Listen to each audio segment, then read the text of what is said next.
ready.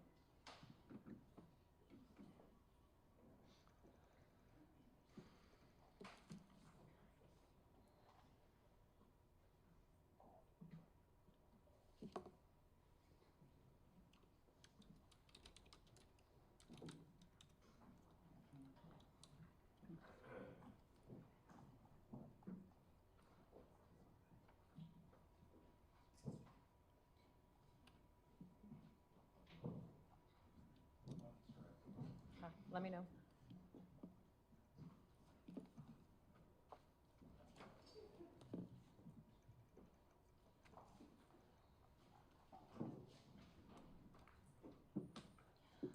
Going on the record, calling State of Wisconsin versus Maxwell Anderson, case 24, CF1692, appearances. 88 Ian Vance Curzan and DDA Megan Newport for the state, along with Detective Joanne Donner.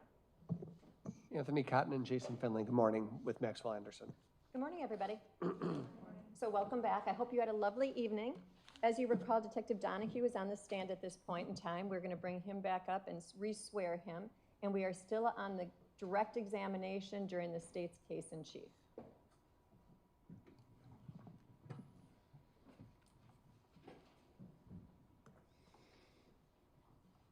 Do you solemnly swear that the testimony you give in this matter will be the truth, the whole truth, and nothing but the truth, so help you God? Yes, I do. If you can please be seated, restate and respell your name for the record, please.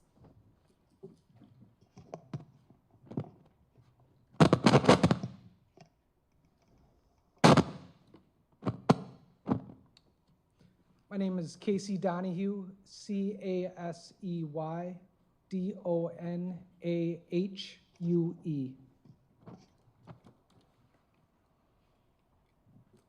Just give me 1 second here. This was working a minute ago.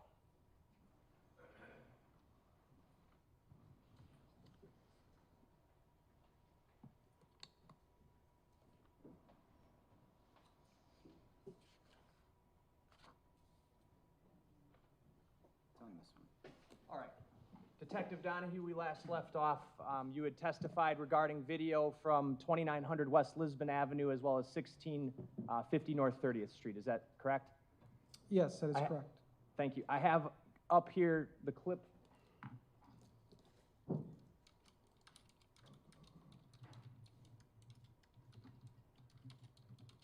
If I can, I'm going to try to replay the clip from 2900 West Lisbon. All right. I have video file marked starting D2 ending in 7395 or 35.mp4. I'm going to play it from 9:51. It's 7:29:32 a.m. on the video clip.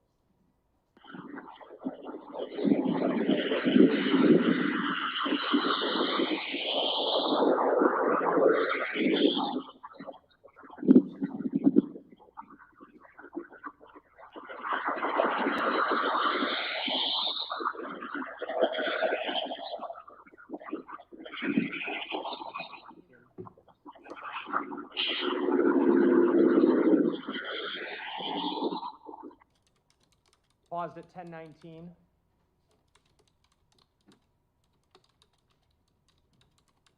There's a city bus there. Yes, there is. Okay. Playing at 10:19. I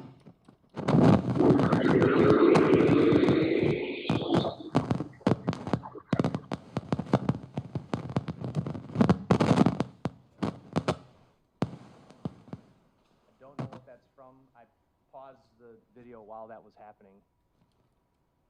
I'm just going to move this back.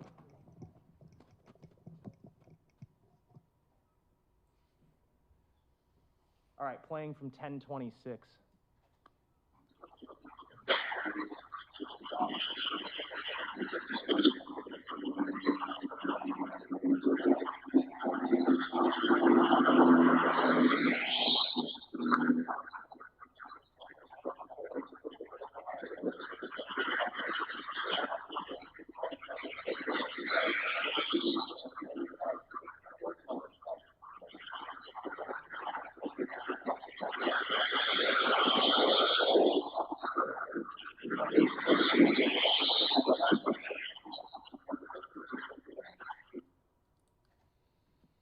11:03, the TV went out. All right, playing at 11:03.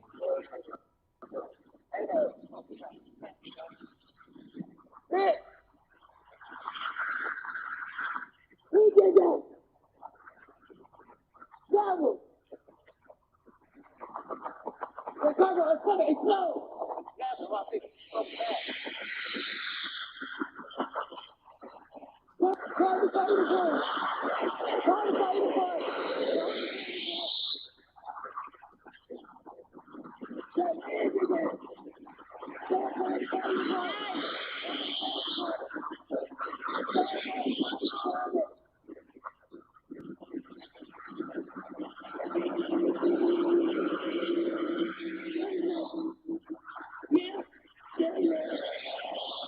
Pause at 11:51. Detective, when you first reviewed this video, well, how many times have you reviewed this video, first of all? I've reviewed it dozens. And when you listen to the audio, how are you listening to it?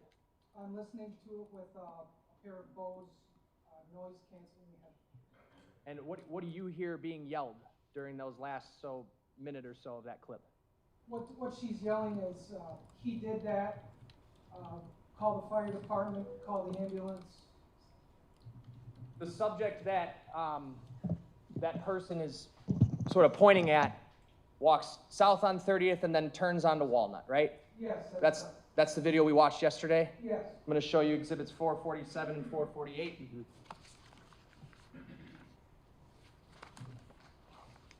Are these two screenshots from that video?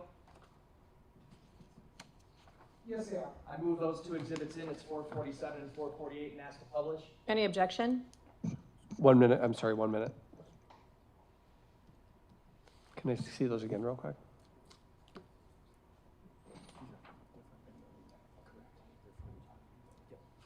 No, I don't have any objection. They're received into evidence. You may publish. All right, and these screenshots, I have exhibit 190 on the screen here.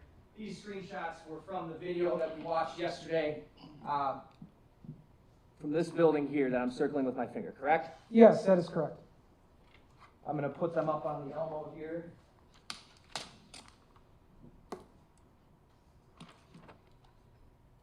It's 447.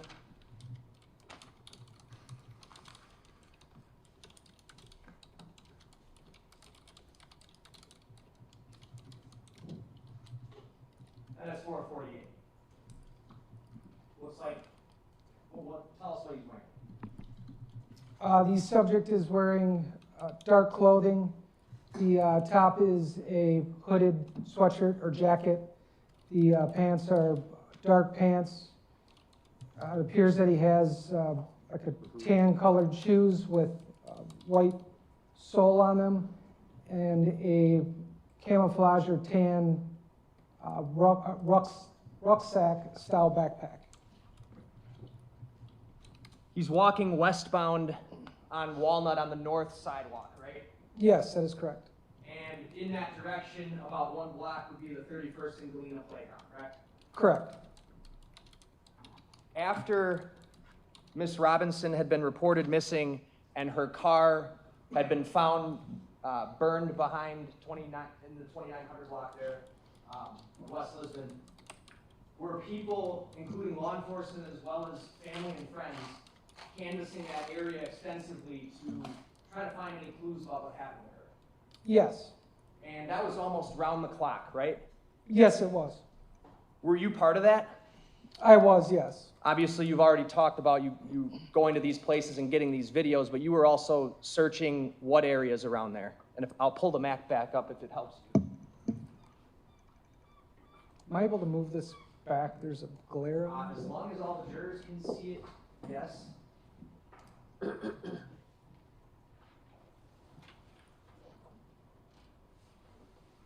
that okay, Your Honor? Is that better for you with the glare? It is, yes. Can all the jurors still see? Okay. That's fine. Please proceed. Okay, you can answer the question. I just want to know what areas you were searching. Sure. So my initial responsibility was to go and canvass the area for video surveillance. When we noticed the subject go southbound on 30th Street, we then go to the 1651 address on North 30th Street. We then see the subject walking westbound on West Walnut. We then canvassed to the west, and we are unable to locate additional video. So myself, other detectives, and some uniformed officers then conducted a canvass of the playground area. I had knowledge that there were train tracks that were located down in this area right here. We then walked down to the train tracks, canvassing for additional evidence, and that's when we received a call stating that Objection, hearsay. State? I can just ask a follow-up question. Go ahead. All right, so you're searching basically, actually, why don't you come down here, Detective? I'm going to have you use this pen or marker, if I have one. Do you want a Sharpie? I think I have one, Your Honor, thank you.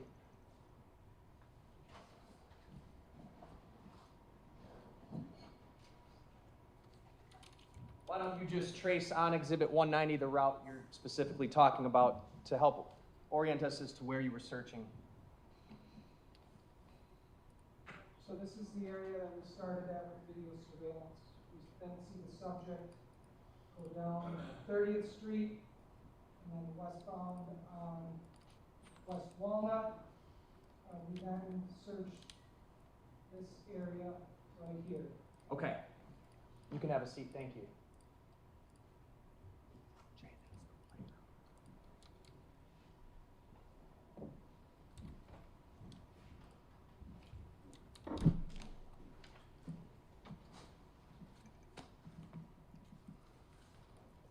I know. Were you there searching on April 5th? Yes, I was. That would have been 3 days after Miss Robinson was reported missing? Yes, Were you with other detectives? yes. And what happened? We were notified that human remains were discovered in the wooded area just east of the playground. Who notified you of that? Detective Cassie Linder. Did you subsequently assume the responsibility of documenting the scene of where those remains were found? Yes, I did. And so this would have been, was it late in the day on April 5th? It was, yes. About what time, do you recall? It was nighttime. I recall that the two pieces of human remains were collected at 1:14 and 1:16 a.m. So we were probably out there for a couple hours at that time. So from the 5th into the 6th? Yes. Okay. So can you just give us an idea of how many people were canvassing that area and searching around that park and that playground, or excuse me, and those train tracks? During the initial canvass that I was a part of, I would say approximately a dozen.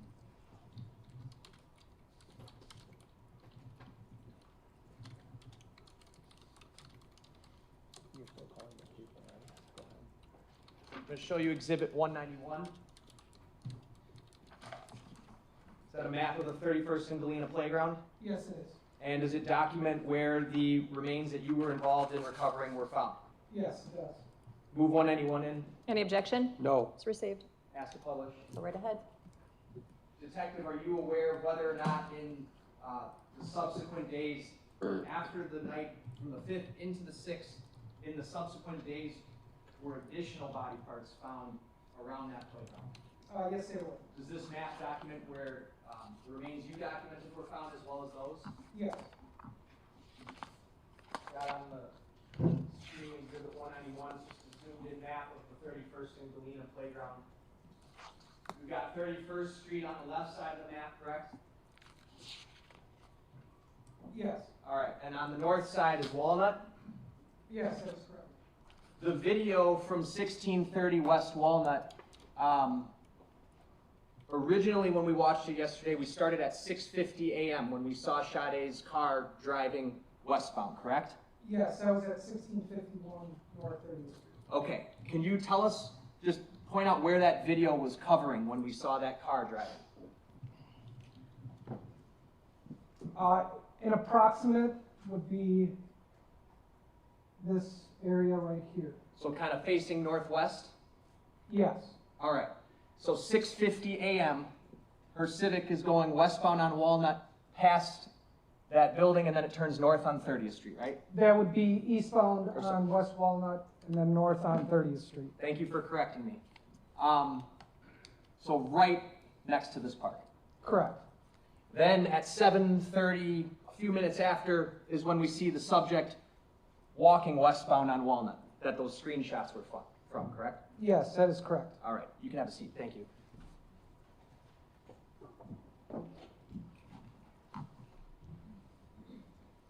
Going to show you exhibits 109 through 145.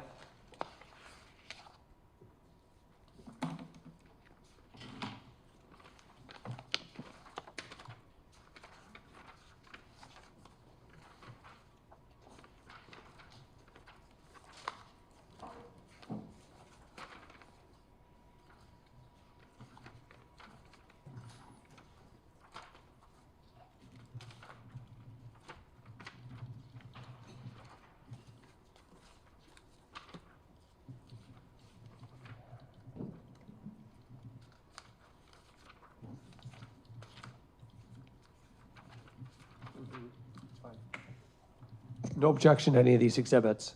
Could I have the numbers one more time? 109 through 145. Thank you. Then they're all received at this point. All right, and may I have permission to publish? You may. Okay. These were all photos from the scene that you helped document, is that right? Yes, that is correct. And this was done in the nighttime?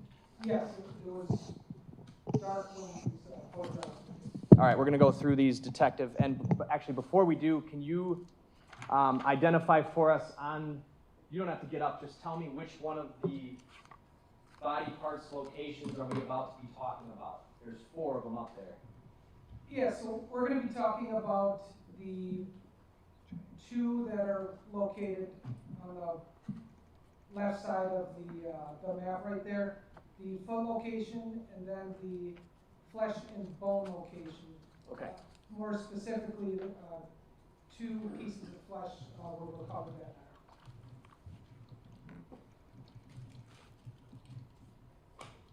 Exhibit 109. What are we looking at? That is going to be a photograph of the playground area in the park. Facing south? That is facing south, yes. And then 110, the cameraman just turned to the left a little bit, correct? Yes, And 111 turned to the right. yes. Okay, and that street right there would be what? That would be North 31st Street. Pretty dark area, correct? It is, yes. Okay, not a lot going on there? No. All right. To the north of this block, well, actually, I'll hold off on that. Next, exhibit 112, cameraman turned which direction? That's going to be facing east towards North 30th Street. Okay, so It's on the other side. behind those trees would be those train tracks? Yes, that is correct. And then on the other side, way on the other side, would be that North 30th Street video camera that we were talking about. It is, yes. And then the street that we're seeing on the left, that's Walnut? Correct. 113. What's this? That's a more of a zoomed in photo from the prior picture showing West Walnut, and there you can see the bridge that goes over the train tracks towards North 30th Street. 114. Cameraman looks like he just moved over into the street, right? Yes, that's eastbound on West Walnut. The sidewalk right here where I'm pointing, is that the sidewalk we were watching that subject walk past? Yes, it's the north sidewalk. And then there's this kind of brick building on the left-hand side, right? Yes, 115, little clearer view of that brick building. yes. What is that? I don't even know. I believe it's like an abandoned old factory building. So I guess what I'm getting at is, did you guys check for cameras from that building and that area? Yes, we would have checked all buildings, all residences in that area. Were you able to locate any video footage that showed the Galena playground, the 31st and Galena playground? Not from that building, no. Okay. 116. That same building is on the right side, correct? Yes, that's gonna be facing westbound on West Walnut.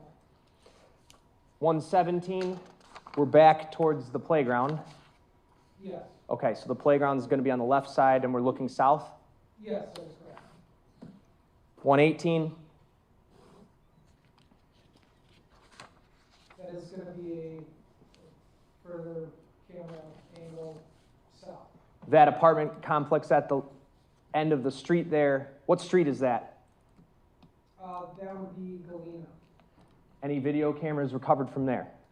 I don't recall if there was any footage on Galena. 119.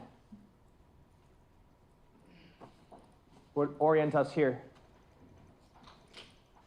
This photograph is, it's hard to say, but I believe that's gonna be, It might be a little bright. Just give me a minute.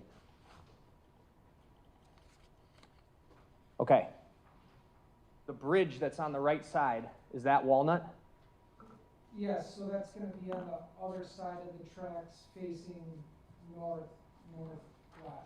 This kind of depicts that there's some elevation from the tracks to the playground. Was that how it looked? Yes, it's hard to see in that photograph, but from both sides of the train tracks, it dips down, elevation-wise. Maybe 120 will help. I have that on the screen now. Yes, that's what I would be referring to, how the train tracks are the lower elevation. 121. That is a photograph, you can see the playground on the left of the picture, and that's gonna be facing southeast direction, towards the east. 122. That's gonna be facing east. And then 123, we just get close, is a closer up of that same thing we see in the middle of 122, correct? Yes, that is correct. All right, and then right next to that or near that, 124 is what? That's gonna be a pathway that leads down to the train tracks. And into the wooded area, correct? Yes, 125. that's gonna be facing south. All right. Then that pathway, I'm putting up 126, leads to where? That pathway would be leading to the train tracks, and you can see there's a retaining wall that's pictured there. Retaining wall that would separate the train track area from the playground, right? Correct. Okay. 127. Oh, and these yellow cones, those were items placed there by you or your department? Yes, I placed the cones there. That depicts where pieces of evidence were located. 127. That's a closer photograph of the evidence markers. You can see the retaining wall. The pathway down to the train tracks would veer to the left, close to the retaining wall, and continue down. 128.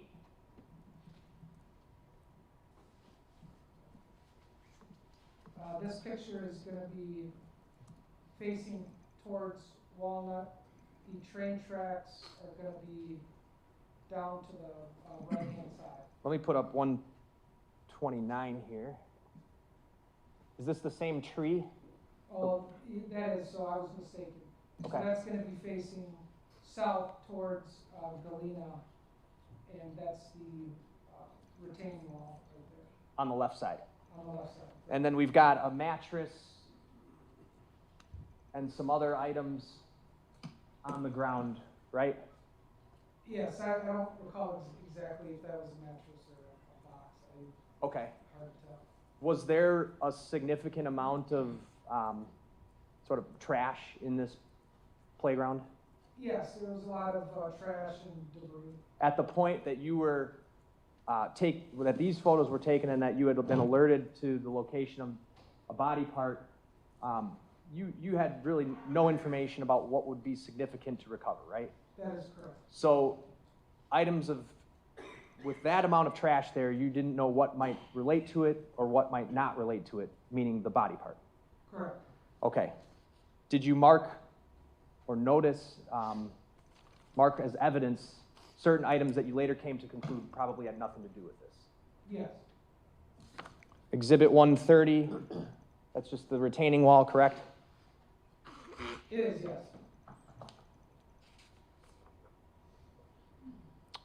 131.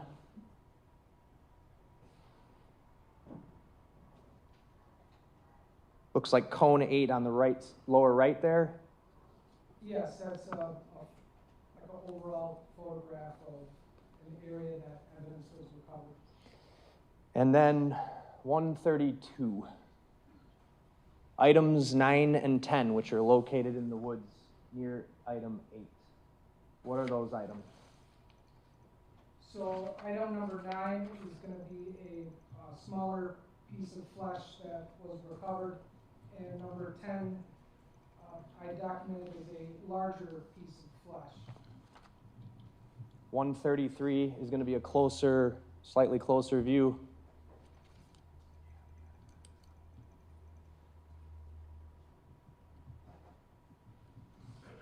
.134 is going to be a close-up of number 9.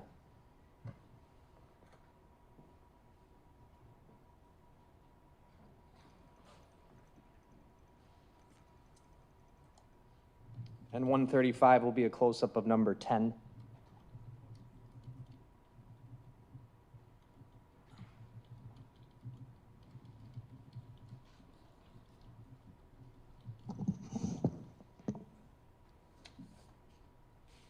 .136, number 9.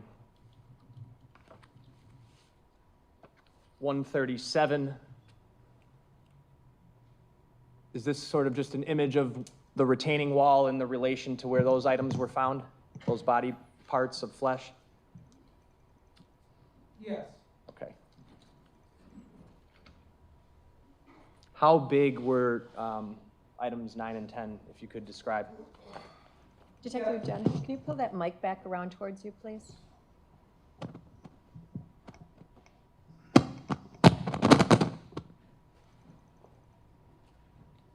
Thank you. The smaller piece of flesh was approximately 2 by 2 inches. The larger piece of flesh was approximately 6 by 6 inches. Here's 138.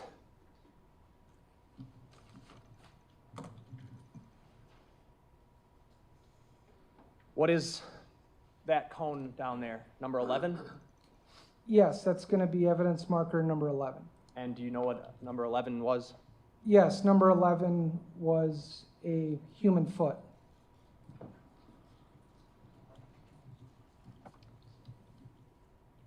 .139.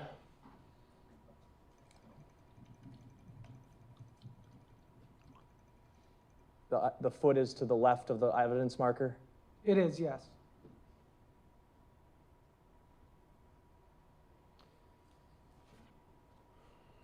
.140.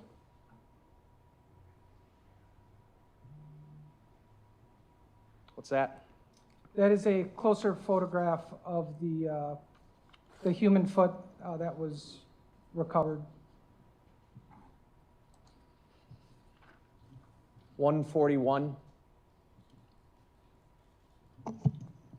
So in this photograph, we're depicting that the toenail polish on the human foot was pink. And this foot on the top of the image, that is the retaining wall, right? It is, yes. So the foot was right up against the retaining wall? Yes. 142.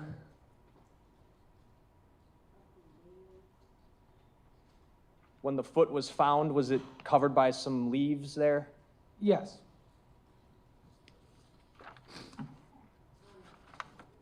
I'm going to go ahead to 144. Another view of where the foot was.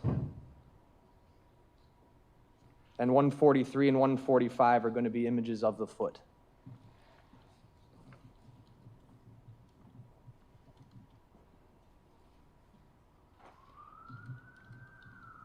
The cut line at the ankle, how would you describe it, Detective? It appears to be a straight cut that the foot was severed.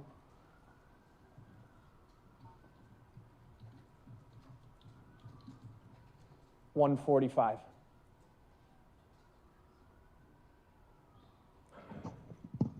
Top view from the ankle. Yes, Are you able to see that same straight cut just from the top? yes, And there's another piece of flesh coming off of the ankle, correct? that is correct, yes.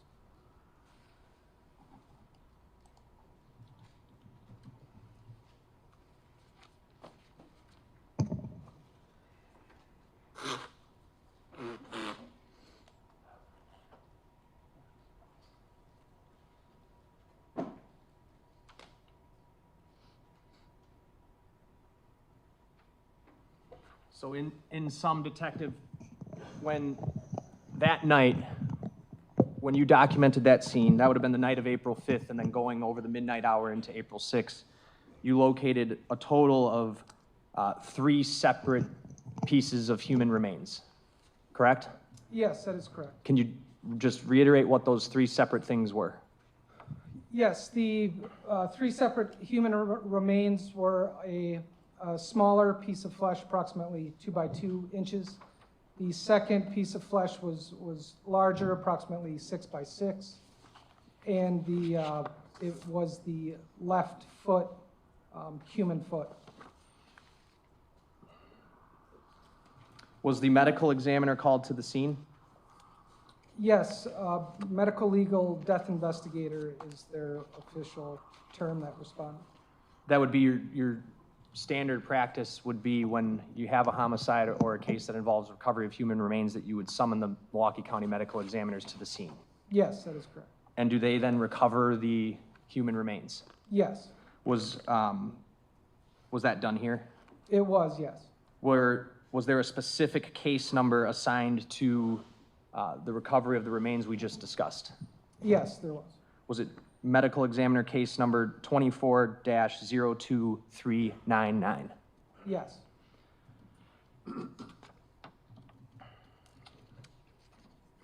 As we had indicated before, as you indicated before, there were a number of other items in addition to the human remains that you marked with an evidence cone, correct? Yes, that is correct. Were any of those other items deemed to be relevant in any way? No, they were not. Could you just give us a rundown of what those other items were? Yes, we located, I believe it was 5 spent casings. We located a condom that appeared to be used at some point. It was outside of its wrapper. We located a doll that was screwed into a tree. I recovered screws that were next to that doll. There was a burlap sack that initially we believed may contain human remains. When we opened that burlap sack, it was a dog that was placed in the sack, and it was rotting at that point. Casings, right? Yes. Did you mention that? Okay. Those casings, were they like worn? It was hard to tell how long that they've been there. In some, those other items seem to have been items that had been there for quite some time. Is that a fair statement? Yes.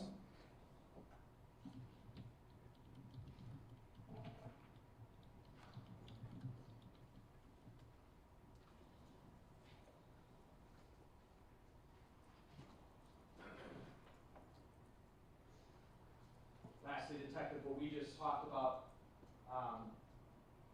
flesh located in this this little area here, correct? Yes. It says and bone, but that, you didn't find the bone on this side, right? No, that was found at a later time. And then the foot was right about here. Yes, And that retaining wall is basically, you can't see it on here because it's kind of contained within those trees and brush. Is that correct? that is correct, yes. I have nothing else. Thank you.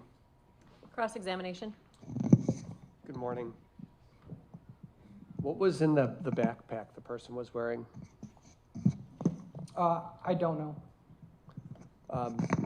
You've studied these videos, you said dozens of hours, hundreds of hours you've spent watching the videos? I believe I stated that I watched the videos dozens of times. Okay, thank you, dozens of times. Can you see blood on the backpack? No, One would expect that if they were putting body parts in a backpack, you'd see blood on it, wouldn't you? that's fair to say, sure. In the dozens of times you've watched, and when you say dozens of times you've watched the tapes, we're referring to really all of the tapes that you had canvassed throughout that area, right? Because you've watched all of them multiple times.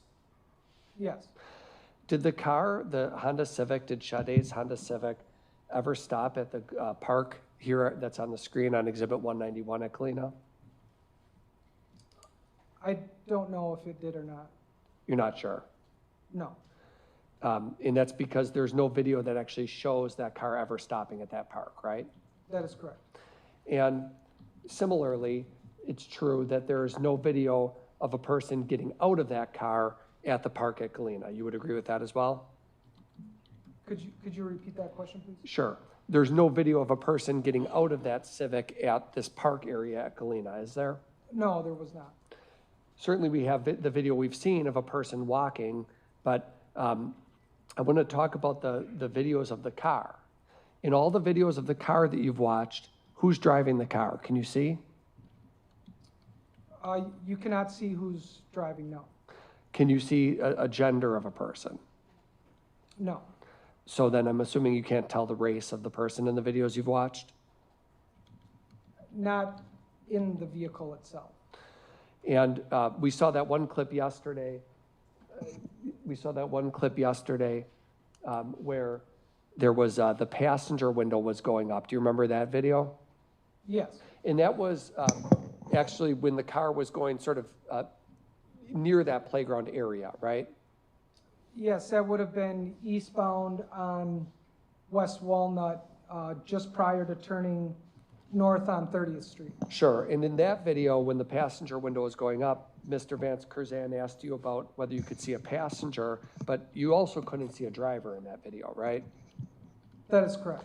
And when you look at that video, when you study it closely, can you see, are there body parts of any sort visible in the car when you look in on that video? I could not see, no. Now, we watched a video this morning again of Lisbon Avenue. That was a liquor store, 2900 West Lisbon, where that tape, that footage was secured from, correct? Yes, And you were involved in actually getting that video. You talked to the owner of the liquor store and acquired the video, right? yes, that is correct. He was cooperative with you and turned it over, correct? Yes, Isn't it true that you also, you don't work alone, you work with Detective Ryan Casey also, don't you? yes, So you're Casey Donahue, but we also have Detective Ryan Casey, right? yes, that is correct. And he's part of the homicide unit as well, so he's trained on these types of matters. He is, yes. And is it true, would you agree with me that oftentimes when two people work together, one detective might do the report, another detective might not do the report, right? Yes, that is correct. And so sometimes when people are partnered up, if you work closely with Ryan Casey, he might be the one to draft the report on April 5th. You might be the one to draft the report on a different date, right? Yes, You would agree that on April 5th was the day when you and Detective Ryan Casey went to Lisbon Liquor to get those videos, right? yes, And in fact, the Mr. Singh, Parmejit Singh, Paramejet,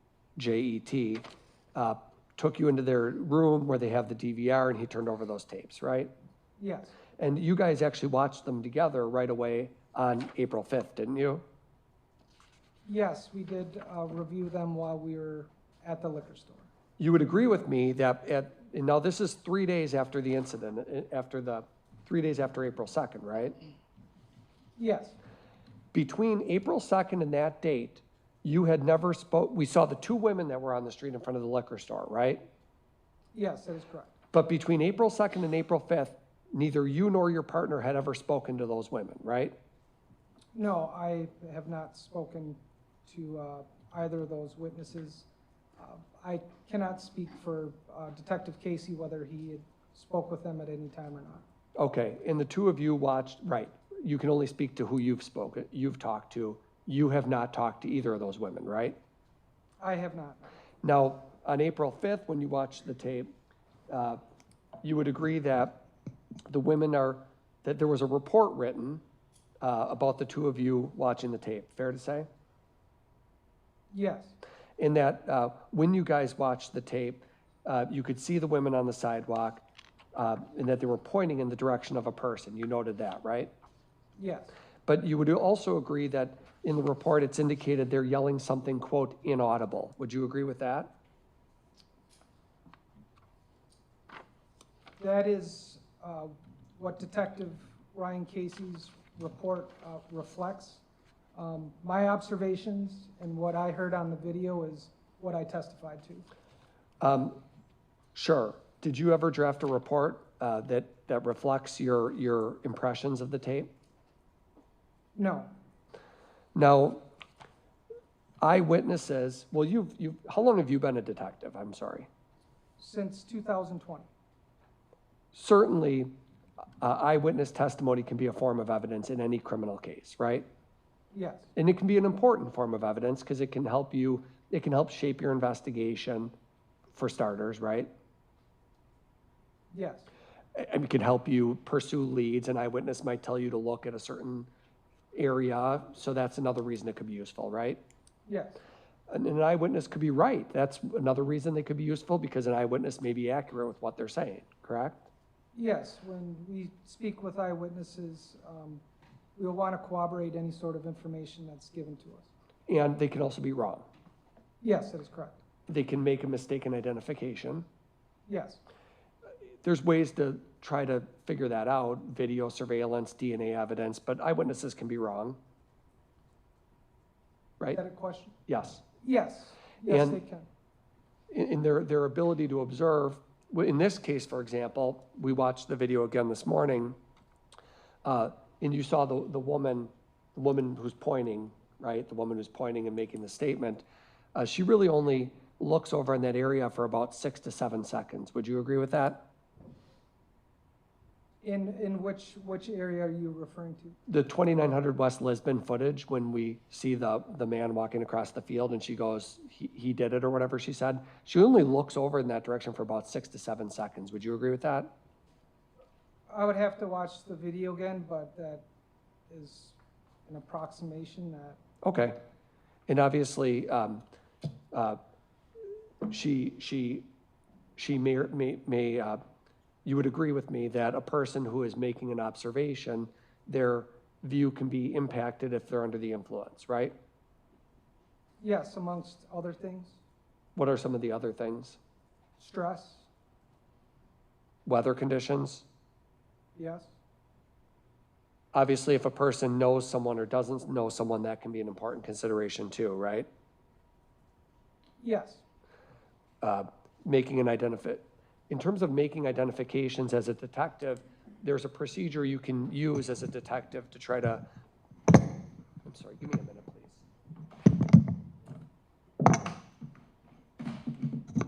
As a detective, there's procedures you can use to try to make an identification, right? yes, that is correct, You can do what's called a live lineup, correct, where you take a group of people, one might be a suspect, some people aren't suspects, and you put them out in a room, and there's a process to it, but essentially the eyewitness can choose if they see the person. yes, that is correct, And there's also photo arrays that can be done where specific photos are used of, for example, Max Anderson, and then other photos of other people to show, is this the person you saw, right? yes, And that, you never did that, you yourself never did that with either of these two women, right? I did not, no. Now, Detective Donahue, can you pull that mic towards you again? Thank you. in the woman on the street who's pointing, I'm sorry, you never, you never had her do any photo array or live lineup. Do I have that right? I did not speak with her, no. Now, she never yelled, he threw a lighter. Did you ever hear that on any of the tape you watched? He threw a lighter? I did not, no.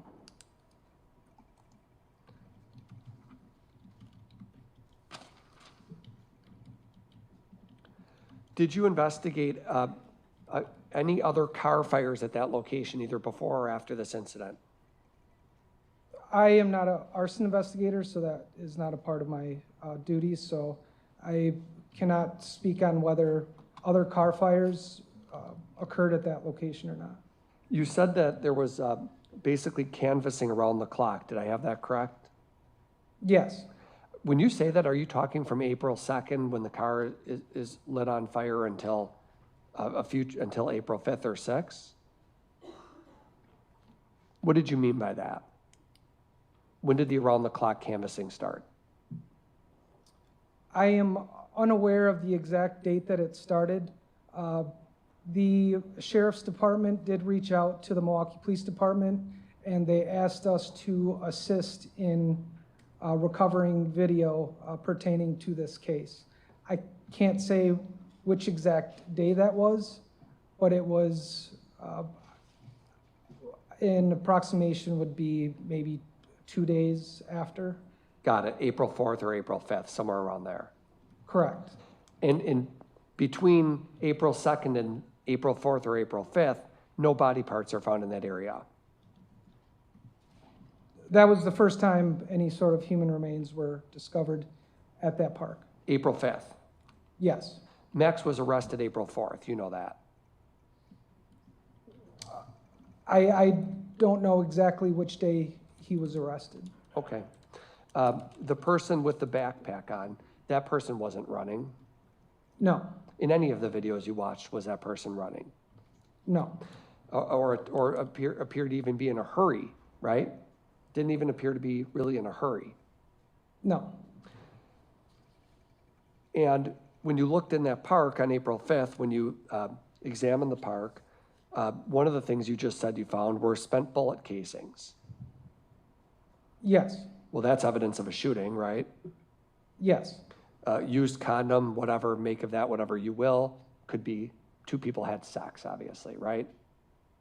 yes, Okay. You found a bag, a burlap sack with remains in it of a dog. That could be evidence of animal cruelty, right? correct. High crime area, agreed? Yes, Meaning that area surrounding that park and even Lisbon Avenue. yes, There's lots of police response in that area. yes, Now, the person on the tape with the backpack, you pointed out the shoes yesterday, the white shoes. Remember that? I don't believe I stated white shoes. I thought you said white soles on the shoes. You were directing us to look at. No? Yeah, so it would be towards the bottom sole area. Okay, that's what you were pointing out though, right? Yes, That person did not appear to ever have gloves on, did he? I don't know. Well, you never saw gloves on that person on any of the videos, right? Not that I'm aware of. And nor did the person appear to be wet. I'm sorry? Nor did the person appear to be wet. Wet? Wet. Covered in water, soaking, right? You can't tell from the video that I was watching. Okay.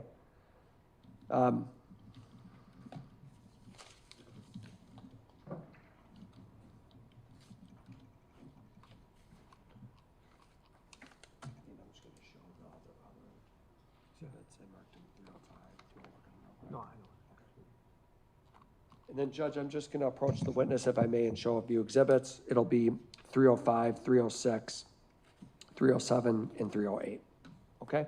Go right ahead. If that's all right. I'm going to start by just showing you these pictures and asking you to look at these. Yes.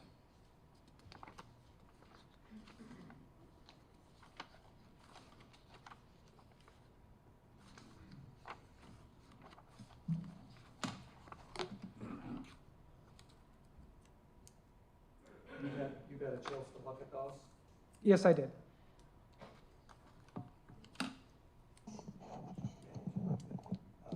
Could you start by identifying Exhibit 305, please?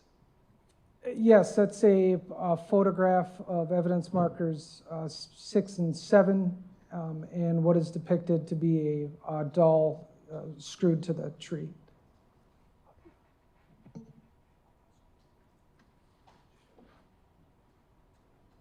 So if we look down, that's what you're talking about, that doll right there? Yes, And then Exhibit 306. Same thing? yes, And then 307, same thing? yes, 308.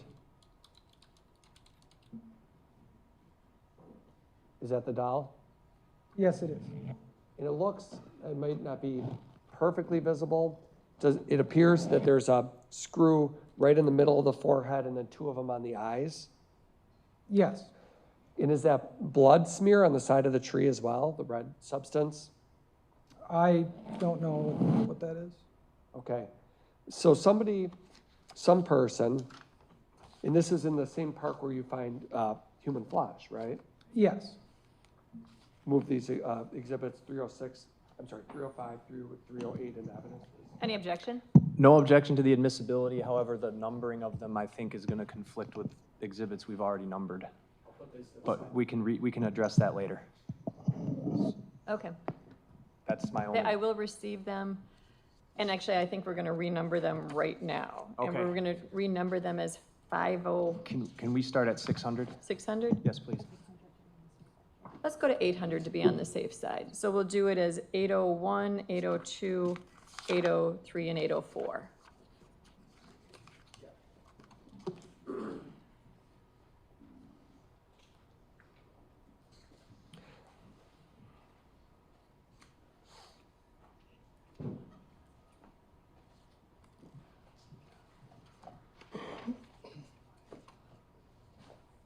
And then, Judge, while Attorney Finling is marking those, is it okay if I proceed? So Detective, then, you had these photos taken because obviously that's not a typical thing to see in general, right? yes. When I did my initial walkthrough and began to photograph and collect evidence, at that point, early on in the investigation, we don't know what's relevant and we don't know what's not relevant. I was informed that homeless encampments near train tracks often place these dolls as a kind of a protection symbol. Interesting. So the homeless encampment you're talking about right below, essentially right below that crime scene, right? It would have been near, it was further down Yeah, south. further south of if you were to go down on the train tracks, then a little bit south of that, right? Yes, So you attributed that to potentially the homeless encampment, but you actually, you went to the homeless encampment and talked to people, right? yes, I did. You never asked anybody about that doll, did you? Objection calls for hearsay. No, No, it's actually a question, so it wouldn't call for hearsay, and you can answer it if you're able. I did not know.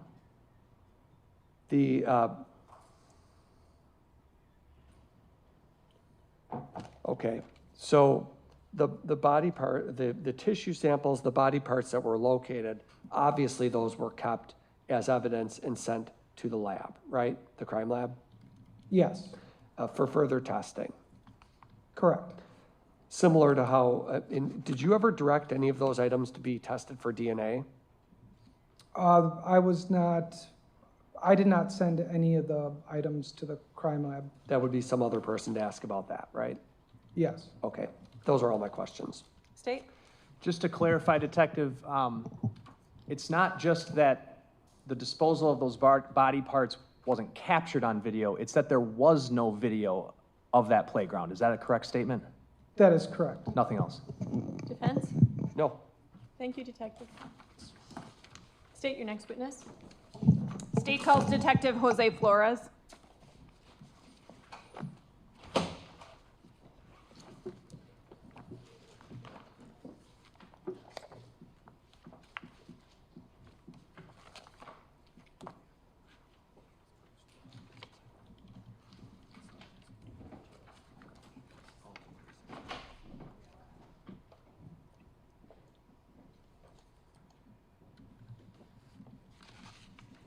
Do you solemnly swear that the testimony you give in this matter will be the truth, the whole truth, and nothing but the truth, so help you God?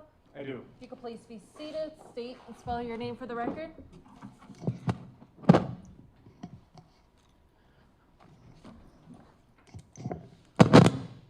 Joscflores. Jose Flores, How are you employed? as a detective for the city of Milwaukee, How long have you been with the department? since December of 2015, How long have you been a detective? a little over 4 years. Prior to that, what was your rank?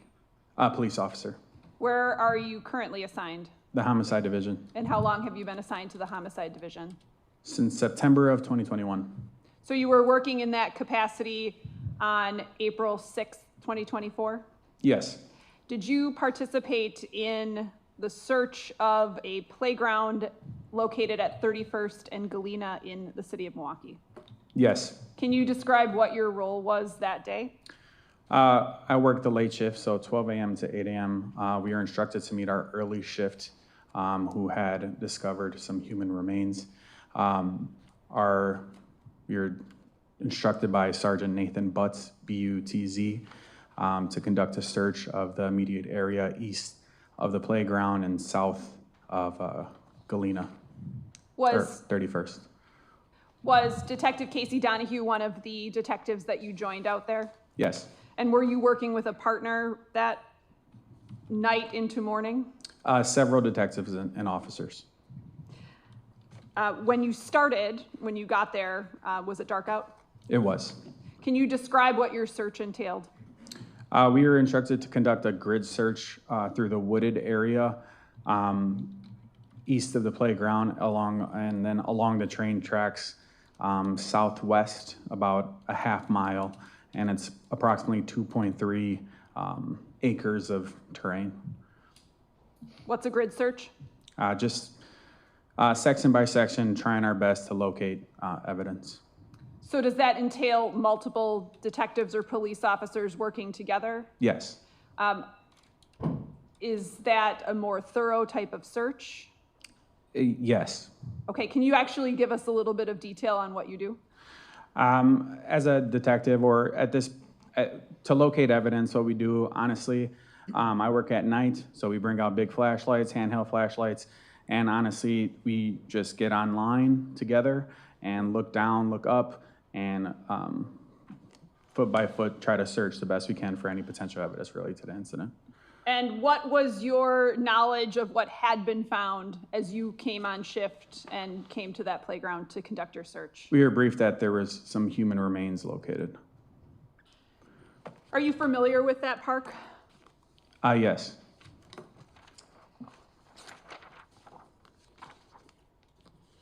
Can you describe how you get down to the railroad tracks? The terrain was a little difficult to traverse. There's a large hill. It was quite muddy and it was pretty steep. And we went down that hill to go to the train tracks through a wooded area. Is that the first area that you searched, the railroad track area? Yes.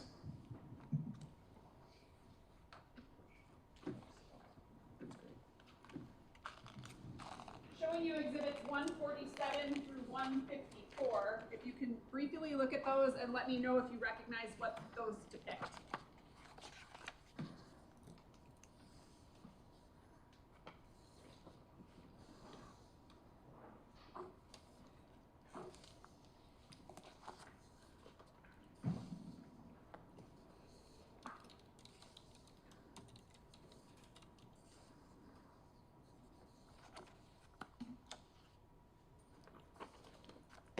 It's going to be the area east of the playground, the railroad tracks, and the wooded area. And those are areas you searched? Yes. Before we get to these photos, I just want to draw your attention to Exhibit 191, which is up here. Are you able to see that from where you're sitting? Or? I am. Okay. And actually, I will have you step down if you can to just identify where you started and where you ended in terms of your search.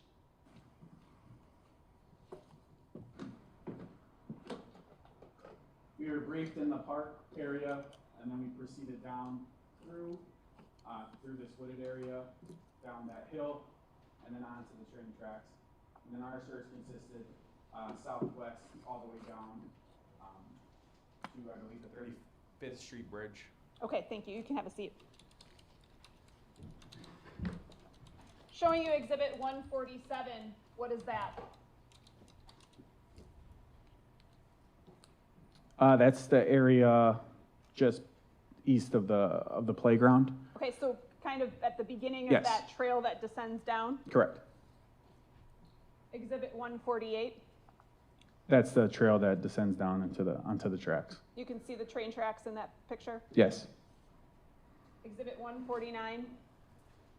Just on the train tracks, the dense grassy area. What street is this up here? That should be Galena. Or 31st, sorry. Okay. Exhibit number 50. It's just another view of the way down to the tracks. Looking back up at the playground. Correct. An additional view. This bridge depicted in 151 and 149, could that be the Walnut Bridge? Yes. Okay, you Apologies. previously said it was the 31st and Walnut intersect though, correct? Yes.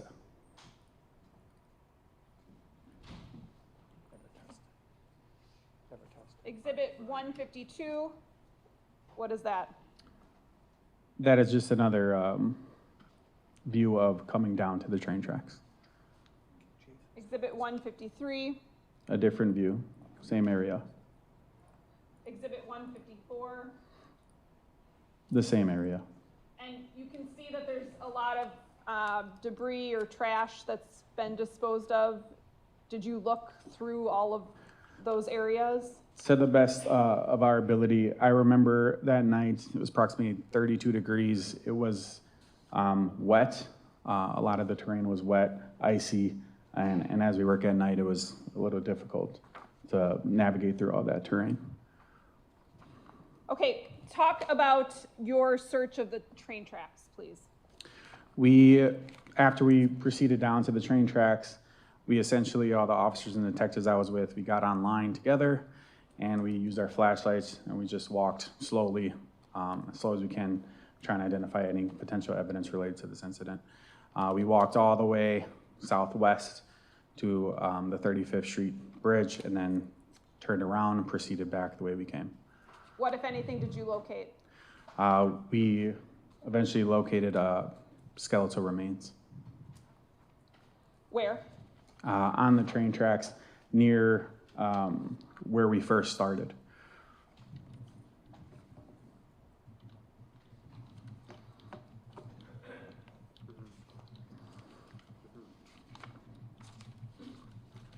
Showing you exhibits 155 through 160, can you identify what those are if you know?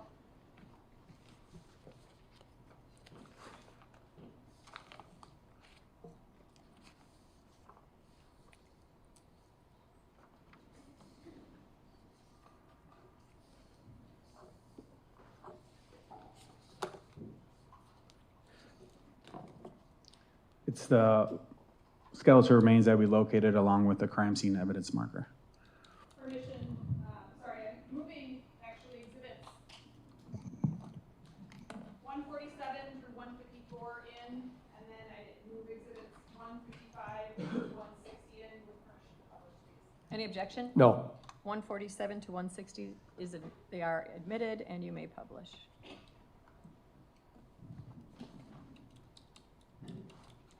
Okay, what are we looking at here? That is the skeletal remains along with the crime scene evidence marker. 156. Just a closer view of the skeletal remains. Does this appear to be both bone and flesh? Yes.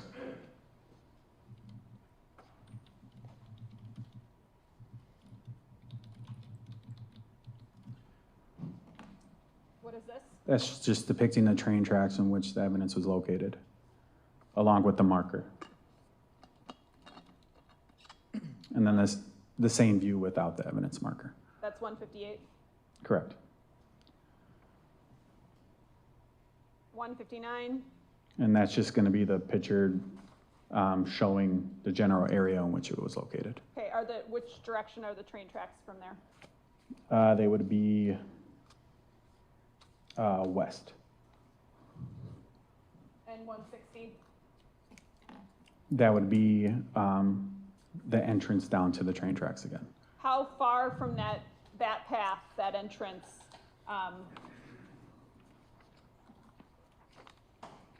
was the bone found? Not very far. The pictures try to show a reflection of the scene, but it was not very far.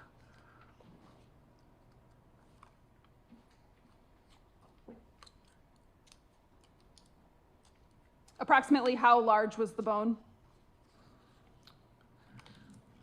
I don't recall the approximate, but it was large enough for us to take note.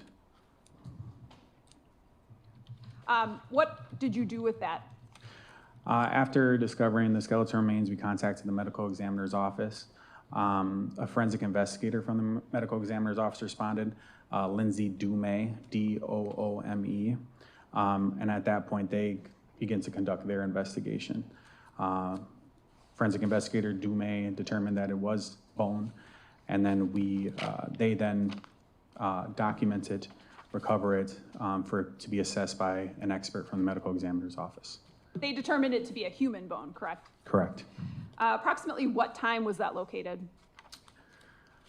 I believe 5:42 a.m.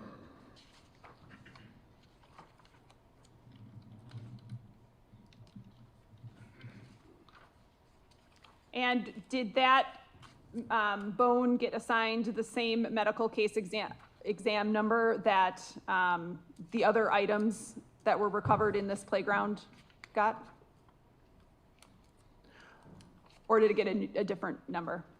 I believe at the time it got a different number. Okay, was that number 242403? Yes. Nothing further. Cross? Thank you. Good morning, Detective. Good morning.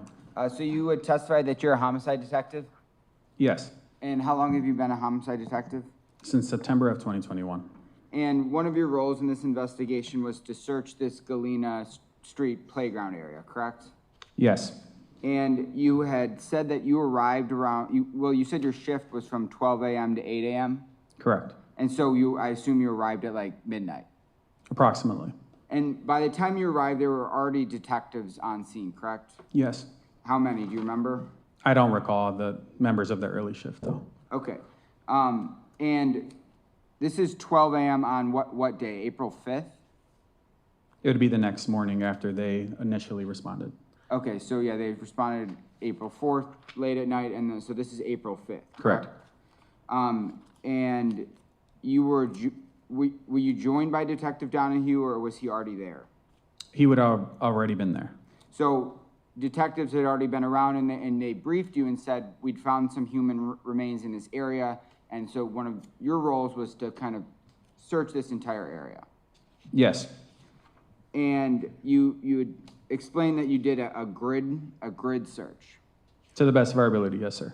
And I'm trying to like kind of picture this. It's like a bunch of detectives or law enforcement in a giant line walking in unison, correct? Yes, And you have, and because and you start this search, it's probably still dark out, right? it was.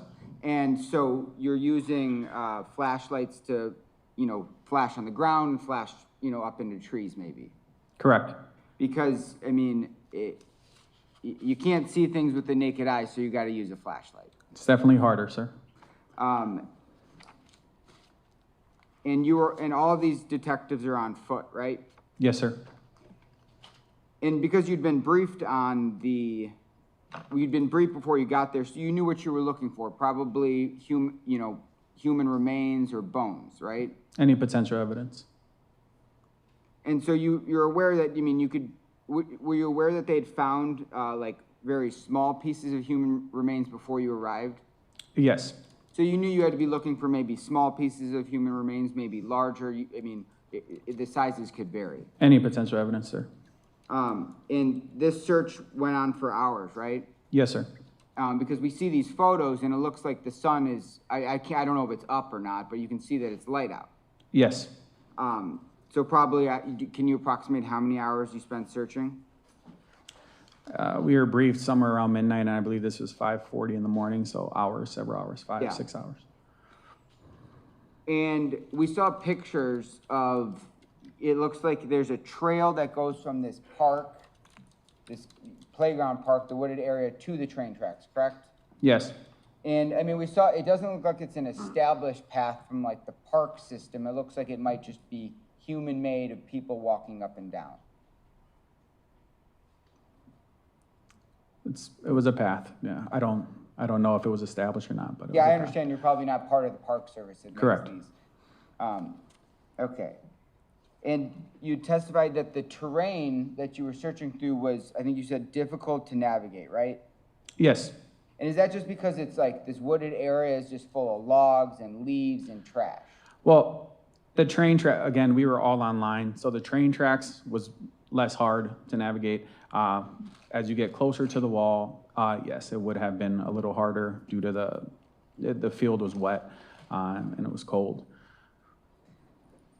And it's probably even more difficult because you're not really familiar with this park. It's not like you on a Tuesday afternoon, you're going walking in this park. Can you repeat that question, sir? Well, I can rephrase that actually. The area you're searching is difficult to navigate because you're not really familiar with that area. You don't commonly walk in that area. I would more sort of say the weather conditions, the field, and like I said, the train tracks weren't necessarily, and then again, we're doing this at nighttime, so that also was difficult for us. So the most difficult part to navigate is when you're in the wooded area, right? Yes. Because you see the train tracks, it's a wide open space. It's very easy to walk that. Yes.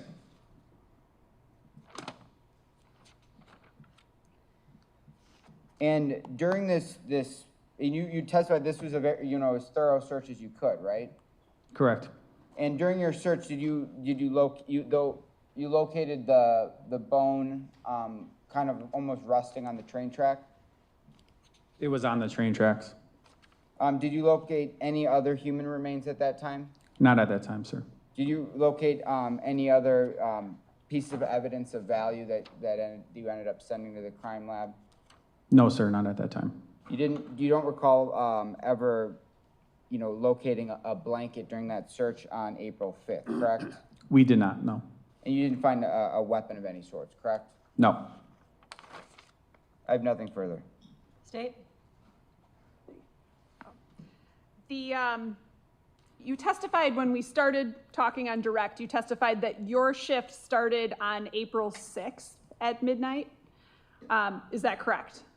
Yes. Okay, so when defense counsel said April 5th, and you answered a question about finding the bone on April 5th, can you just clarify what date you found it on? Apologies. We start at midnight. So whatever the shift prior, whenever they started, we come in the following morning. So apologies if I misspoke. So which date was it? It would have been the 6th. Okay, so on April 5th is when detectives initially found pieces of flesh, and the foot, and you then were called in to assist. Yes. I have nothing further. Defense? No. Thank you. Thank you, Judge. State your next witness. State calls Detective Cassandra Lindert.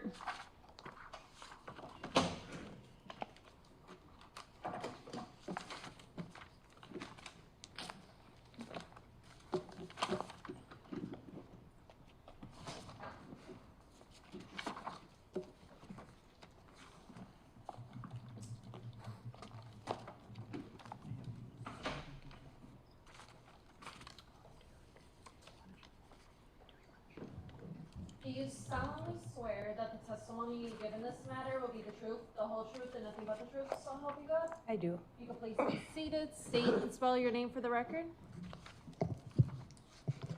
Cassandra Lindert, Cassandra Lindert.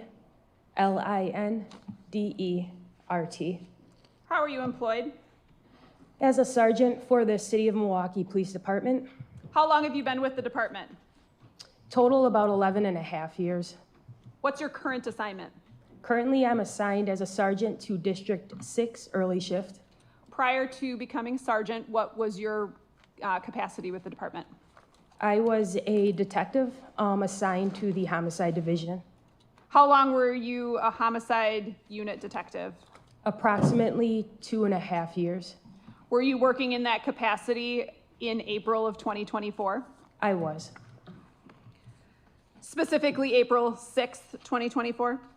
I was. On that date, did you participate in a search of the playground at 31st and Galena? I did. Can you describe what you did there?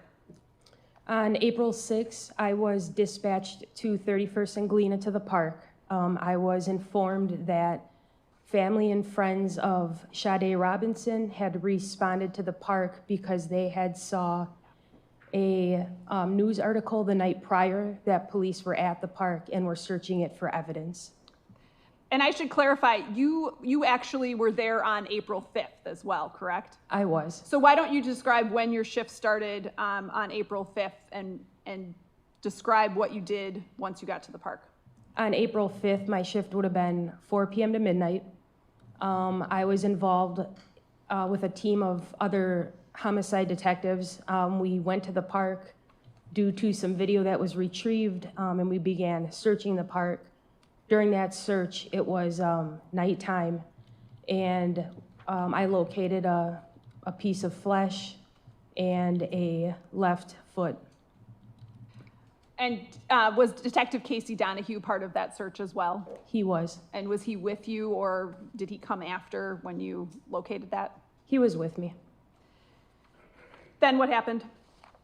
The search continued on the 5th. My shift would have been over that night, and then I returned to work on the 6th, 4 p.m. to midnight. Were you searching that playground in conjunction with a specific reported missing person? Yes. Who was that? Sade Robinson. As it relates to the foot and the piece of human flesh that you located, the medical examiner was summoned to collect those items? Yes. Why don't you describe your work on April 6th then in that area when you returned? So like I was saying, April 6th, I was sent to the park because family members had called our dispatch center saying that they went to the park after seeing the police there the night prior in a news article that were searching for evidence. Specifically on the 6th, the family stated that they had found a blanket that belonged to Sade Robinson. Describe what happened when you arrived. When I arrived at the park on 31st and Galena, I briefly met with some of Sade's family and friends that were there. They explained to me that they basically conducted their own search of the park after seeing the news article, and that they had located a pink blanket that belonged to Sade. Approximately what time was this? It was approximately 5:10 p.m. Where did you meet the friends? Just in the general area of, like, inside the small park on 31st and Galena. Then what happened? After they briefed with me. They took me to the area where they located the pink blanket and showed it to me, and I viewed that myself. Was there one particular person in particular who you were speaking to? Yes. What was that person's name? I believe her first name was Angela. Did you document this conversation and contact in a report? Correct. Would it help you to review your report? To Yes. come up with the name? Why don't you take a look at this and let me know if it's helped?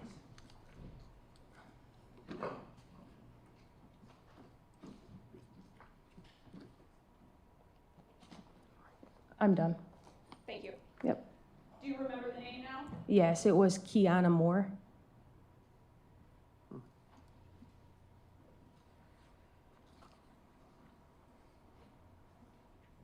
Okay, where did Ms. Moore take you to show you the blanket? She took me to the wooded area, and the blanket was located kind of centrally north and south in the park. If I showed you a map of the park, would you be able to give us a general idea of where the blanket was found? Yes. Showing you what's been previously received as exhibit number 191. Do you recognize that? I do. That's the 31st and Galena Park and surrounding area? Correct. Can you point on there where the blanket was found? Yes. I would say it was approximately in here. So south of where you located the foot? Correct. Is that an area that had previously been searched to your knowledge? Yes. Can you describe that area in terms of what all is there? So that area in particular is the wooded area that runs north and south in the park on the east side. It's pretty densely wooded. It's not a very well-kept park, so there's a lot of overbrush and like garbage, I guess, and just random stuff that's in the weeds and the grass of the park. Can you describe what you found when you arrived? So when I arrived and viewed the blanket, it was kind of just balled up on the ground. It was wet from being on the ground for the night and also kind of dirty with just dirt and leaves and stuff that were attached to it. What did you do then? We opened the blanket and I could see that there was a photo printed on the blanket of the face of Sade Robinson, along with a small size like brown dog that her friends and family told me also belonged to her at one point. That photo of Sade, was that readily apparent? If you had passed that blanket just walking, would the photograph have been readily apparent? Once the blanket was opened, it would have been. The way the blanket was when I found it, you couldn't really see that the photo was printed on the front of it. What else did you do? Once we located the blanket, and I did confirm that the photo on the blanket appeared to be Sade Robinson, I requested officers secure the park again. So they used police tape to secure the perimeter of the park, and I requested that Sade's family and friends and other citizens that were in the park be moved to the outer perimeter so we could do another search of the park.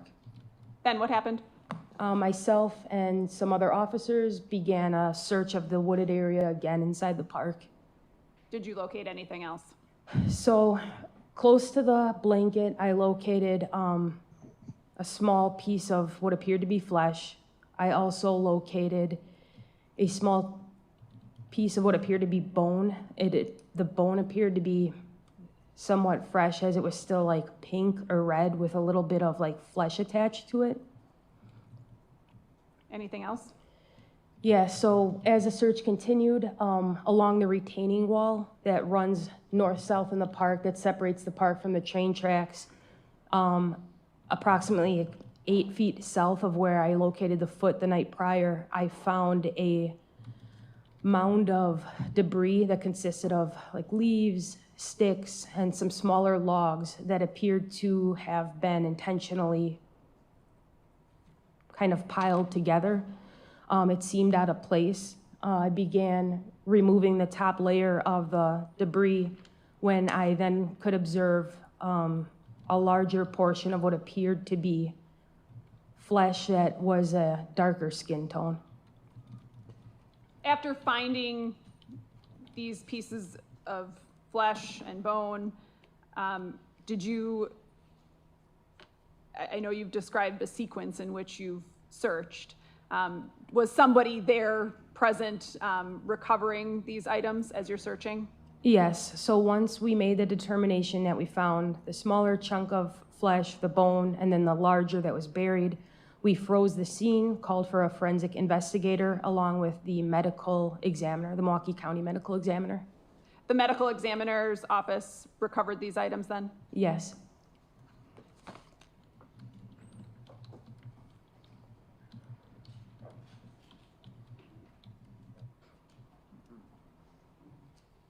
going to show you exhibits 161 through 181 and ask you if you recognize them.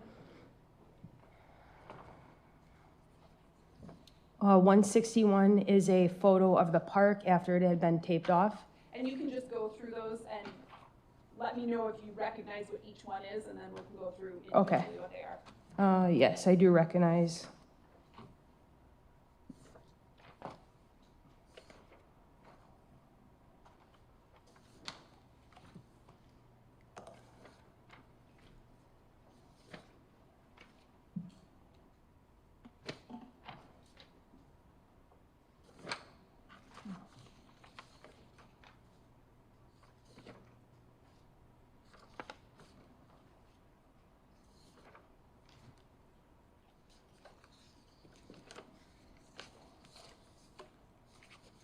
I recognize all of them.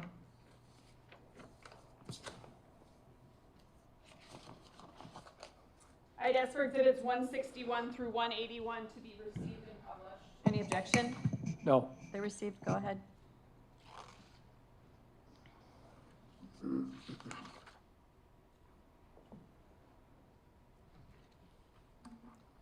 All right, before we do that, I just want to draw your attention back to exhibit number 191. Could you step down and point to where the items that you've just described were located? Yes. So again, I would say the blanket was located approximately here. The smaller chunk of flesh and the bone that I located was very close to the blanket.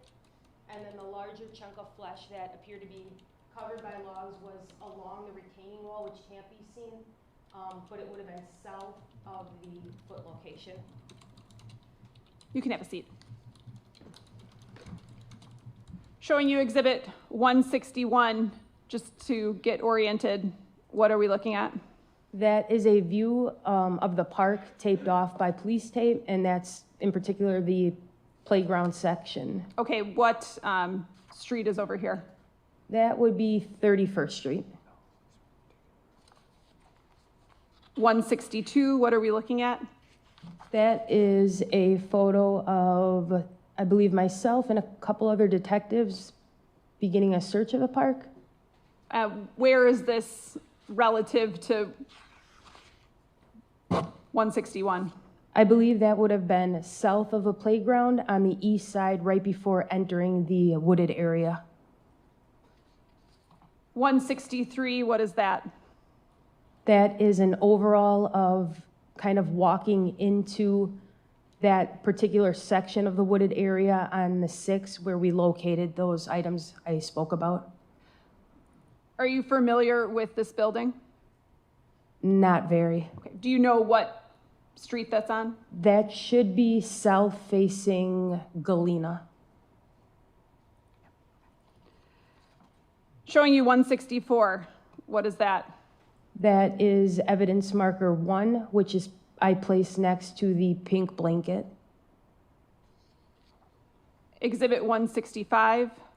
It's another view of evidence marker 1 and the pink blanket. Do you recall if the blanket was wet or had it appeared to have been moved at all? It was pretty saturated from being out on the ground. In the state we found it is how it was photographed.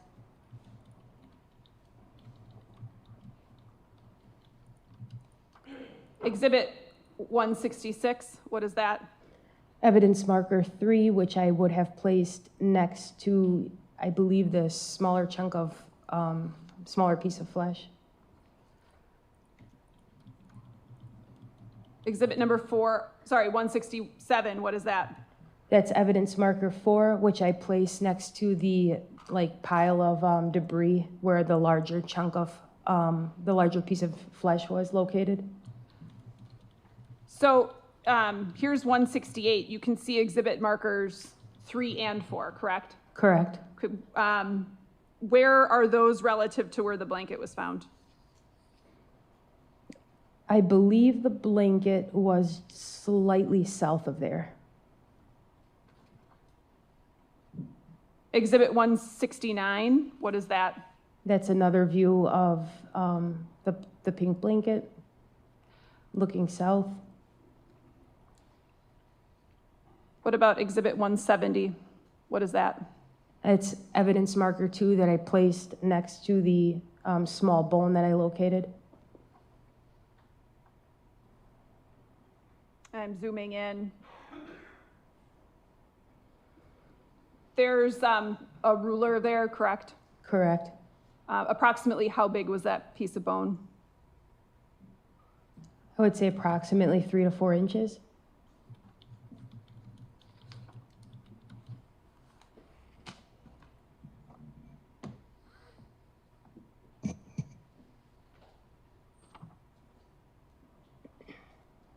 Exhibit number 171, what is that? So this is a view of evidence marker 4, which was placed kind of on top of the pile of debris. This particular view is kind of looking from the top down. And is that how you first observed this? It is. And are you the first one to locate this item? Yes. Law enforcement uncovered it?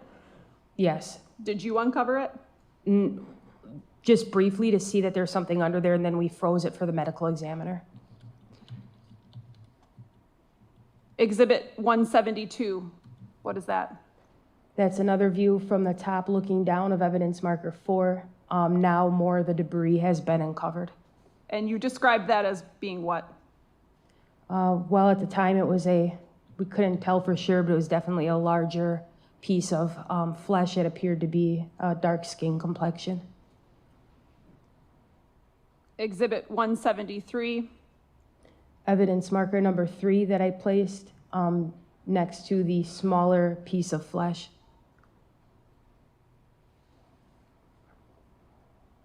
Exhibit 174. This is a view again of evidence marker 4, now looking kind of at it towards the east. Before it was uncovered? Correct. Exhibit 175.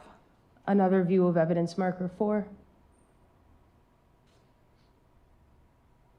Exhibit 176. A close-up view of evidence marker number 4. Prior to the debris being moved? Correct.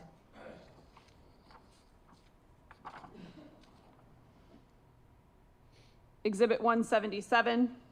That would be a close-up of evidence marker 2, which depicts the smaller piece of bone. Exhibit 178. So now this is where the medical examiner laid down a yellow tarp, and she placed evidence 2, which is the bone, on top of the tarp with the ruler next to it. And you were present for that? Yes. Exhibit 179. That's evidence marker 3, which is the small chunk of flesh that was located. Again, the medical examiner removed it from the wooded area and placed it on top of a yellow tarp.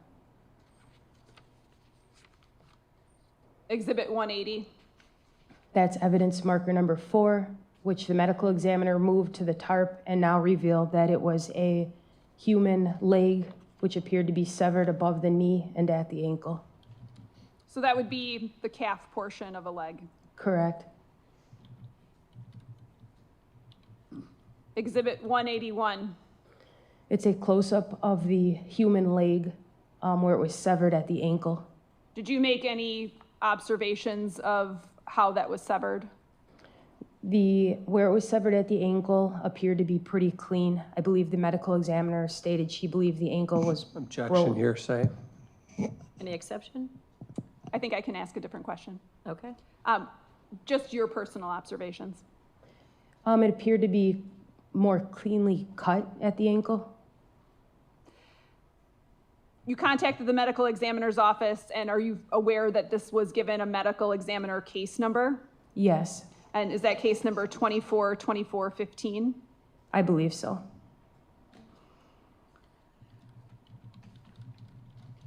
The portion of the leg that was covered under, what kind of debris did you testify it was covered under? A larger pile of leaves, some small sticks, and then some like larger logs. You testified that it looked unnatural, or like an unnatural portion of the landscape, correct? Correct. Did it appear to you that it had been intentionally covered? To me, yes. The blanket, is that something that was recovered by law enforcement Yes. and it was placed on inventory? Yes.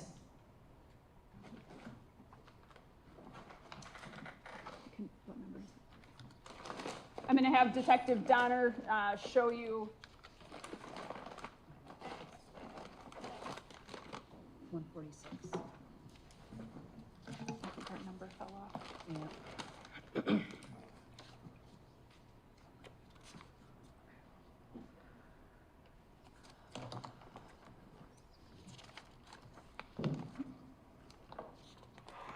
It's going to have Detective Donner show you Exhibit 162. Sorry, 46. I just wrote that and I couldn't remember it.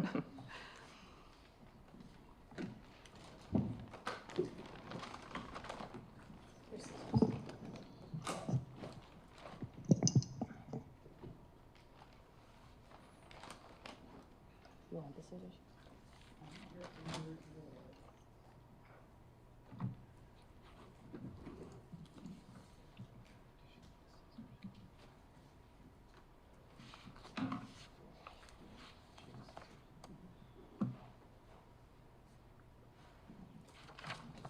Do you know what that contains?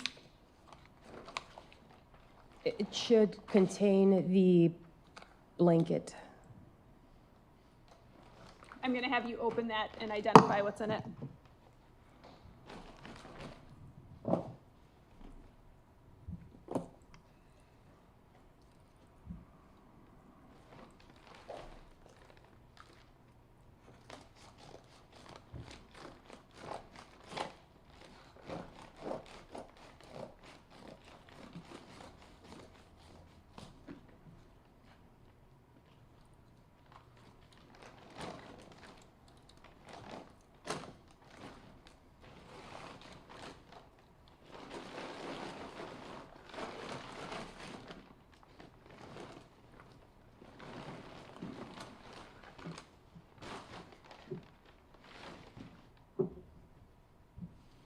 So this would be the pink blanket that I recovered from the park at 31st and Galena that shows Sade Robinson's face on it. I'd ask that Exhibit 146 be received. Any objection? No. It's received. Thank you. I have nothing further. Cross? Yes, thank you.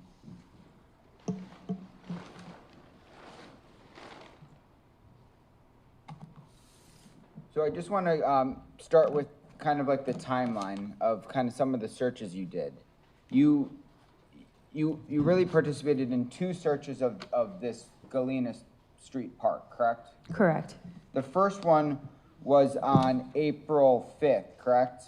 Yes. And at what time of the day was that?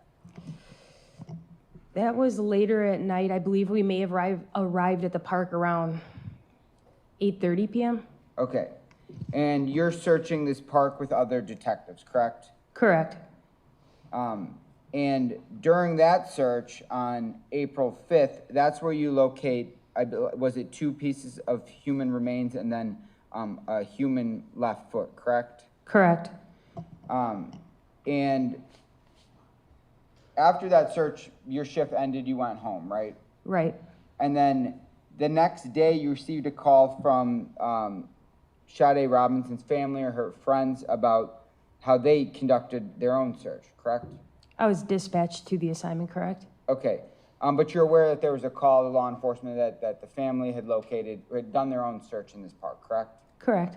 And they had conducted that search. Do you know whether police were present during that time or not? I believe police were not present. Okay, so after the search on April 5th, police leave, and then Sade Robinson's family comes in and does a search of their own, correct? Correct. And so when you arrived on scene, you're aware that the family had said they found a blanket, correct? Yes. And you testified on direct examination that the area where the blanket was found had been searched the prior day, correct? Correct. And this is multiple detectives and police officers walking through this wooded area, and no blanket was located on April 5th, correct? At that time, correct. And we saw a picture of the blanket. It's a distinct pink color.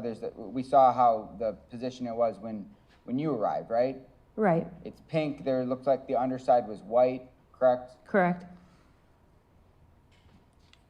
And then about 8 or a couple feet from the blanket, you found more human remains, correct? Correct. And you didn't find those remains on April 5th. You found those on April 6th, correct? Correct.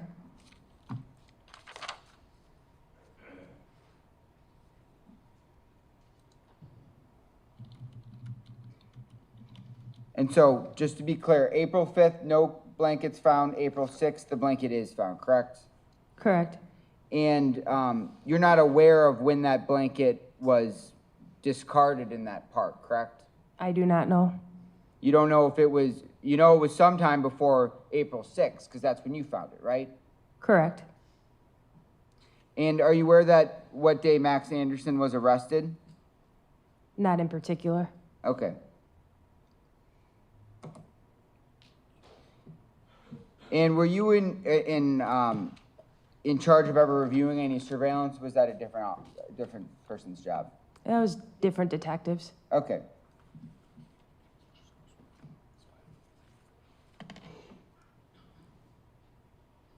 And just briefly here, you said that the human remains that you found looked like they were almost intentionally covered up.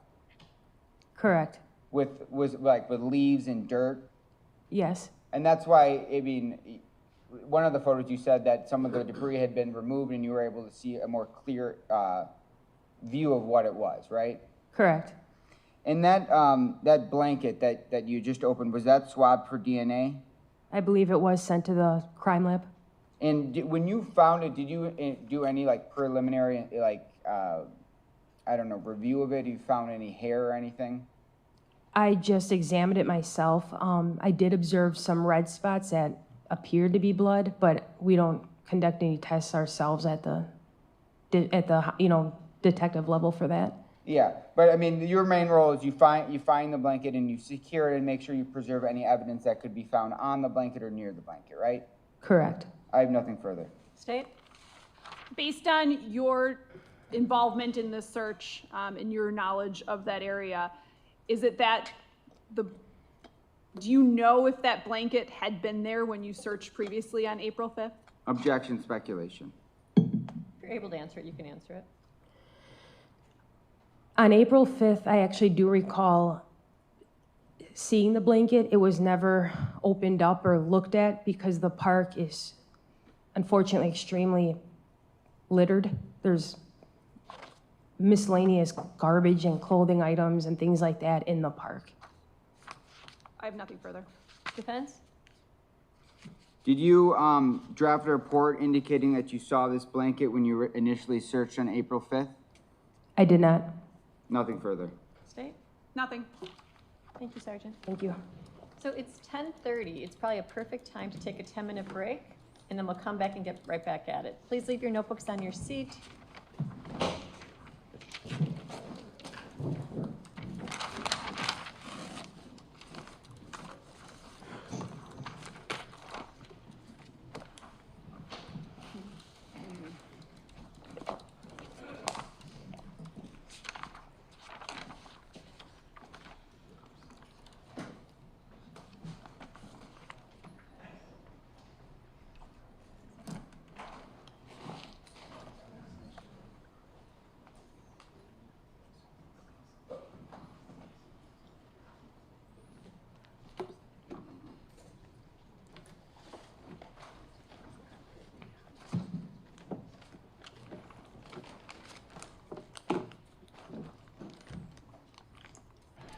Anything to address on the record?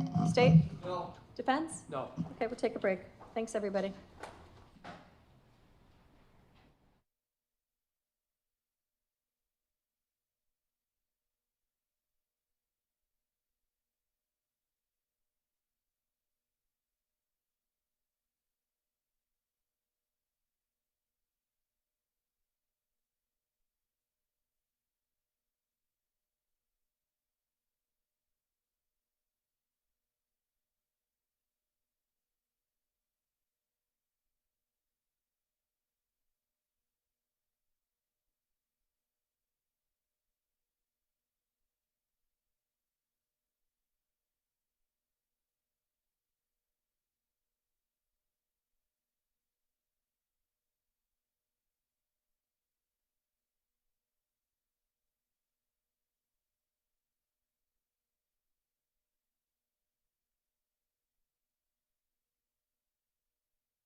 Okay, we're back on the record. We have the same appearances. State your next witness.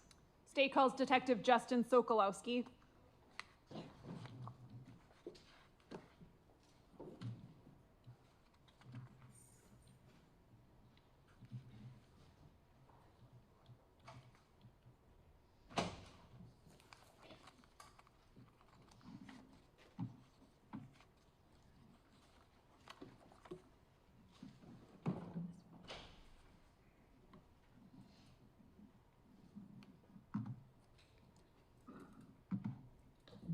Do you solemnly swear that the testimony you give in this matter will be the truth, the whole truth, and nothing but the truth, so help you God? I do. If you could please be seated, state and spell your name for the record. Detective Justin Sokolowski, JUSTIN SOKOLOWSKI. How are you employed? I am employed as a homicide detective for the City of Milwaukee Police Department. How long have you been with the department? Over 8 years. How long have you been a detective? Over 4 years now. And how long have you been assigned to the homicide unit? Over 3 years. Were you working in that capacity on April 7th, 2024? I was. Were you dispatched to the area of 31st and Galena, specifically the playground that's located there? Correct. Me and my partner were in the area doing follow-up at the time. Who's your partner? Detective Michael Driscoll, MICHAEL DRISCOLL. What did that follow-up consist of? We were in the area conducting follow-up, looking for video. We were flagged down by 2 individuals, indicated that they believed that there were human remains on the railroad tracks in the ravine. Who were those individuals?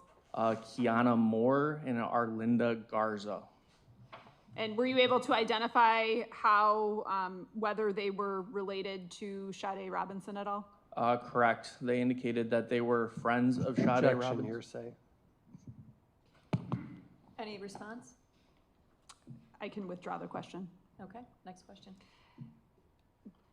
They flagged you down, and what did you do in response to that? After we were flagged down by those 2 individuals, we began searching the area. The area is between West Galena and West Walnut in the 1600 block between North 31st Street and North 30th Street.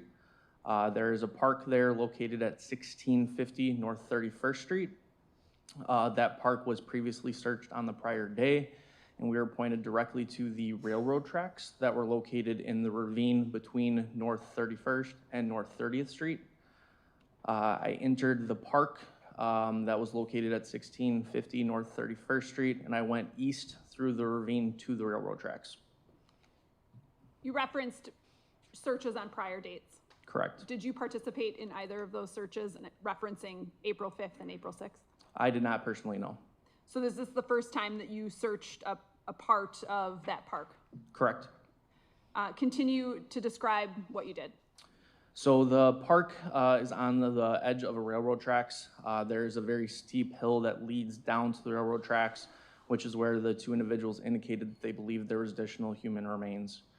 Upon going down that hill from the west to the east towards the railroad tracks run from the northeast to the southwest.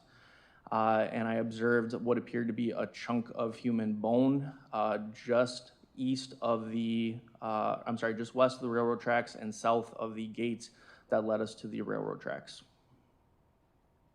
Was there other debris or trash in the area?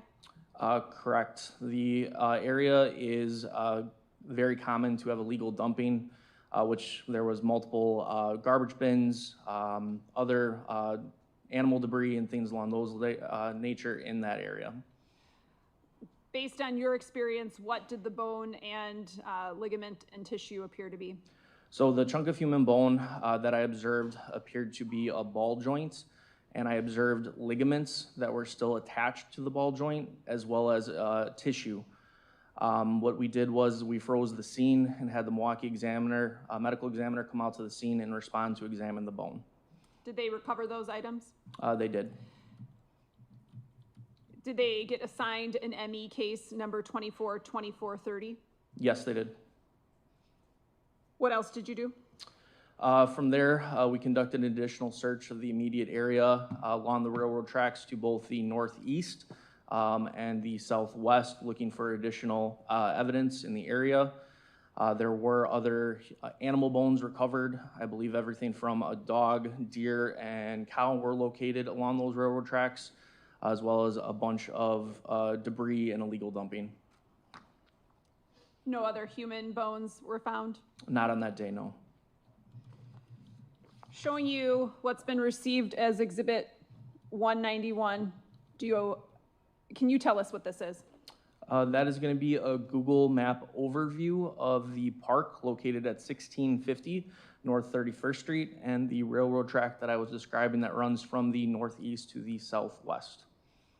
Can you describe on that map where you located the bone that you've just testified to? I can. So the circle directly to the right of foot location, there's a circle. If you follow that line to the white box that says proximal bone location, that is the approximate location where I discovered the hip joint.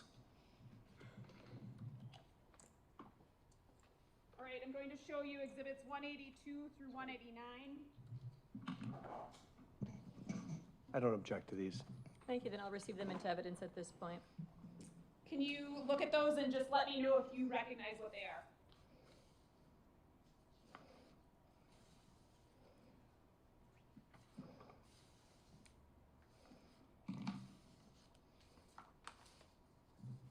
I recognize where this is. What are those exhibits? The photos start off with the bridge directly to the south of where I discovered the proximal bone, facing northbound to cover that railroad track area, and then a series of photos getting closer and closer and closer to the bone that was discovered. Permission to publish these? Go right ahead. Let's start out with that bridge. Is that bridge also depicted on Exhibit 191?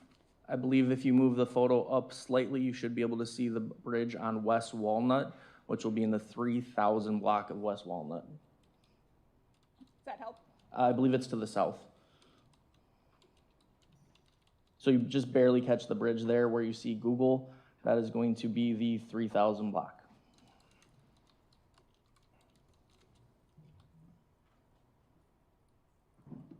Okay, I'm going to show you Exhibit 182 here, and then I'm going to go back to 191, okay? Okay, 182. Your testimony is that this is this southern bridge. I'm mistaken. That's actually going to be the West Walnut Street on the north side, facing to the south. This one? Correct. Okay.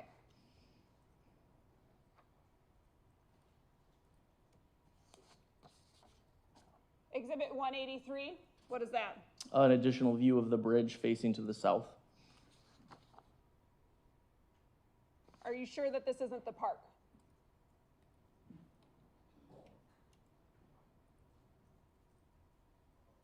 I believe that's going to be a view of the park from the south. Exhibit 184. That is going to be a view from the bridge facing down to the approximate location where the bone was recovered, and that's going to be the light that was set up due to it becoming dark at the time. Exhibit 185. Just a zoomed in version of that same photo. Exhibit 186. Another zoomed in photo of that same photo. These photos are getting darker as we go in sequence here. What time were you flagged down approximately? The initial time of being flagged down was about approximately 6 p.m. I would say by the time that it was discovered and that we had the crime scene investigator who takes our photos arrived on scene, it was probably about an hour to 2 hours later. And what is this a photo of, Exhibit 186? That's just going to be the flashlight on the bone that was discovered, as well as you can see a yellow bag on the top right. That is going to be our evidence markers. Exhibit 187. Just a closer up photo of that same image. Okay, and there's an evidence marker number 1 there. Correct. Showing you Exhibit 188. What is that? That is going to be a zoomed in photo of crime scene marker number 1 that we used, as well as a scale for reference due to size. And what about? So that's going to be 189. even a further zoomed-in version of the bone that was discovered, showing the ligaments and the tissue that was observed on that bone. You testified at the beginning that you and Detective Driscoll were out canvassing the area for surveillance video. I believe that was our initial intention to be in the area, yes. Did you accomplish anything as it relates to that? Unfortunately, that night, we did not recover any video. We were occupied by the bone recovery. Were you able to search for any surveillance video or not? There was numerous attempts on multiple days to get video in the area. You personally? On a later date, yes. Okay. But your assignment this night kind of shifted when you were flagged down. Correct. Nothing further. Cross? How many cases involving body parts would you say that MPD is involved in per year? I would not have an exact quote on that number. Is it something that you go years without even having to see that situation? I would say no. Meaning what? That you, in your 4 years as a detective, you saw something like this every year, or what? I wouldn't say every year, but there are cases where human remains are discovered in the city of Milwaukee. Is it important to be thorough? Yes. And isn't it true that MPD can preserve a crime scene if they wish to? Yes. With tape, right? Correct. Or even just by, in the homicide unit, just by stationing officers there, right? Correct. And for this park at 31st and Galena, was that ever done? I think in 2 separate occasions, yes. On a couple of two different occasions? Yes. Meaning that, what were those occasions? The day that we were flagged down, there was a pretty large crime scene set up to conduct a secondary search, and I believe a day prior it was done as well. And it appears that as the days are going by, different things are being located. Does that sound right? Yes. Meaning that it wasn't thorough the first time? The area is littered with extensive amounts of illegal dumping, trash bags that are mountains high, tire piles. It is a very common area for illegal dumping. So it is very hard in that area to do search everything. So you wouldn't say that it was sloppy, you would just say it was difficult? It was very difficult. But you would agree that something like this ought to be given the highest degree of attention and care, right? Yes. In that once a crime scene is folded up, so to speak, or ended, then the public can have access to it, right? Correct. And that happened here in this case a few times, right? Correct. Upon my arrival on the 7th, there was no crime scene established. It was reestablished once new evidence was located. Thank you, that's all. State? Nothing further. Thank you, Detective. State your next witness. Detective Michael Brownrider.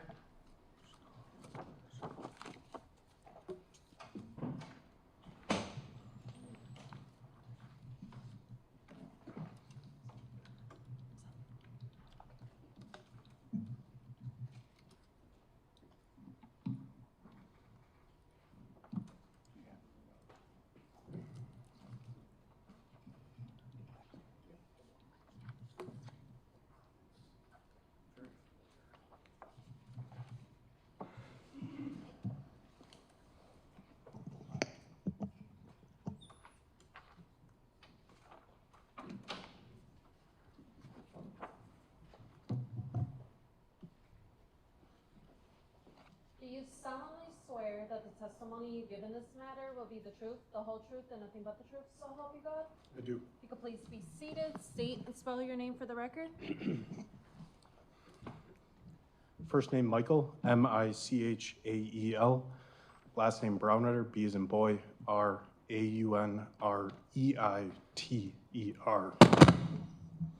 Are you a detective with the Milwaukee Police Department? Yes, I am. What unit are you assigned to? The Homicide Division. How long have you been a detective? Since 2021.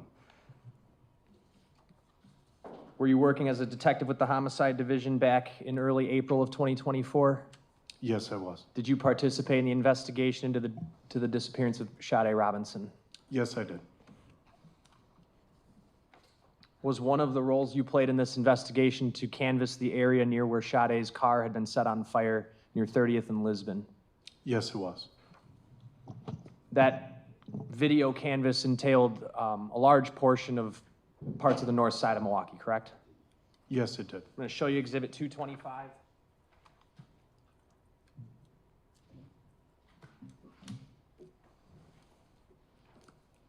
Is this a map of a part of the city and county of Milwaukee?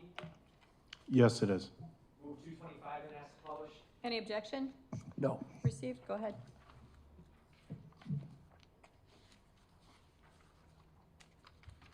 .225 here, Detective.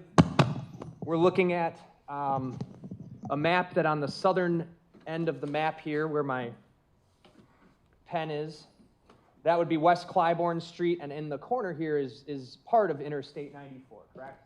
Yes, All right. And there's a freeway exit there. correct. Where does that exit get off? Gets off at like 26 in St. Paul. All right. If you were getting off, coming from the east, you'd be getting off right there on 25th and Clybourne, is that right?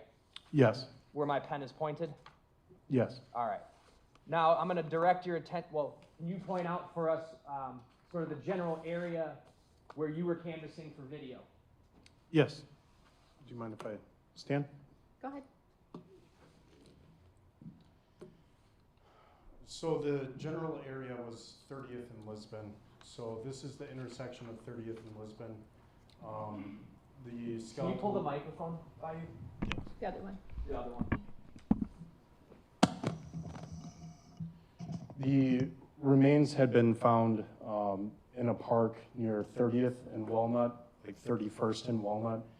And the fire had been on the corner of 30th and Lisbon, just to the north and a little bit to the east in the alleyway.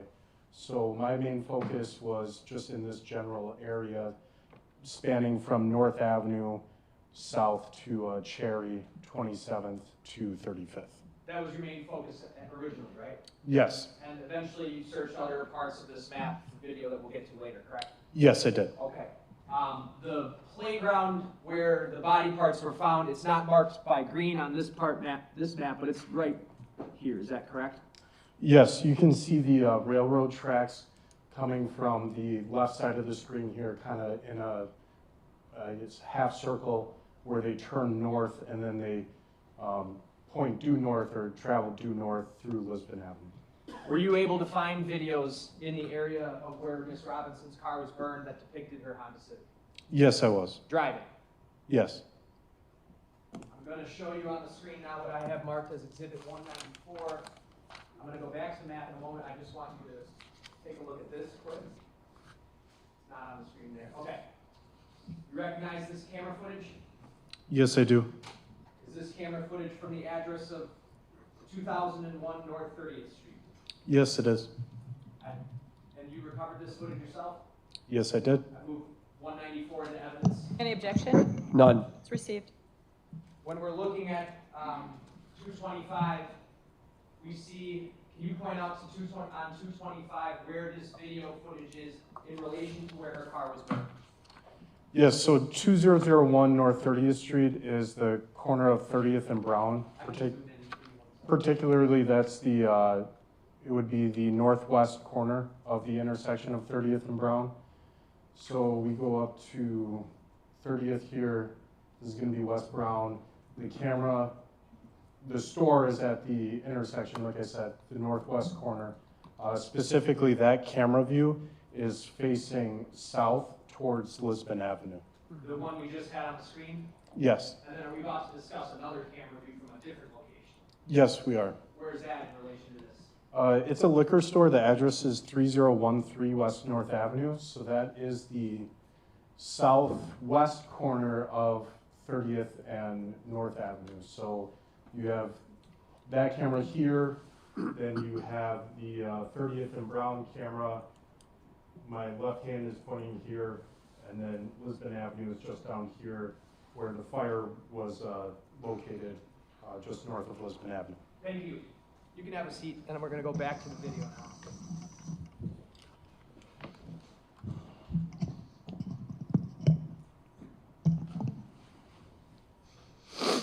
The date and timestamp that's on this camera are up in the left-hand corner, correct? Yes, And were you able to determine whether or not that was accurate? it was accurate. I'm going to advance.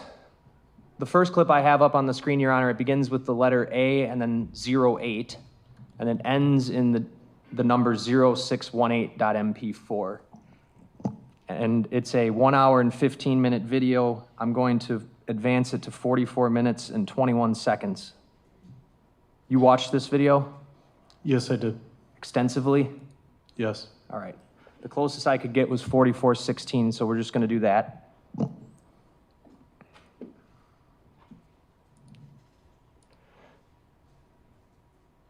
The date and time stamp at this part of the video, it's 44:17. What is the date and time stamp? April 2nd, 2024 at 6:50 and 36 seconds in the morning. And are you aware that shortly after 6:50 a.m., Ms. Robinson's vehicle was picked up on camera on North 30th Street near Walnut and Lisbon? Yes, it actually, if you follow the headlights, you can see it turns onto 30th Street from Lisbon Avenue. It continues northbound through the intersection here at West Brown, North 30th, and continues north. It turns northbound from 30th and Walnut, correct? Yes, sorry. If you zoom all the way in, you can actually follow the headlights. It comes from Walnut, comes through Lisbon Avenue, and continues northbound. All right.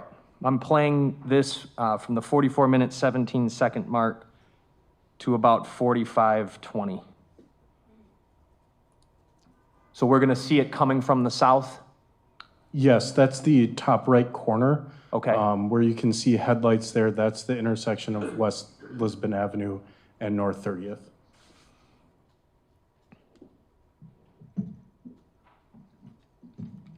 So this is just a continuation of where that vehicle is picked up at the liquor store down on 29th and Lisbon, correct? Correct. Okay.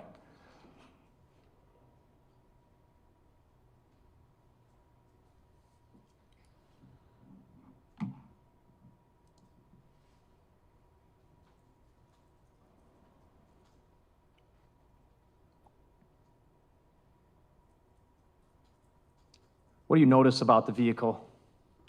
You can see the damage to the passenger side. The fog light is burnt out or broken. Are the wipers going? Yes. And it just passed the camera going north? Yes. Okay, paused it at 45:21. Going to advance it to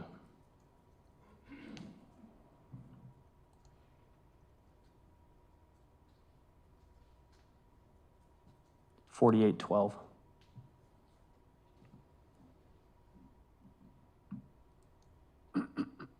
$48:14.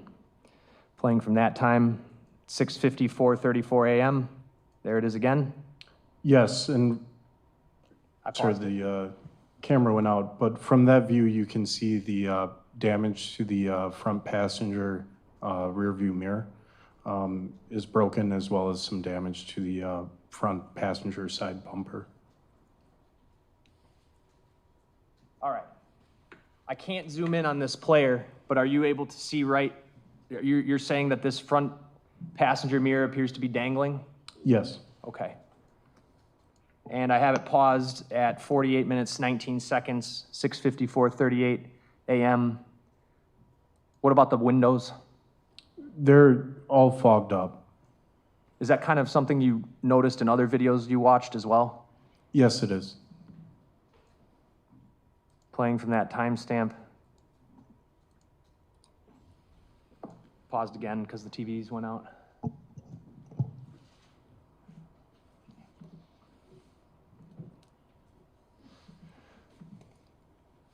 Picking up there at 48:23, and it's off camera, correct? Correct. It turned westbound on Brown. Were you able to find a video down Brown Street that picked it up, or not, or was there not one? No, I was unable to find any video west on Brown.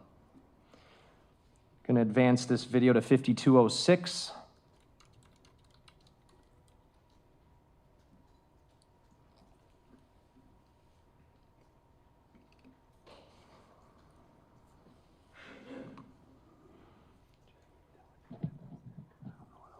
I'm going to play from 52:03. It says 6:58:22 a.m. if we get it back. Correct. Okay.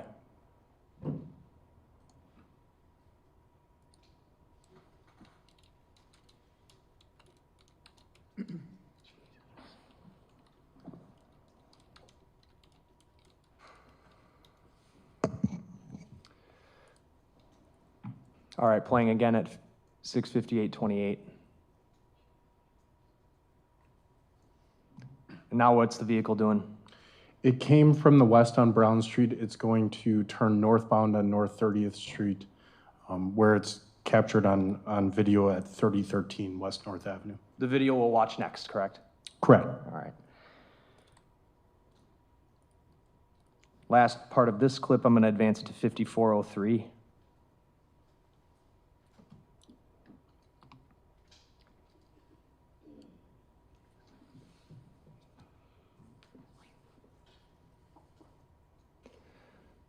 Now we're at basically 7 a.m. on the dot.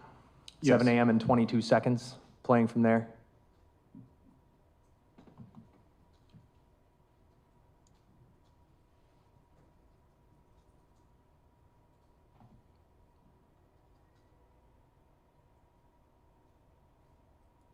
Again, that's the vehicle. You can see the passenger side mirror, the damage to it.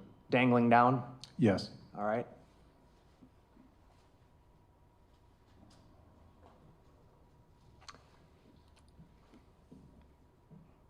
And what does the vehicle do? It continues southbound towards Lisbon Avenue, and you can, if you zoom in, you can see that it actually turns westbound on Lisbon Avenue.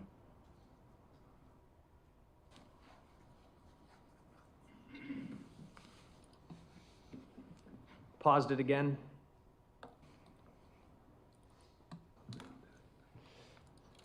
All right. So it's way up here in the corner going towards Lisbon, correct? Correct. All right. And before Lisbon Avenue, which is difficult, almost impossible to see, the car would be able to turn into the alley where it was eventually set on fire, correct? Correct. All right. I'm going to bring up the next clip. It starts with A08 and ends in 2150. Sorry. Got to get the right player up.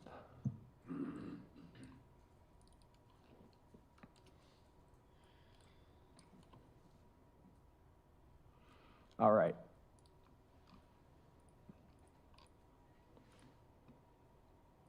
So we're at I'm going to go to 1 minute, 20 seconds.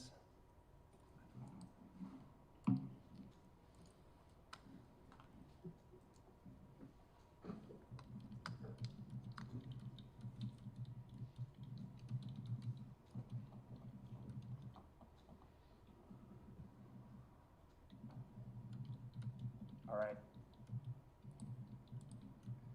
Very, very faintly up in the corner, are you going to be able to see that car turn off of Lisbon and go into that alley? Yes. All right, but it's really faint, right?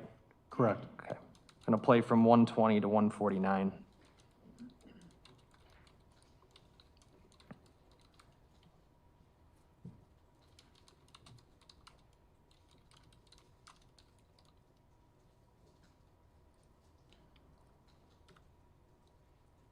All right. There it is, and it's making the turn now, correct? Correct. Okay. And you've reviewed that video footage from the liquor store before? Yes, I have. This is the time that you see behind the liquor store, the car in the L-shaped alley? Yes. All right. And then lastly, I'm just going to go ahead. I'll cue it up so when the TV comes back, it can be ready. 13 minutes, 52 seconds, roughly. 7:35 a.m. You can start to see faintly in the upper right corner the siren, or the fire trucks coming northbound on 30th. Correct. Okay.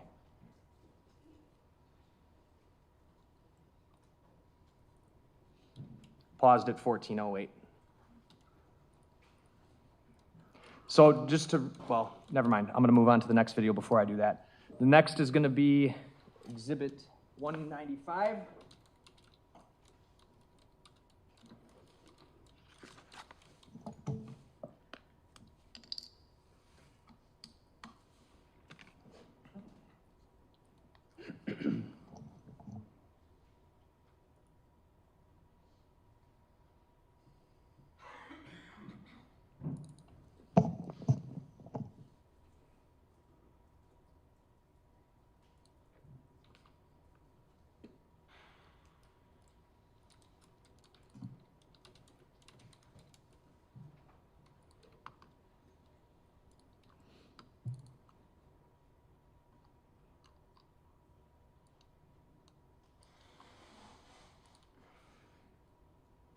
What are we looking at, Detective? This is the video from 3013 West North Avenue. Move 195 in. No objection. It's received. All right, I'm going to go up to 6. Well, was the date and time accurate on this one? Yes, it was. Very hard to see, but I'll bring it up in a minute. Make it bigger. Okay, so what date and time do we have? April 2nd, 2024 at 6:52 and 42 seconds a.m. And this is 30th Street right here, correct? Yes, And then this would be North Avenue going east if you were going that way. correct. And this just picks up where kind of that last camera left off? Yes. What are we going to watch the Honda Civic do here? So after the Honda Civic goes out of view traveling northbound on North 30th Street, it reaches this, I guess, the entranceway to the parking lot of the liquor store. It's going to turn into the parking lot and kind of back out and then go back southbound on 30th Street. Playing at 6:52:43.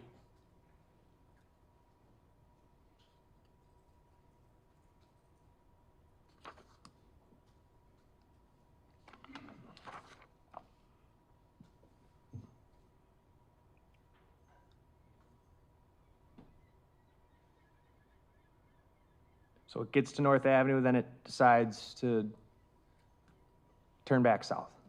Correct. And that's where we pick it up again on that other video? Yes, at 2001 North 30th. Okay. Let me advance this to 6:59:07, or as close as I can get.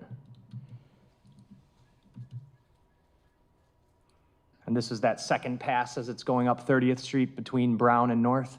Yes.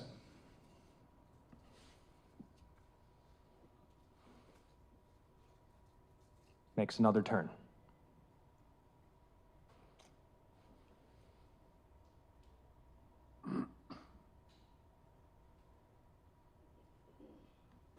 It's off camera by what time? 6:59 and 29 seconds. Thank you. So, Detective, in sum, from those two videos, you see the Honda coming northbound on 30th, and it essentially gets to North Avenue on 2 different occasions and decides to double back, seemingly circling the area near 30th between North Avenue and Lisbon Avenue. Correct. Nothing else. Cross?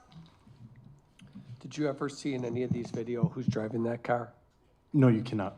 And you've attempted to zoom in and examine that closely? Yes, I did. Okay, that's all. Nothing else. Anything, State? No. Thank you, Detective. Thank you. Yeah, I will recall this witness at a later time. The next witness is Detective Thaddeus Schimmels.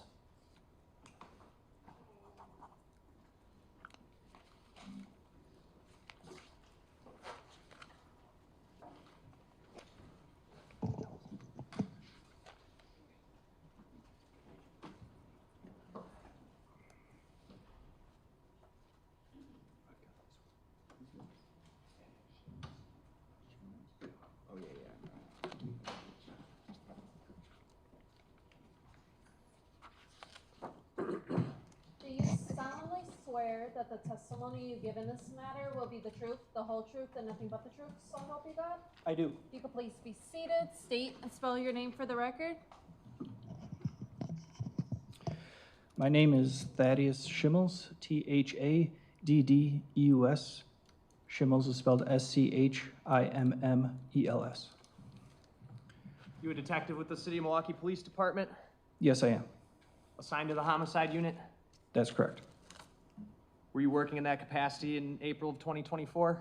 Yes, I was. Did you assist in the investigation into the missing person report related to Sade Robinson? Yes, I did. Was one of the roles of one of your roles in that investigation to canvass areas of the north side of Milwaukee for surveillance video footage? That's correct. Did you end up recovering multiple videos that depicted Miss Robinson's car driving in and around the area where it was ultimately burned at 7:30 a.m. on April 2nd? That's correct. All right, I got Exhibit 225 up on the screen. Tell us the areas that you search for videos in. The City of Milwaukee Police Department was looking at video in the area from 27th, North 27th Street to North 35th Street, from the area of West Valete Street to the area of West North Avenue. I ultimately obtained some video from the area of the 32 and 3300 block of West Valete in that area. Did you also obtain video from a location on North 26th Street? Correct. What was that location? The address was 833 North 26th Street. It was the child care center there. Okay. That video depicted the cameras. Oh, I'm sorry. The cameras on the building were facing North 27th Street and captured Ms. Robinson's vehicle traveling northbound on 27th Street at approximately 4:50 a.m. All right, to orient us, we're kind of looking at the southern part of this map, right? Correct. So this is a little glimpse of I-94 here. There's an exit on 25th and Clybourne. Wisconsin Avenue is here, correct? Correct. Where is this children's center or daycare?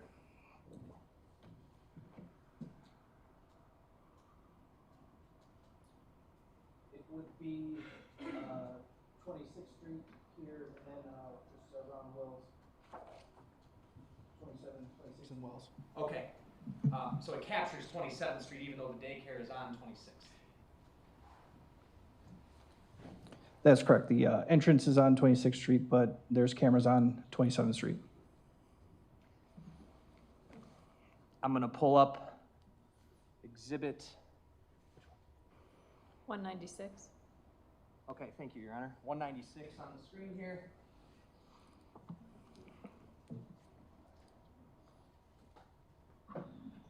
Just take a moment, hopefully.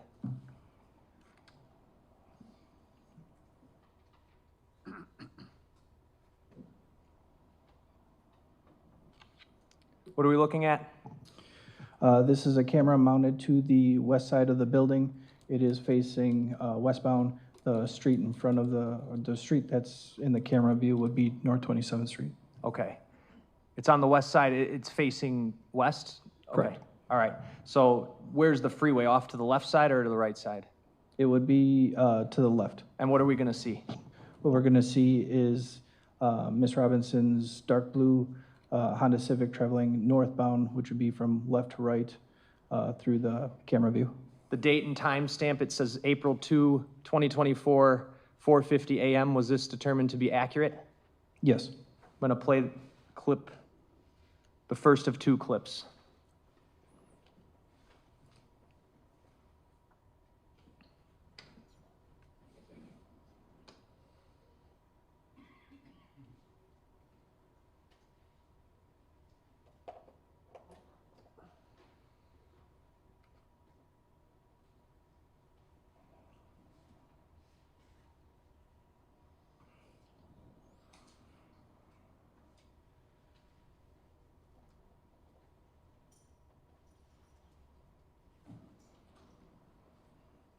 Is that it? Yes, it is. All right. Are you able to tell anything about the windows? Yes, the windows are steamed or fogged up. They're all of them are cloudy. I can also tell that the passenger side rearview mirror is not mounted fully, it's hanging on the side. Was that something that you were specifically looking for in videos? I mean, was that something you had known prior to your video canvas? It was developed during the video canvas, but yes, we were became aware that there's those distinctions noticed about the vehicle. Playing it again.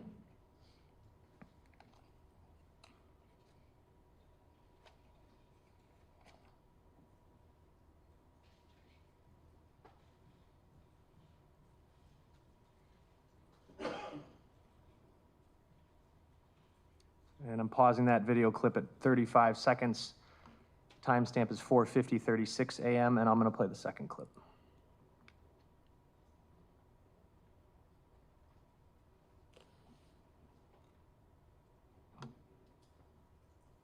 So this clip just picks up where the last one left off?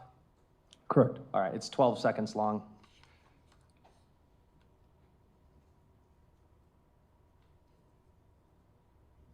And that's the vehicle going through? That's correct. All right. Are you able to see on this video too whether or not the windows appear to be foggy? Yes, they are. One more time.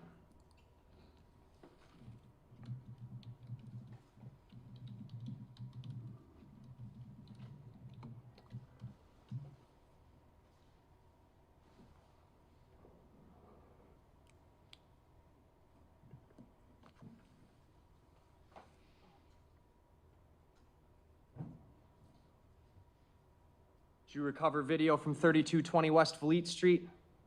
Yes, I did.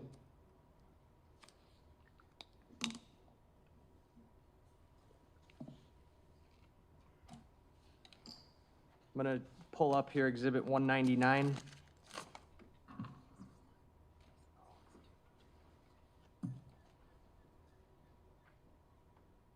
Judge, if I called the 833 North 26th Street Exhibit 196, I was wrong. It is it's marked as Exhibit 202. The sticker says 202. That was my mistake. It might have been mine as well. Okay, so the last video was 202. Yes. Got it.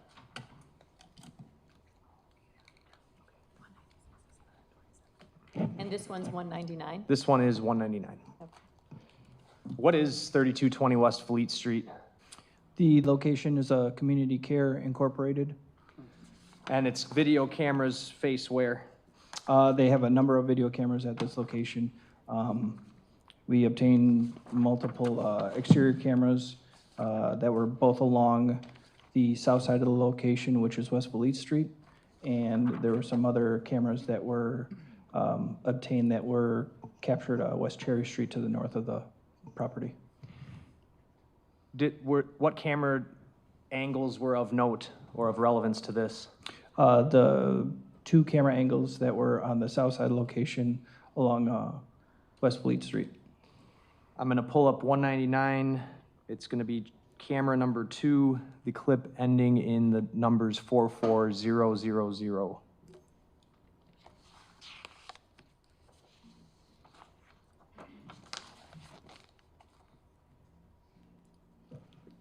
All right, orient us if you can.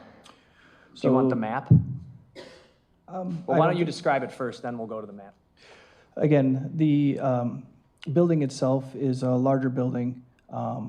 This would be located, the camera's on the south side of the building. It's both marked and it's facing in a southwestern direction. The camera itself is specifically titled Volite Southwest. What you see is the sidewalk in front of the building in West Fleet Street facing in a western direction. The set of green lights right there would be 33rd Street, and then in the distance you can see red lights of 35th Street. So this camera is facing southwest, and then there's going to be another camera watching that's facing southeast, right? Yes. All right. And the date and timestamp on this one? It was 1 minute slow to the actual time. I'd move 199 in. Any objection? No. 199 is received. Now, we had just watched the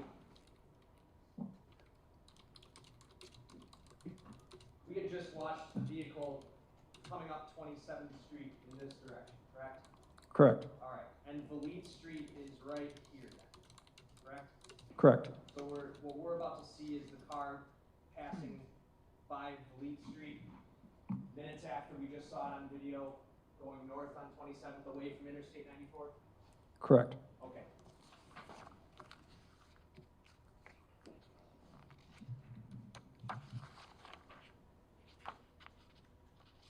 I'm going to advance this to 16 minutes and 49 seconds. The time up on the top here says 4:56:49, but that's probably more 4:57:49, correct? Correct. Okay. Playing from there.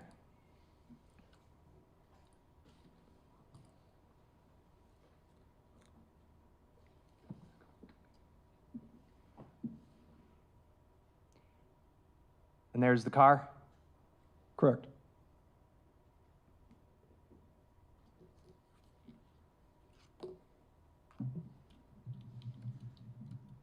So it went through 33rd Street then, Yes. up to 35th? Correct. Okay.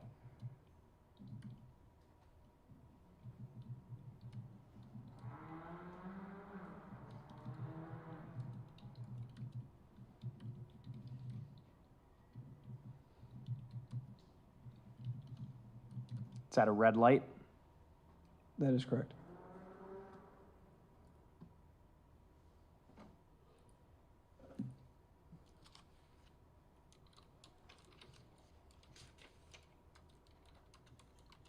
What's it going to do? Once the red light changes in the distance on North 35th Street, it's going to make a left turn to travel southbound on North 35th Street.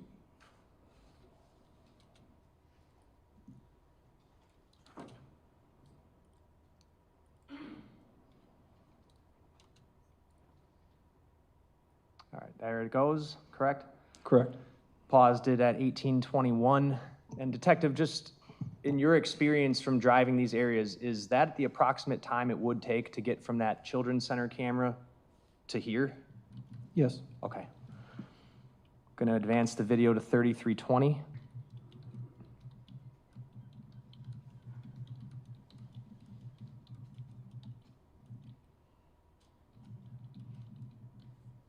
Playing from there. This would be roughly 5:14:20 a.m. That's correct. And what are we going to see off in the distance there? The vehicle, I believe it goes, is going to travel, Turn south there? yes, it was traveling eastbound on West Fleet Street, and then it turned south on North 33rd Street. There's another camera we're going to watch that's going to show that same turn from that intersection, right? Yes, that is correct. Going up to 35:15. 5:16:12 a.m. Correct. There it is again, right? That is correct. Do you know where it came from that time, based on your knowledge of the other facing camera? Yes, it was actually traveling northbound on North 32nd Street, had turned left to travel westbound on West Fleet Street, and is going to again turn onto southbound on North 35th Street. So this is its second southbound turn from Valete onto North 35th Street in like the past 15 to 20 minutes. Correct.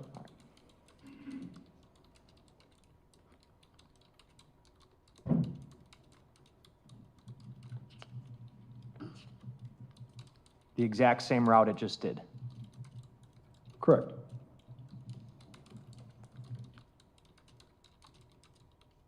And there it goes.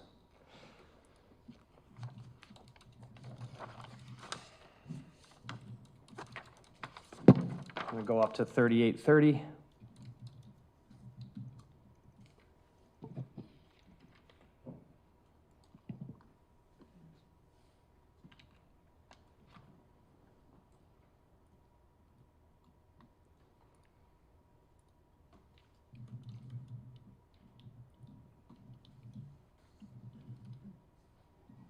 All right, Now, the TV's back, we're up to 5:19:28 a.m., Detective?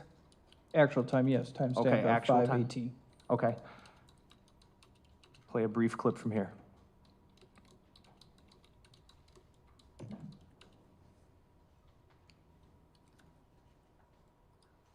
Paused it.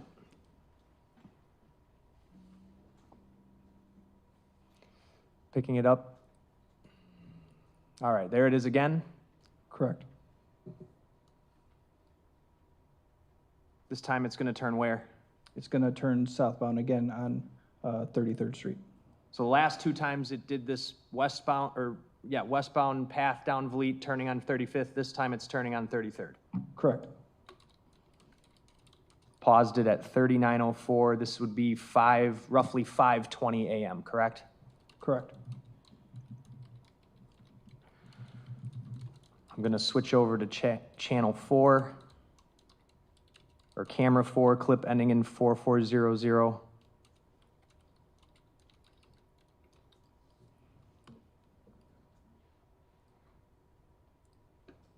All right. Let me advance it to 1632.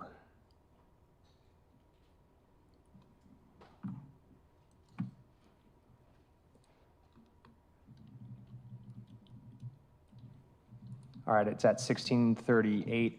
Up in the left here, we've got April 2nd. This is going back to that first clip we watched where it's coming westbound on Vliet, but we're just looking at the different angle, right? That is correct. And those set of lights down there would be what lights? That will be Ms. Robinson's vehicle traveling westbound on West Vliet from North 27th Street. Sorry, I meant the traffic lights. What I'm street sorry. would that be over there? Lights in the distance would be North 27th Street. So if the car had been going north on 27th Street like we saw in the Children's Center video, all it had to do is get up to Vliet and then make a left-hand turn. Correct. Is that what we're seeing here? Yes, sir. And then it just comes past on passing 32nd and Vliet. I'm just going to object to leading questions at this point. I'll rephrase them. Go ahead. I played it from about 1645. Is that the car? Yes. Are you able to tell anything about the windows as you watched this? Yes, the windows appear fogged or steamed up. Again, the rear view mirror on the passenger side is hanging, and the front lower fog lamp is looks not like the other one. Okay.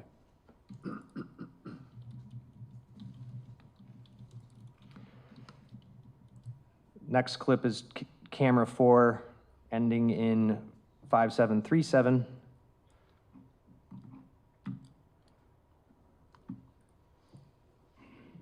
All right, same camera angle, just next clip, and I'm going to advance it to 20 minutes, 49 seconds.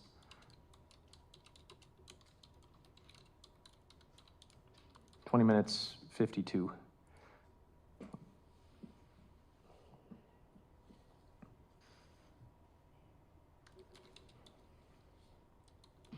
Now you can barely see North 32nd Street there, correct? That's correct. It's a T intersection there. What are we going to see the car doing here?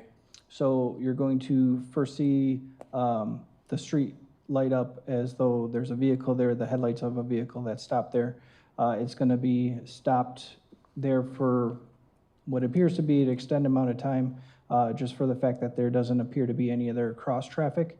And then the vehicle come into the camera view just momentarily as it turns left to go westbound on West Vliet again. So it stops right here a little off camera is what you're saying?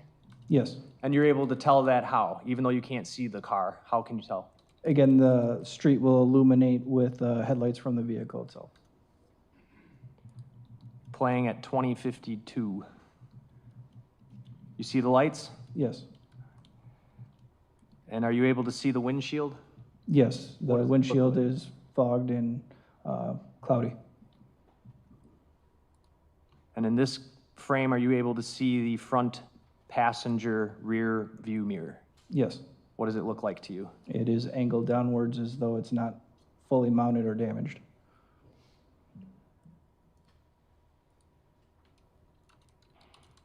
And that turn was made at around 5:19 a.m.?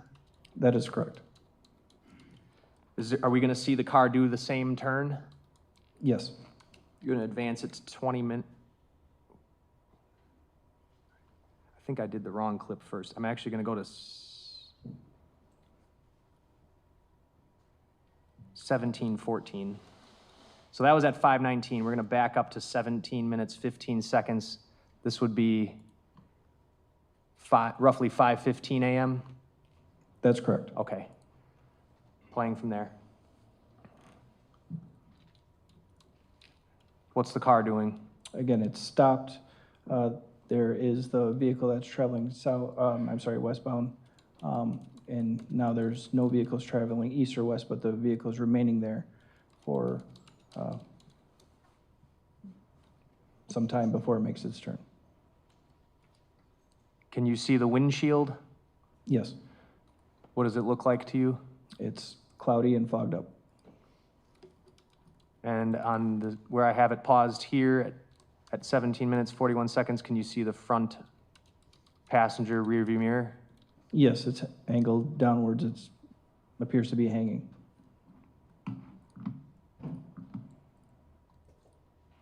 Paused it at 17 minutes, 45 seconds.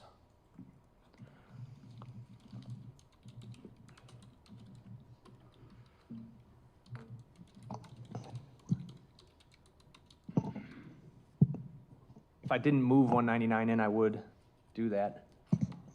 You did 199, you didn't do 202. Then I would move 202 in. Any objection? No. It's received. I would, I could go on to the next one, but if you wanted to break here, I'd leave it up to the court. We can keep going. Maybe one more. Okay, I then we'll break. have actually a quick one. I'll do that. All right, did you get a ring video from an address on McKinley? Yes, What was the address? the address was 3332 West McKinley. I'm going to show you what is marked as Exhibit 200. This is a brief clip, right, Detective? Correct. Okay. While I pull that up,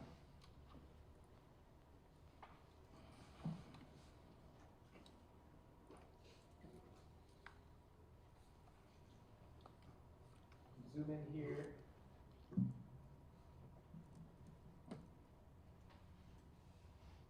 All right, so we just watched the video of the car going westbound on Lee here, right?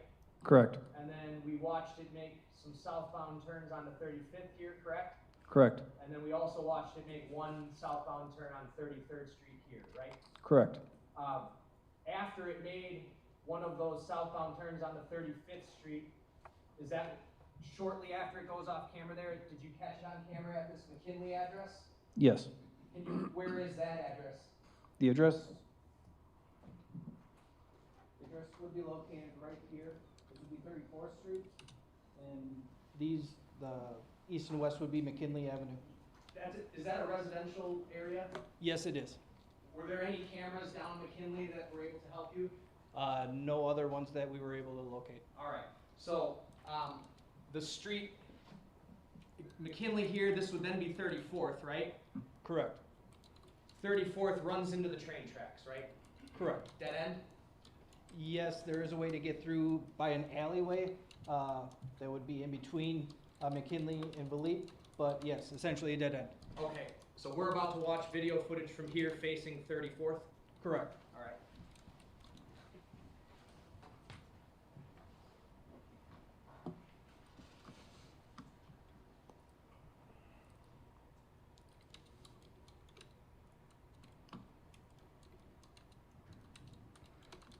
Is this the video? Oh, sorry, I gotta hit the button.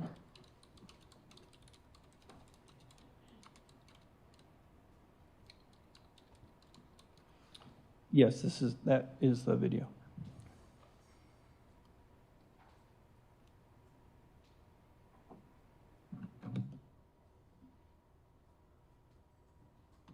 Let me get the volume on here.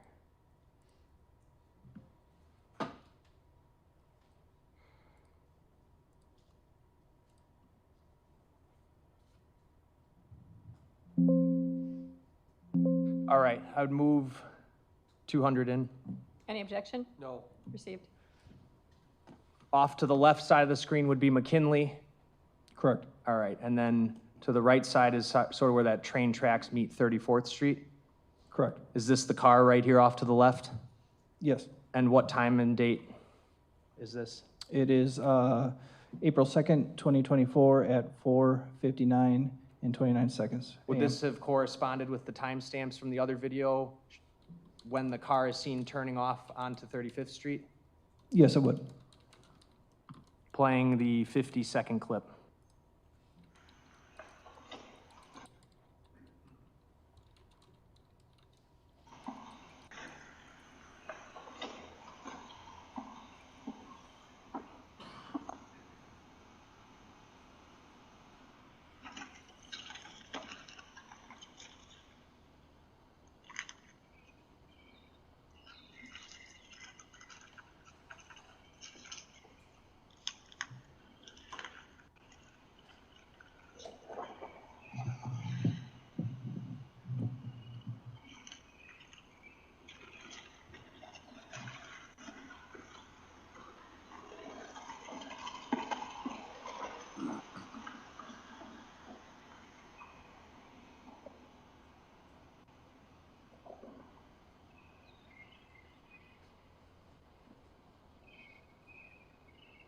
What'd you observe the car do?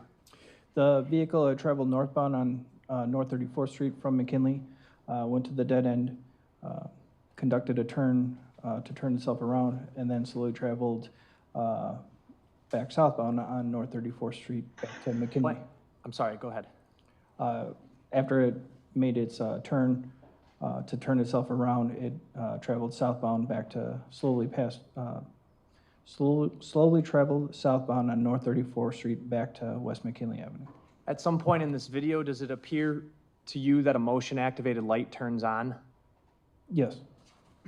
All right, I'm gonna play it one more time.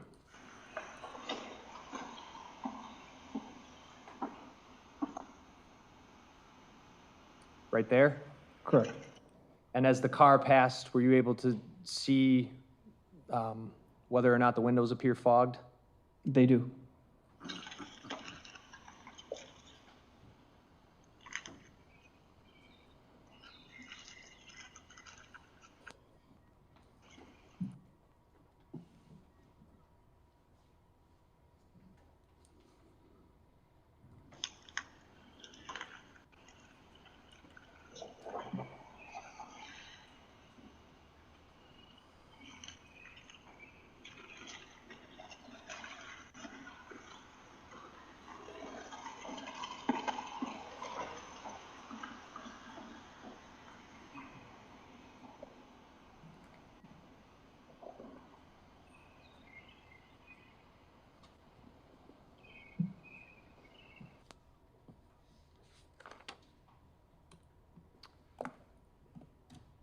Okay, I think this is a perfect time to break.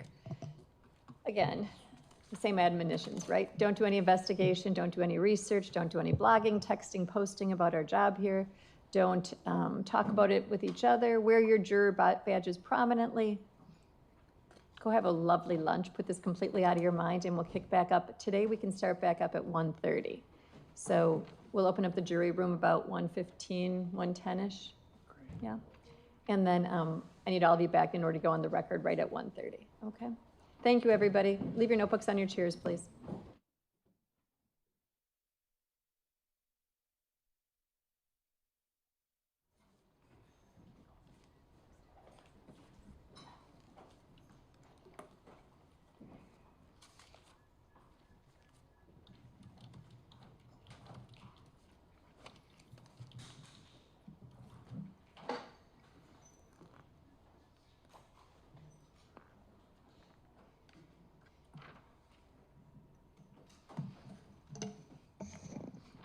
See right at 1:30.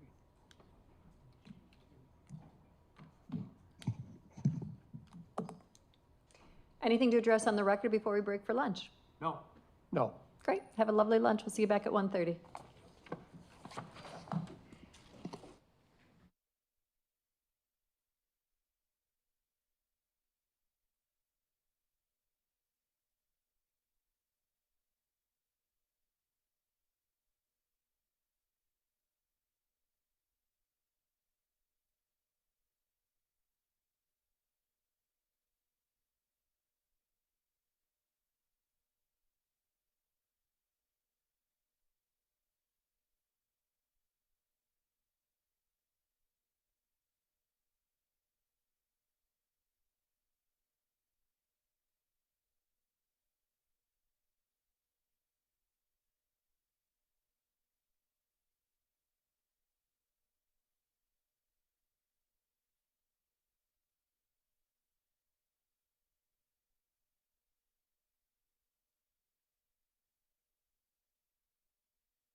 Hey, Sean and Ann, it's so great to be with both of you. Thanks for having me back.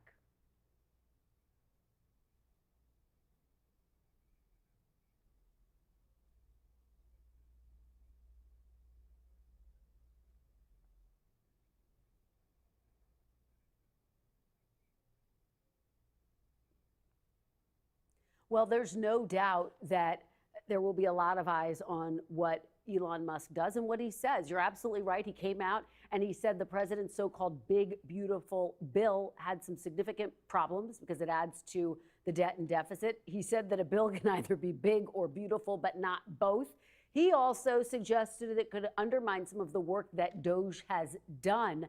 And so it was notable to see that very public split there. But what we're witnessing so far in the Oval Office is the president praising Musk and vice versa. Now, in terms of the work that Doge did, it is worth noting that, remember, Elon Musk had vowed to find $2 trillion in cuts. Then that was dropped down to $1 trillion. And now, as he prepares to leave, so far, he has touted about $100 billion in cuts, so far short of what he was anticipating and promising that he could do.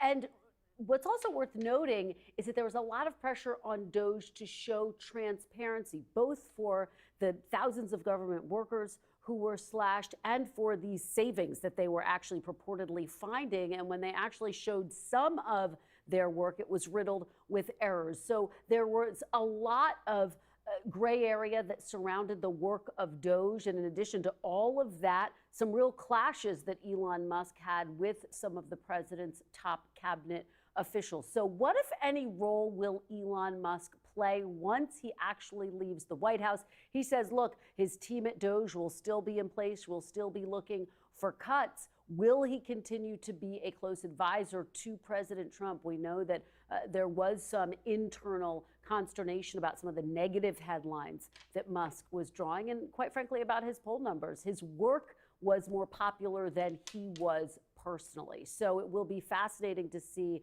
how that relationship evolves now that Musk is going to leave the White House.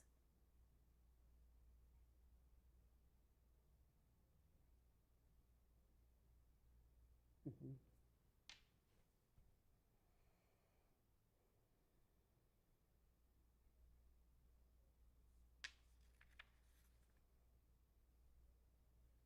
There has been a lot of whiplash over the president's tariff policies today. Undoubtedly, I think you will hear him strike a note of optimism that ultimately he is going to get some deals done with these other countries. Remember what Peter Navarro, the president's top trade advisor, had promised: 90 deals in 90 days. That is looking increasingly unlikely. And these legal battles back and forth, the tariffs being on and off and then on again, not only prompting stocks to open lower today, but also really raising questions about whether the United States will lose some of its leverage in these trade negotiations. In addition to all of that, Sean and Ann, really creating uncertainty both for big businesses, small businesses, and Wall Street as well. So as the world watches to wait and see what will happen next with the president's trade policies, he does head to that critical battleground state of Pennsylvania, of course, one of the states that the administration will continue to eye ahead of the midterms, and undoubtedly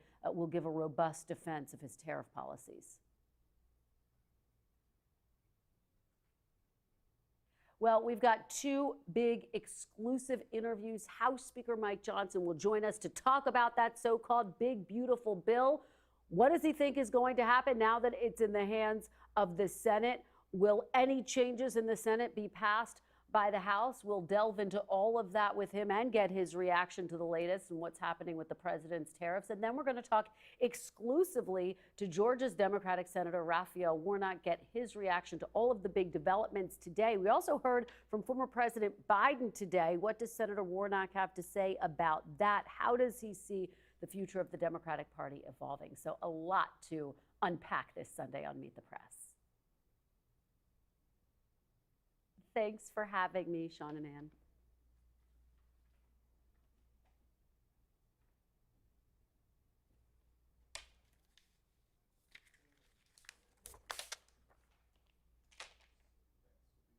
Thanks, guys.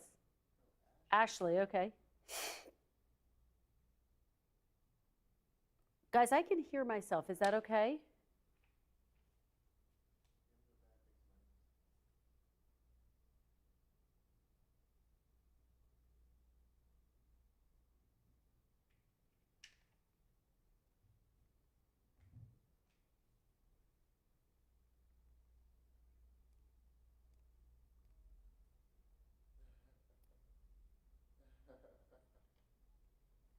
Hey, Ashley. Oh my God, you didn't. Don't worry about it at all. You're fine. You're fine. Take a beat. Take a beat. No worries. Absolutely.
State of Wisconsin versus Maxwell Anderson, case 24, CF1692, appearances. Ian Vance, Krzan, and Megan Newport for the state, and joining us at council table is Detective Joanne Donner.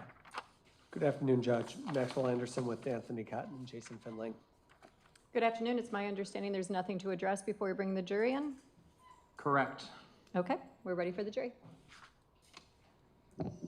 Are the pencils sharpened, Benz? I saw them passing ones this morning.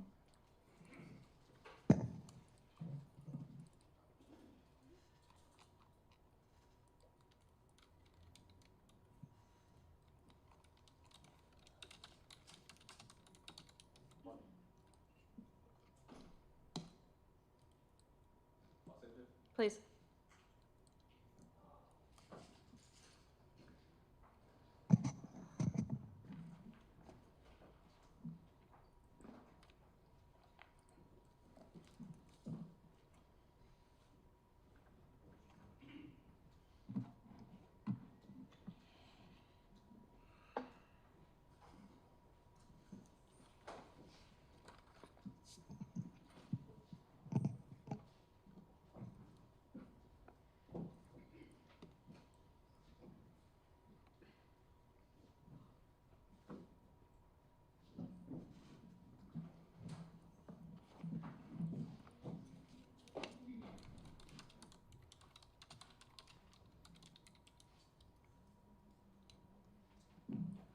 Going on the record, calling State of Wisconsin versus Maxwell Anderson, case 24, CF1692, same appearances. Okay, good afternoon, everyone. I hope you had a lovely lunch. We still have Detective Thaddeus Schimmels on the stand. We are still on direct examination. I have a new court reporter, so we're going to re-swear him at this point. Do you solemnly swear that the testimony you give in this matter will be the truth, the whole truth, and nothing but the truth, so help you God? I do. You can please be seated, restate and respell your name for the record. My name is Thaddeus Schimmels, Thaddeus, last name Schimmels, Schimmels. Welcome back, Detective. When we left off this morning, we had finished with a video from the 3200 block of West Valete, as well as a video from the 3300 block north of McKinley. Is that right? West McKinley, yes, sir. It was McKinley, okay. And lastly, I got one more video to play with you. Did you obtain video from a gas station at 3308 West Valete Street that depicted Miss Robinson's Honda Civic? Yes. Could you tell the jury where that gas station is on the map? Certainly. For the record, I have Exhibit 225 up on the screen. West Valete Street is here, and 33rd Street would be just kind of going through the JJ Fish and Chicken, the eye of the fish. It would be located on the northwest corner of 33rd and Valete.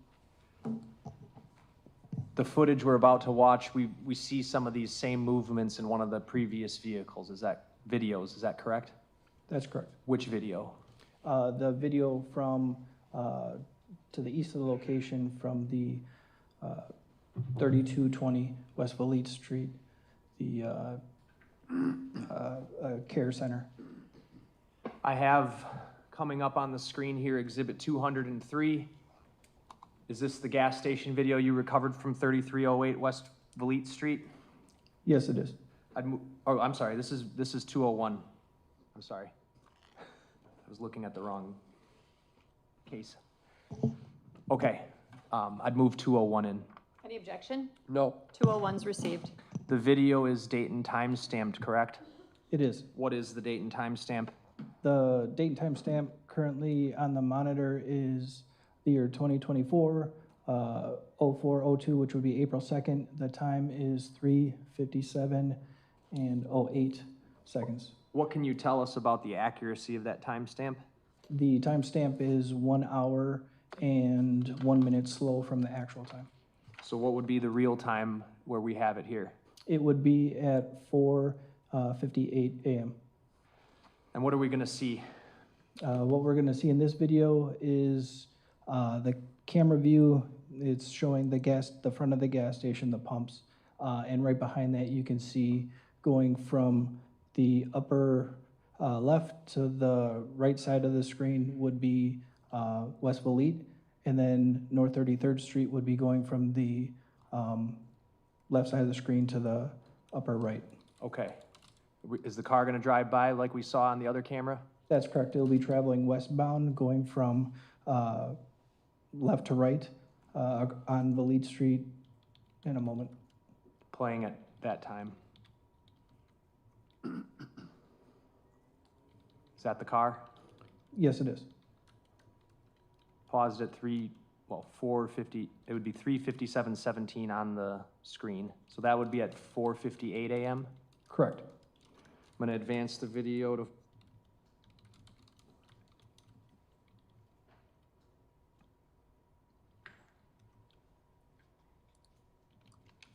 (4:13).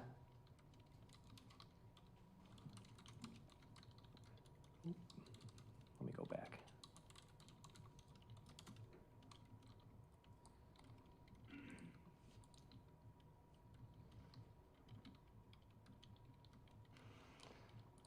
Queued up to 4:13:06, playing from there.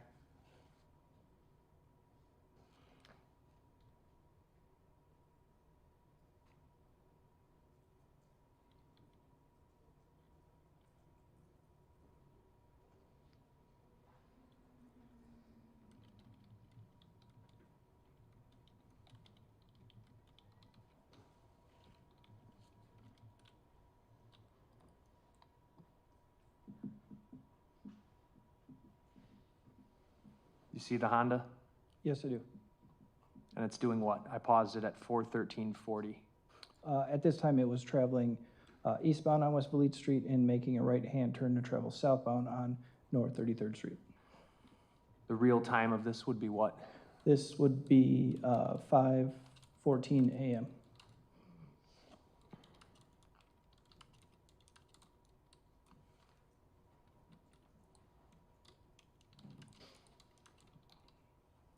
Advancing the video to 4:15:31, but really that would be roughly 5:16, right?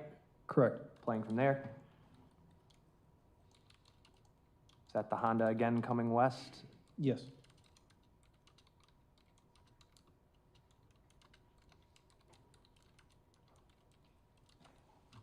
And lastly,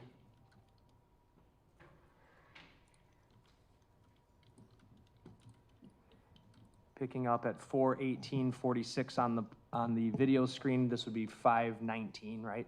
Correct. Playing from there.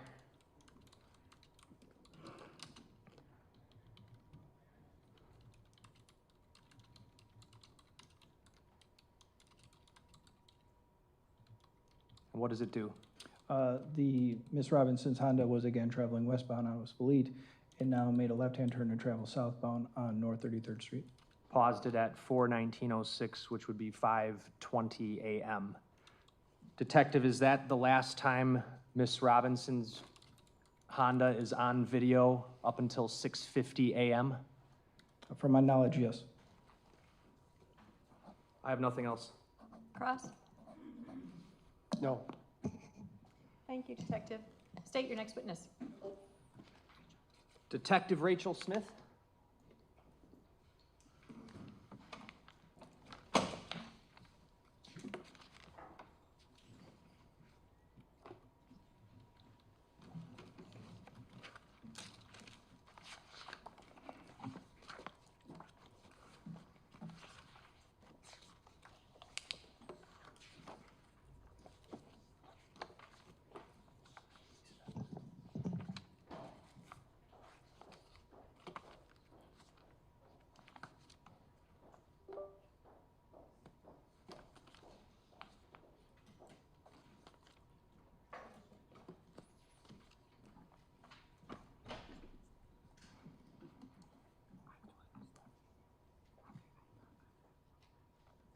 Do you solemnly swear that the testimony you give in this matter will be the truth, the whole truth, and nothing but the truth, so help you God?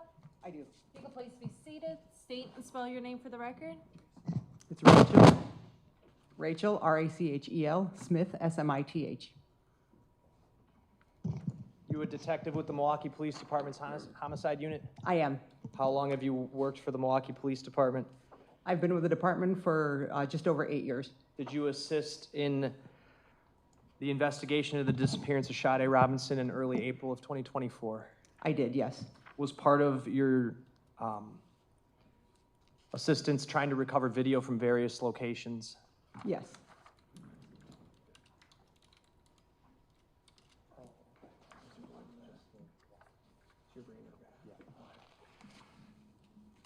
Did you go, or excuse me, did you help with looking around the area of where Miss Robinson's car was burned for video of any kind? No, I did not go in that area specifically. The video that I recovered from that area was received via email.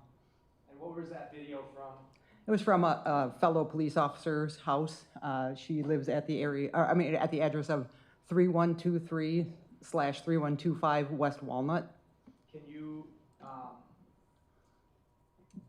tell us, for the record, that officer's name? Yes, it is Police Officer Shalonda, Shelondia, Tarver, Tarver. Can you point out on the map I have on the screen, which is Exhibit 190, where the house would be? Sure.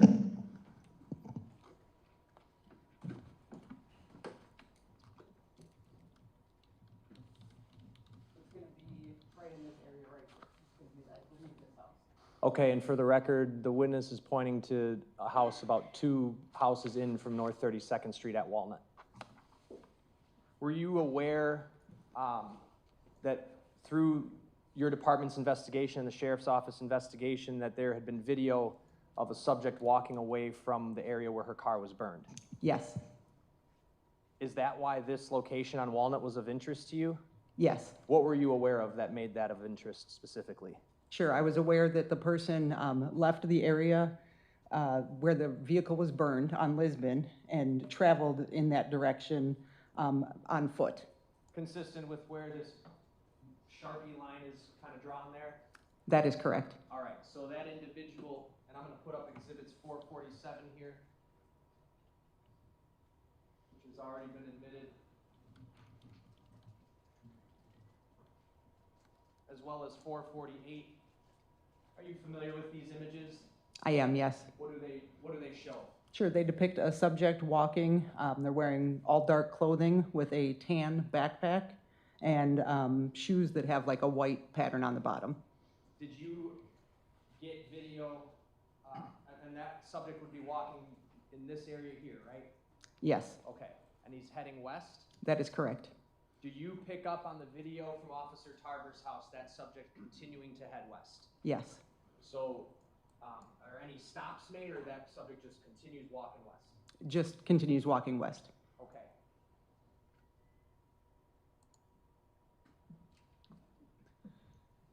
I've got exhibit 197 in my computer here. Can you tell us about what these clips are in terms of the video quality and how you received them? Sure, so unfortunately, Officer Tarver was having difficulty downloading the clips directly from the system. So what she did to not lose the video, she took a screen recording with her cell phone. She recorded it and then sent that to me via email. So they're pretty grainy? That is correct. Okay.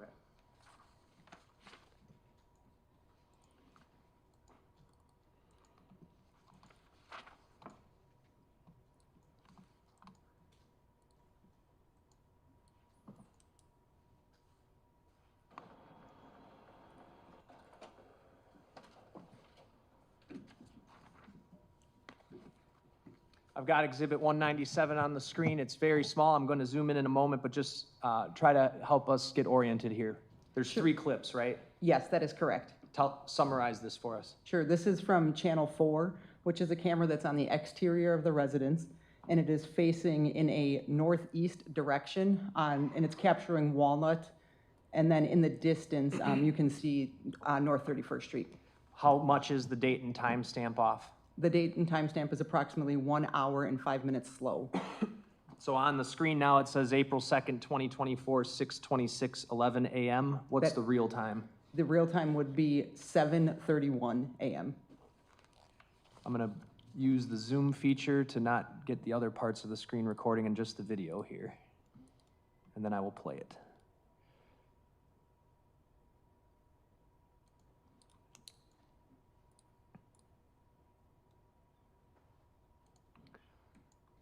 I'm going to play it one time in normal speed and then one time in sped up. Playing it at 2:07. The clip is 3 minutes 57 seconds long. And just before I get going, since I advanced it, we're up, the timestamp here now reads 6:28:20 a.m., so that would be what? 7:33 approximately. Playing at 2:08.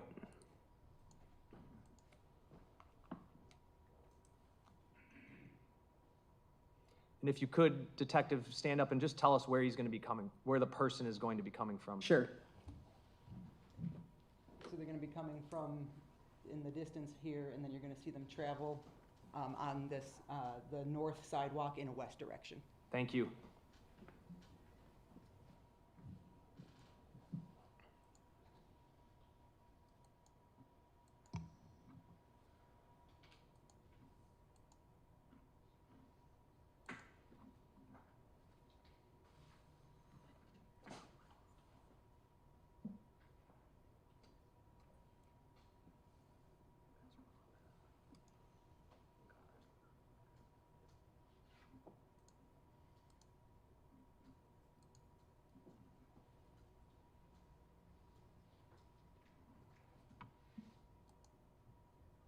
You see him?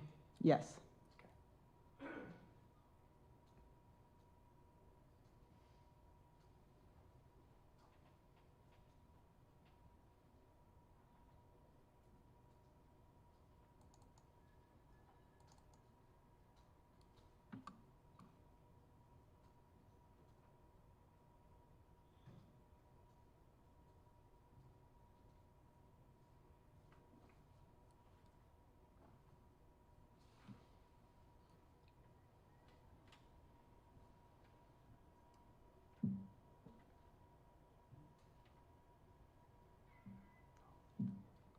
And then he's off the screen by 3:53? That is correct. Okay, just one more time and fast forward.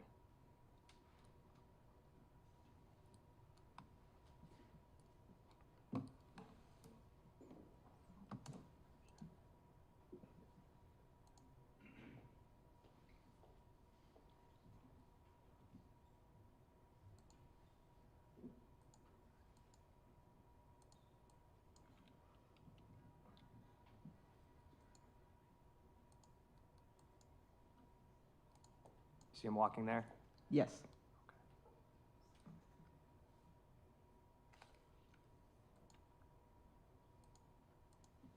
The next clip is going to be from what angle then?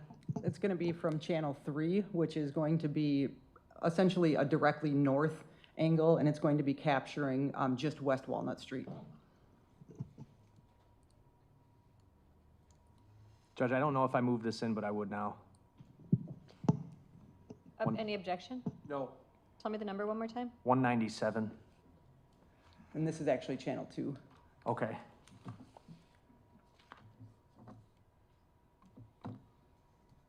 I'll go to the one that you had mentioned. So this is just looking direct in front of the house then? That is correct. Okay. Playing this one from 50 seconds.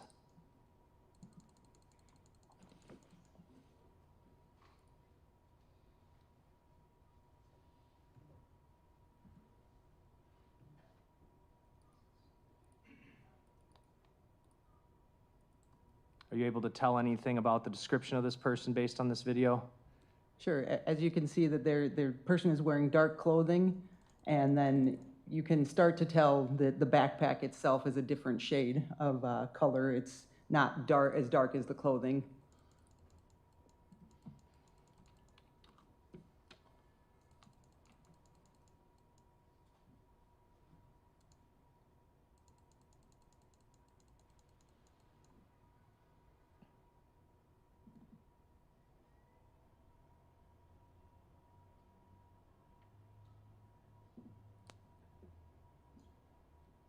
Last clip. Gonna play it from 1 minute, 15 seconds. Where are we looking here? So this is channel 2, and this one is going to be pointing in a northwest direction, and this is capturing West Walnut Street and North 32nd Street.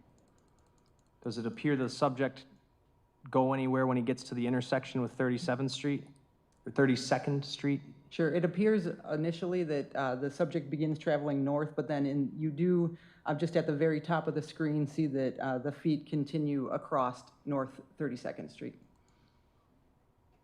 Playing at 1:15.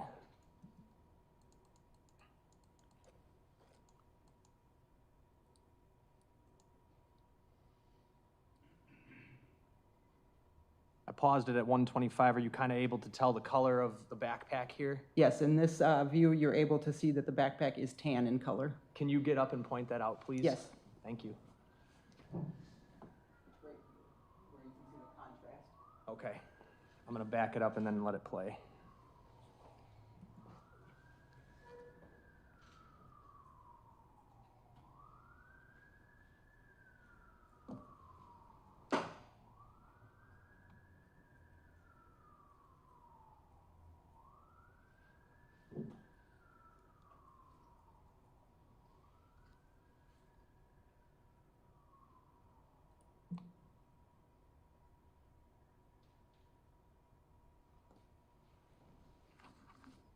And now he's at the corner? Correct. Okay.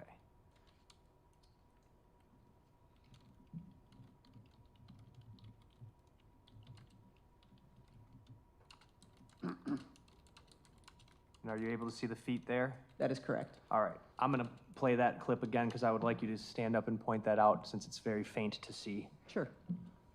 Backing it up.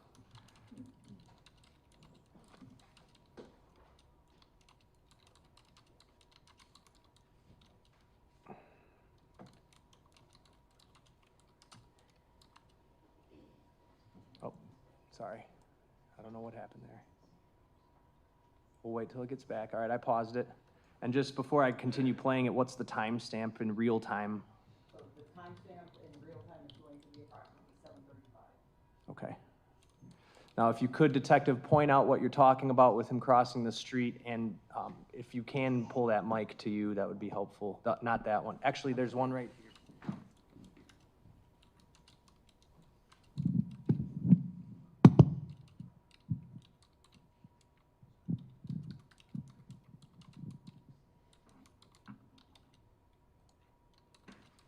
Okay, I'm going to play it at this point.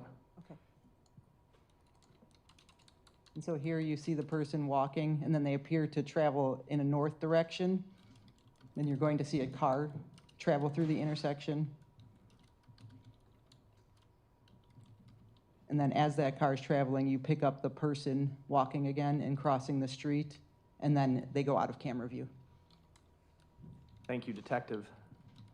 That street they're crossing is what street? That's North 32nd.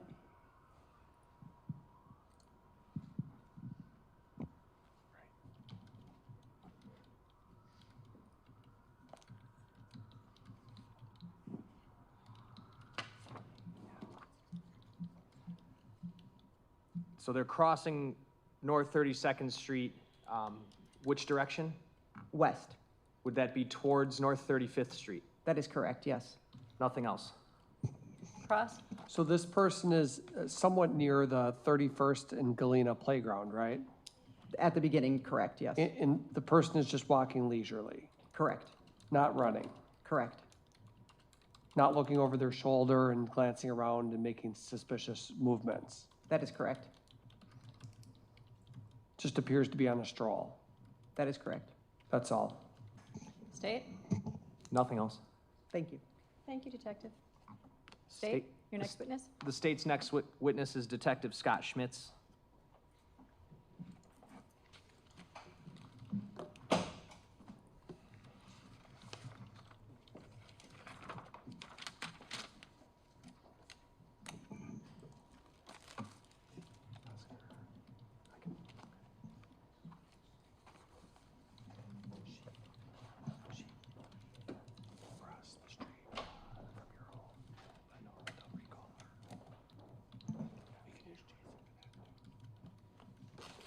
Do you solemnly swear that the testimony you give in this matter will be the truth, the whole truth, and nothing but the truth, so help you God? I do. If you could please be seated. State and spell your name for the record.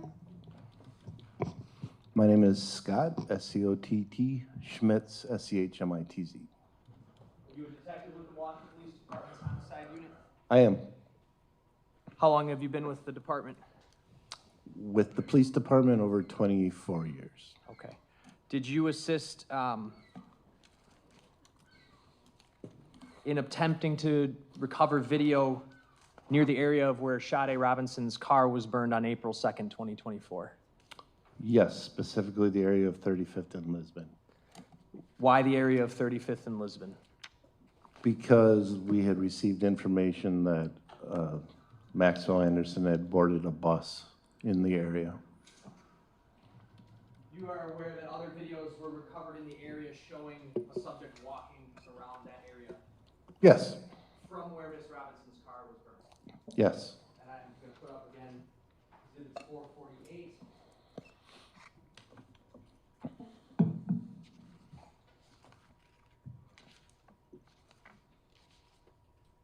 Is this an image you've seen before? Yes, Were you kind of tasked with trying to find video to see if you could pick up this individual walking anywhere else? yes, we were. And based on that clothing description, were you able to find video depicting that person? Yes, we found video from a corner store on the corner of 35th and Lisbon called the Key Spot.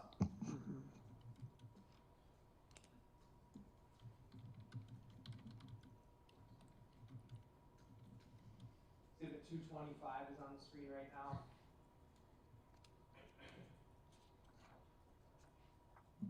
All right. So, were you familiar with the location where Miss Robinson's car was burned? Do you know where that was? I believe it was a little bit south of 35th and Galena. I don't know the exact location, though. And, all right, so right here we're looking at, this is Lisbon in the middle, right? Yes, Okay. The video you recovered is found where? would you like me to stand up and show you? Yes, and I have a microphone for you.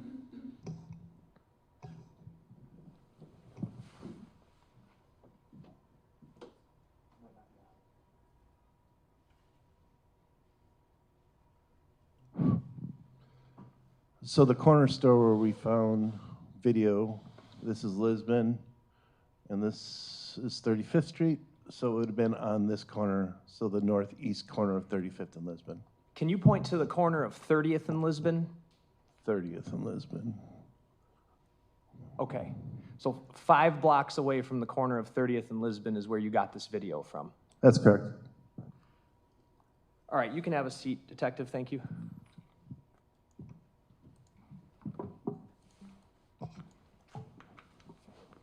The video you recovered, did it depict what appeared to be the same person as in those screenshots I showed you? Yes.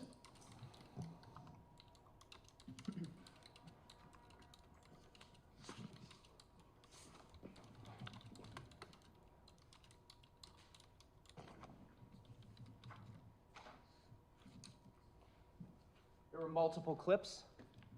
Yes, we retrieved a total of 4. Okay. Who'd you retrieve that video from? The owner of the corner store, his name was Dominic Key. He wasn't present, but he forwarded us the clips from his phone. I'm gonna bring up the first clip. Sorry. This is Exhibit 198. Let me get off the Zoom. Do you recognize this? Yes, this is one of the clips that shows 35th and Lisbon going northwest. This is a video from Key Spot. Yes. I'd move Exhibit 198 into evidence. Any objection? No. It's received. The traffic light that's up here on the right side, what is that? That would be the intersection of 35th and Brown, I believe. And this stoplight that's in the lower left foreground of the video, this is the intersection of 35th and Lisbon stoplight, right? Yes. What, in sum, Detective, what are we looking for on this clip? On the very top, where you see the red brick building, that's a school. and you're gonna be seeing near that school walking towards us, a male on the left side of the screen, walking south. Attorney Vance Curzan, is this a CD or is this a flash drive? This is a CD. Thank you. Playing this clip, it's 26 seconds long.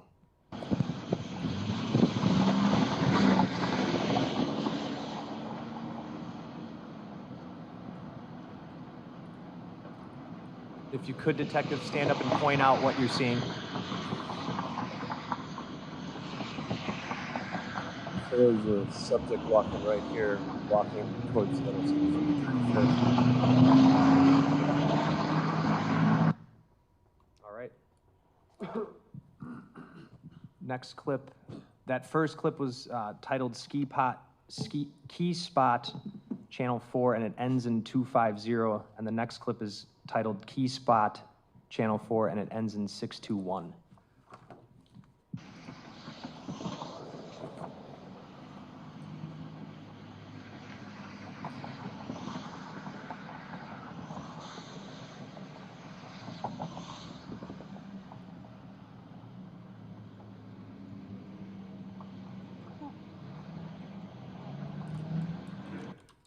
Paused it at 20 seconds. Do you see that same subject? Yes, Did this clip just pick up where the last one left off? it did. Okay. And the date and timestamp, is that accurate? On these two, they are. In the other two, they're off by like an hour and 2 minutes. Okay, but this one's accurate. So this one is 8:07 a.m.? Yes.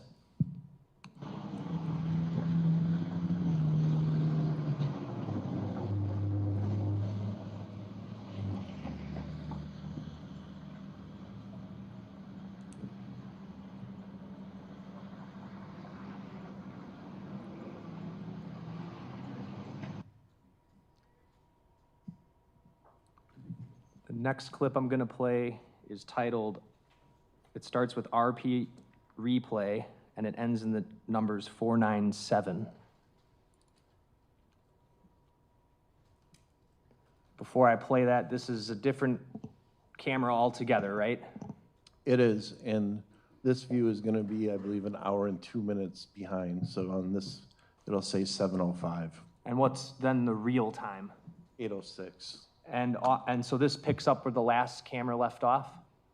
Yes, And do you see that same subject on this clip from the beginning here? he's right here. You're pointing to the upper right side of the screen? Yes, I'm sorry, right. Okay. In the upper right-hand corner.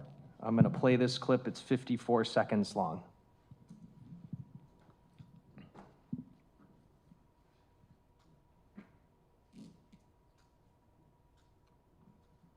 Paused at 6 seconds. I'm gonna zoom in.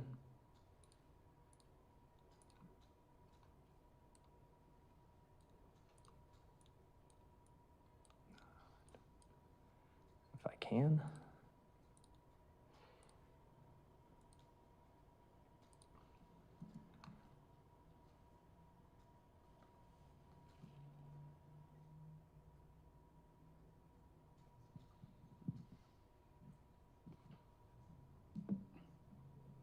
All right. Are you able to describe what you see that subject wearing?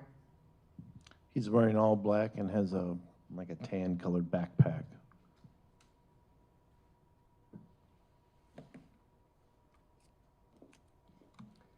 See right here where I'm circling with my mouse? Yes, And what does he do? What are we gonna see next? in the next clip, you're going to see him standing at the bus stop until the bus comes.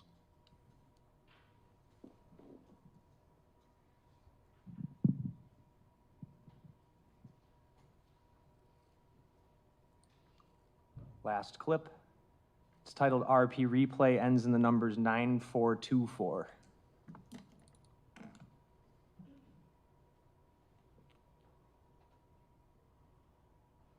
That Adrian Wojnarowski notification was on the video that was sent to you, right?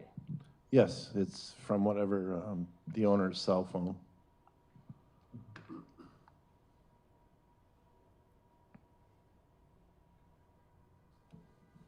The zooming in that's happening, that was also from the owner's phone, correct? Yes.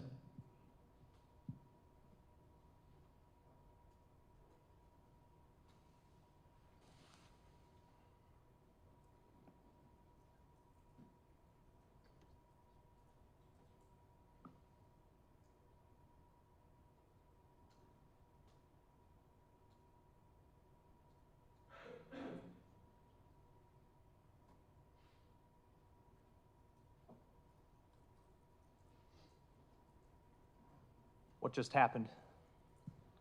He made a move towards getting on the bus. A Milwaukee County Transit bus? Yes.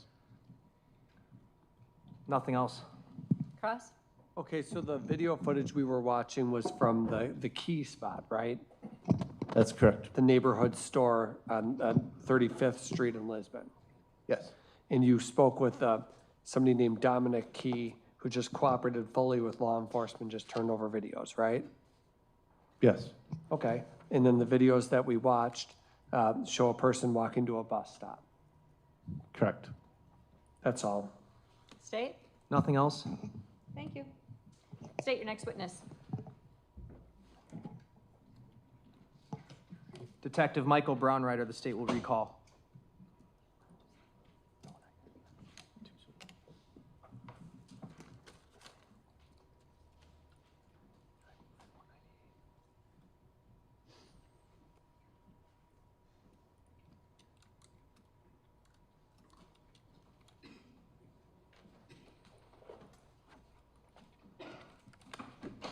Detective Brownrider, we have a new court reporter, so we're going to re-swear you.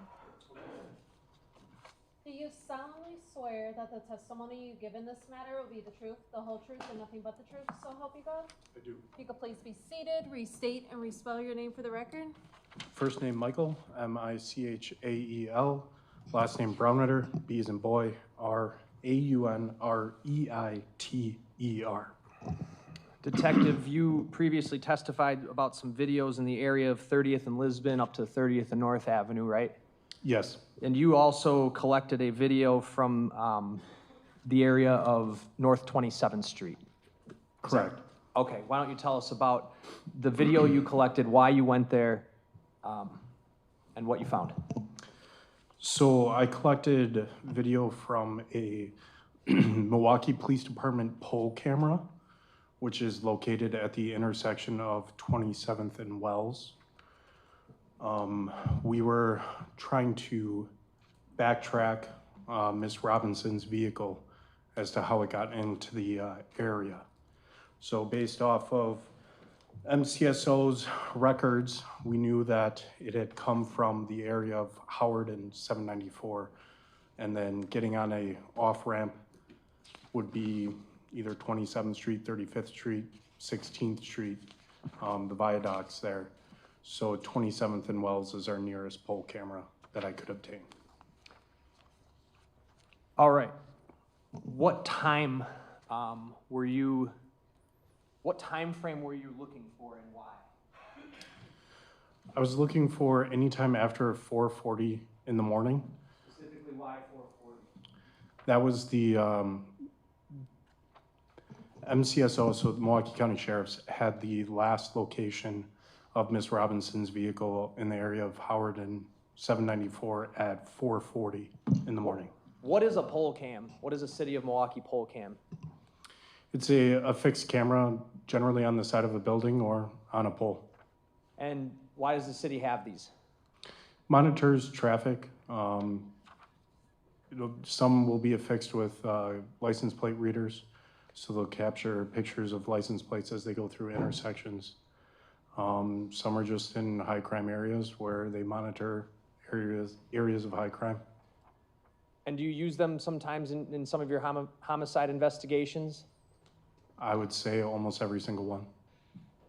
Are they typically put in busier intersections? Yes. Main thoroughfares? Yes. Okay. Can you tell the jury, I have exhibit 225 up on the screen here, where this pole camera was? Yes, can I step down? Please, we actually, There's a microphone. Oh, sorry, Judge. I was just going to say the same thing. Take that microphone and just turn it on, please.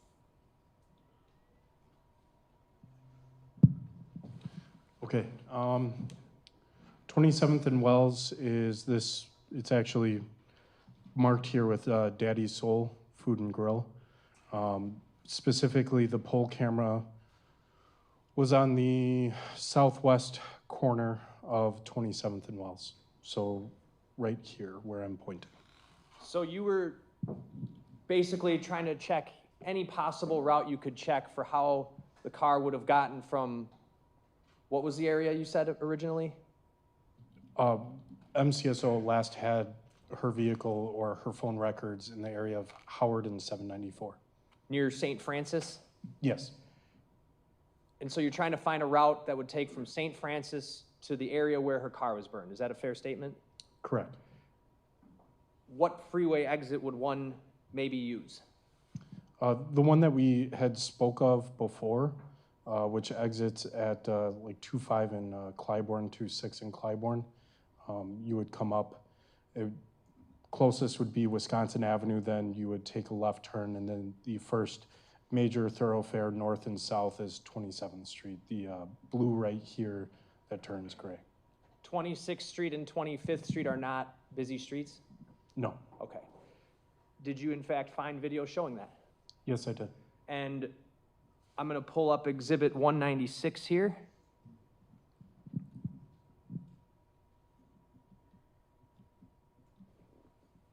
You can have a seat with the microphone. Thank you.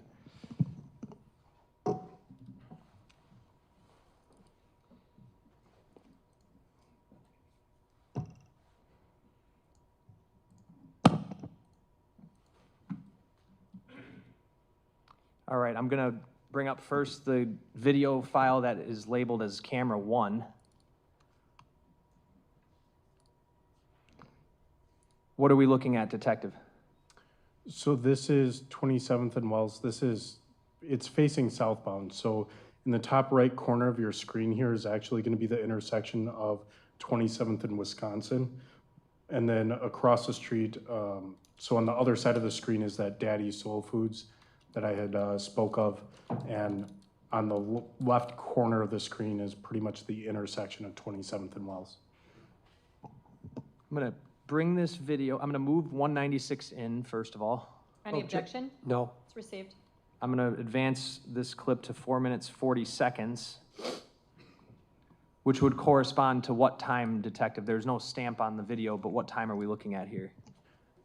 The video should have started at about 4:45 in the morning. If you look at the label or the name of the file, it says 4:44 and 59 seconds. So it would be roughly 4:50 in the morning.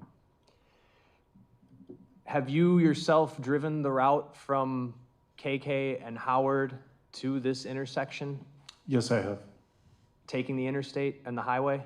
Yes, I did. Taking the 25th and Clybourne exit? Yes. And approximately how long did it take you? 10 minutes. I'm going to play clip 1 from 4 minutes, 40 seconds, which would be 4:40 a.m.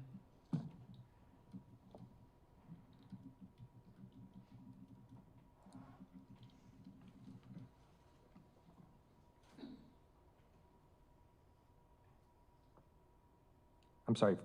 Yeah.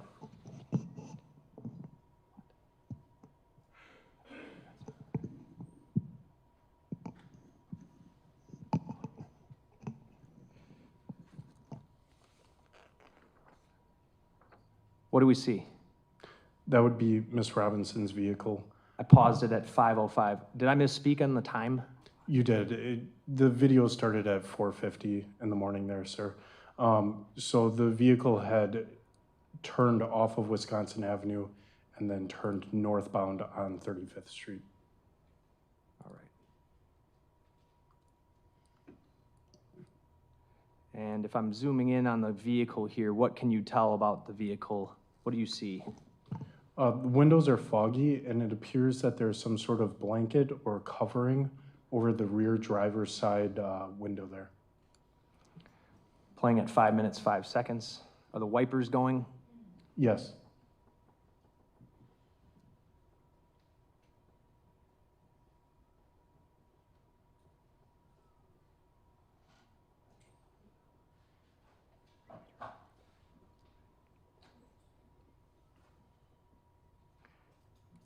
I paused it at 5 minutes, 26 seconds, and the car just drove off screen, correct? Correct. Continued northbound on 27th Street there. So what time would that have been when it drove off? It should be about 4:51, 4:50 in a couple of seconds there. Between 4:50 and 4:51 a.m. Correct. Okay. I'm gonna go to the next clip. This is labeled camera 2.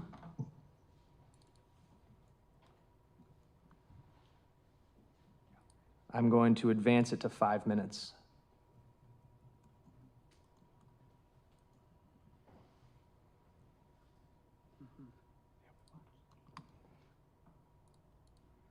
All right, so I have it up to the 5-minute mark. So based on that, what time would this video be, when I press play, what time are we going to be playing from in real time? It should be 4:50.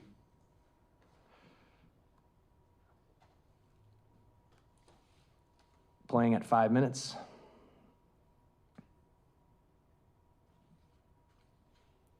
I paused it. The TV has gone out.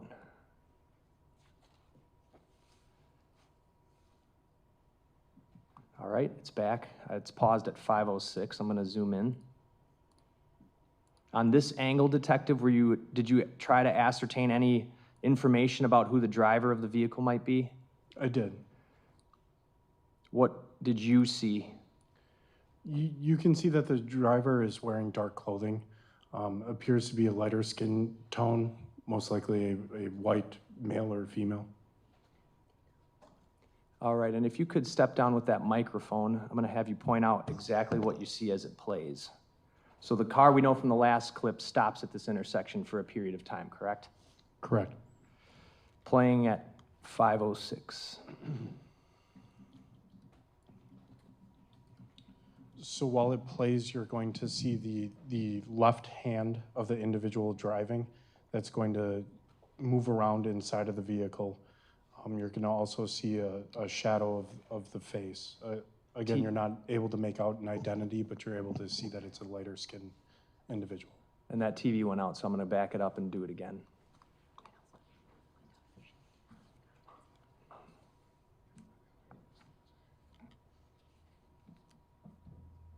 Playing at 5:06.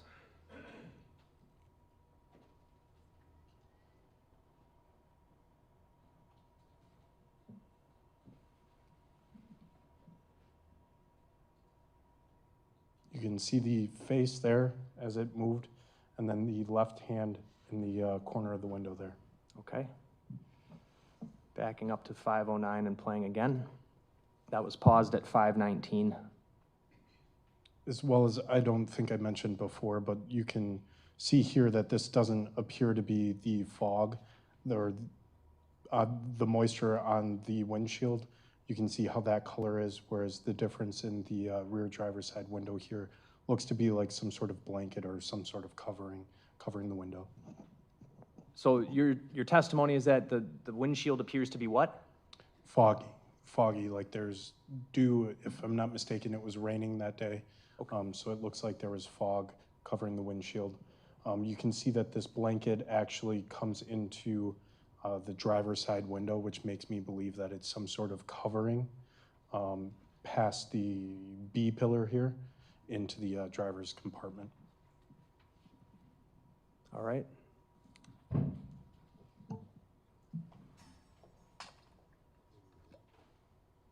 Okay, I got the TV back, so I'm going to play it at 5:08. And if you can point out what you notice about the driver when you see it.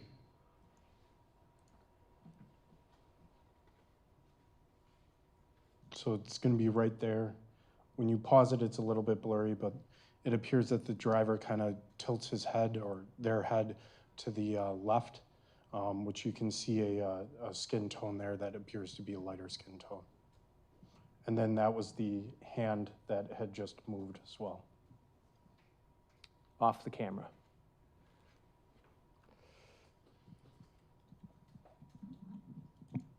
All right. I'm going to do it one more time.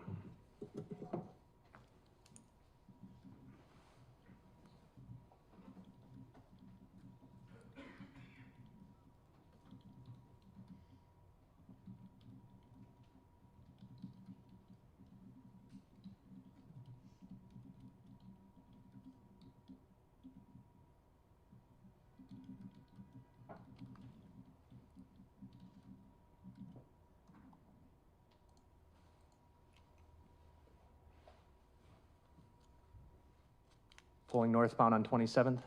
Correct. Last clip, this is labeled camera 3.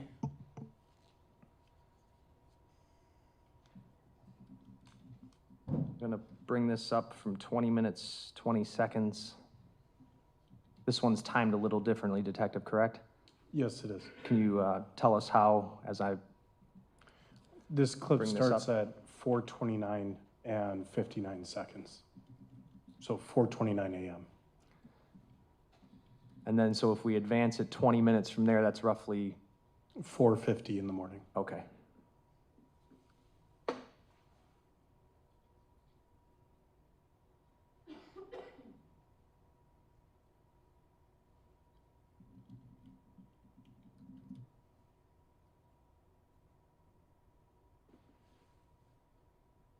Traveling northbound from this intersection, would that get you to Vliet Street?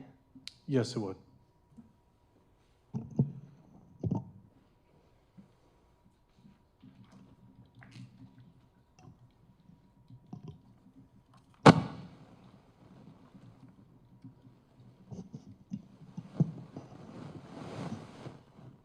All right, Detective, I have Exhibit 225 that's going to be on the Elmo. Throughout your involvement in this investigation, did you familiarize yourself with the exact locations and directions and times where, specifically times, where the Honda Civic is seen driving and where that subject, Exhibit 448 on the screen, is seen walking? Yes. I have Exhibit 225 here. And if you could, I would like you to draw on this exhibit with this pen and take the jury through the summary of what those videos show. May the witness step down? Please.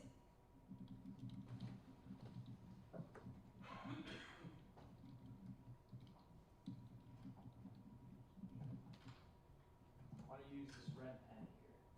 I'm going to put the microphone in front of you. Make sure that it's on the TV. Oh, sorry. So as I had just testified, the vehicle is northbound at 4:50 in the morning on 27th from Wells Street here. Then it is captured on video. It would be westbound on Vliet Street here.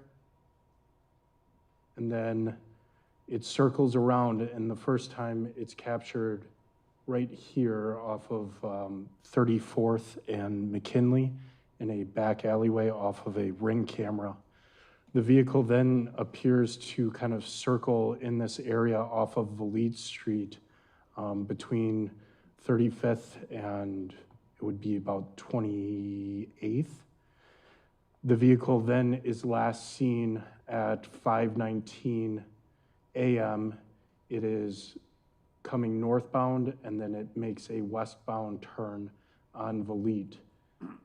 And after that, from 5:20 to when I testified earlier today, we do not have the vehicle on camera.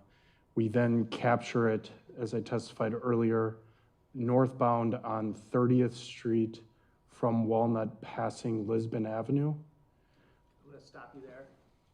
So, let me just move the map for you. 5:19 is when you last catch the vehicle passing 32nd and Vliet here, is that what you said? Yes. And then about 5:20, it disappears from camera until when? Until it should be 6:50 in the morning. Okay, and where does it pick back up on camera at 6:50 in the morning? Traveling northbound on 30th Street, approaching Lisbon Avenue. And how close is that location to where the body parts were found? A block and a half. Okay, so it reappears on camera a block to a block and a half from where the body parts were found. Yes, if you'd like me to mark where the park is on the camera. So the park is right here. This is 30th Street northbound, where I had testified that we capture it traveling northbound, and then it circles in this neighborhood here off of Brown Street and 30th. Do you have a Sharpie to write it on darker? It's really hard to see. Sure, I'll give him a marker. Or we have one right here behind you, Detective Brownrider.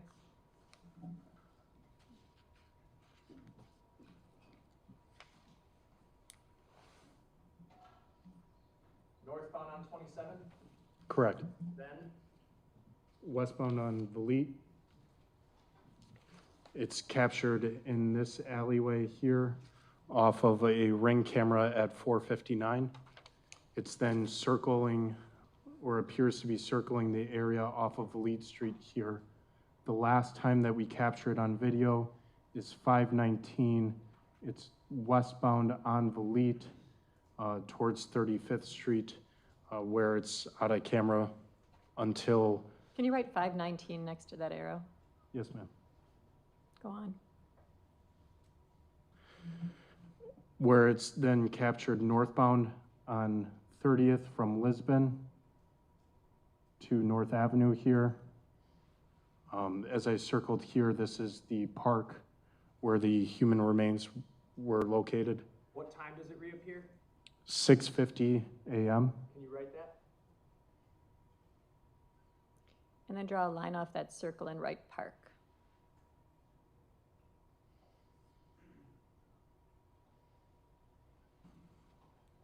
Then what? It's captured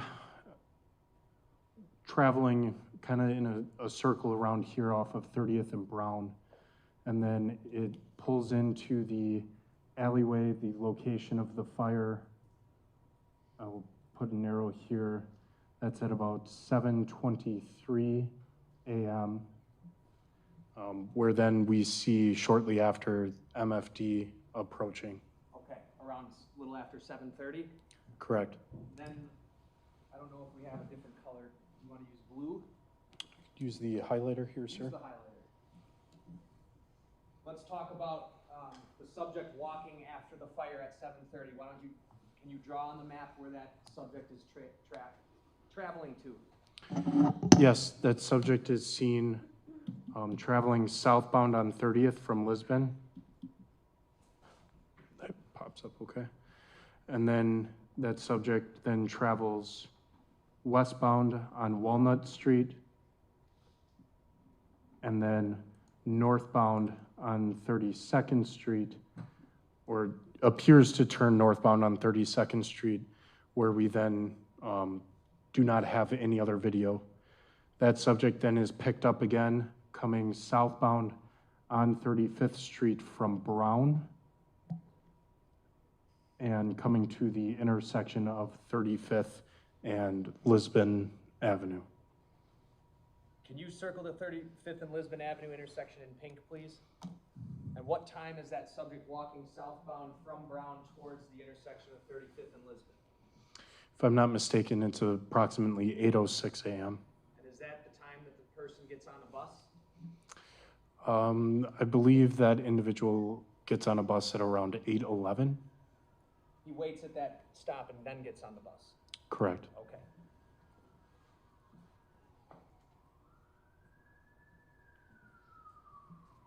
You can have a seat, thank you.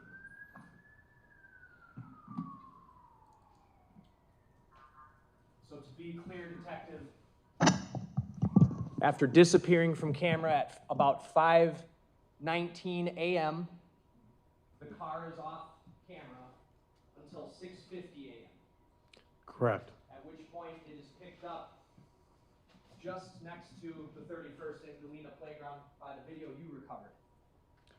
Yes, it's traveling northbound on 30th from Walnut, which is within a block of the park. Is it coming from the direction of the park? Yes.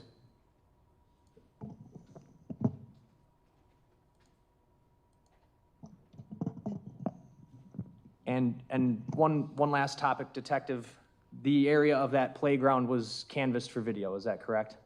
Yes, it was. Were there any videos able to be recovered that depicted any part of that playground? No. Nothing else? Cross. Yes. Good afternoon, Detective. I want to talk about the video that the state had played of the Honda Civic, and then you described that the person inside the car, you said, is lighter skin tone, correct? Correct. And you got to admit that the conditions at this time it's pretty rainy at that point, right? Correct, it is. I mean, if you could see in the video that it looks like some of the lights that are reflecting from like the street lights are kind of bouncing off the car, right? Yes. And that window of the Honda is rolled closed, correct? It appears to be closed, yes. I mean, it's kind of hard to tell, but best guess is that it's probably rolled closed, correct? Yes, it appears to be closed. And in that video, are you able to determine the hair color of the individual driving? No. Are you able to determine the hair length? No. Whether the individual is wearing a hat? No. Or a beanie or some sort of, something on their head? No. Are you able to determine, you said that it appears that he's wearing dark clothing, correct? Correct. Do you know what color? Black, gray, brown? I would say dark clothing. By looking at the video, I believe it's black. Okay. And are you able to tell if it's a shirt, a jacket, sweater? No, you cannot. You can just tell that really all that was visible, like I had testified earlier, was the hand.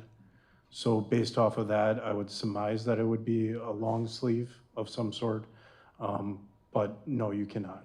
Well, I mean, it could, can you tell if the individual is wearing gloves? Because that could explain why it's lighter. No, you cannot see if they're a light colored glove. Okay, and you weren't able to determine the height of the individual driving that car, correct? The height of the driver? Yeah. No. Or the weight? No. And did you observe any distinct tattoos? No, I did not. And when do you recall when you reviewed this video, or when you had obtained it and actually reviewed it for yourself? I believe my report says April 10th. Okay, and had Mr. Anderson been arrested before that time?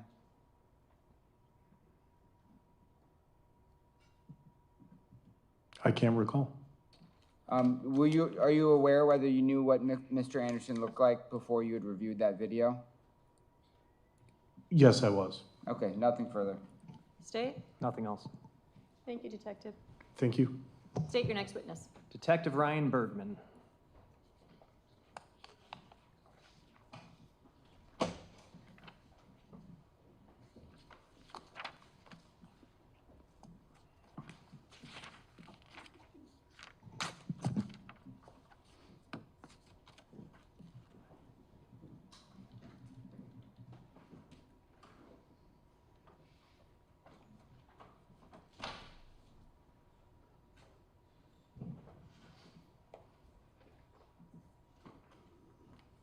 Do you solemnly swear that the testimony you give in this matter will be the truth, the whole truth, and nothing but the truth, so help you God? I do. You can please be seated, state, spell your name for the record.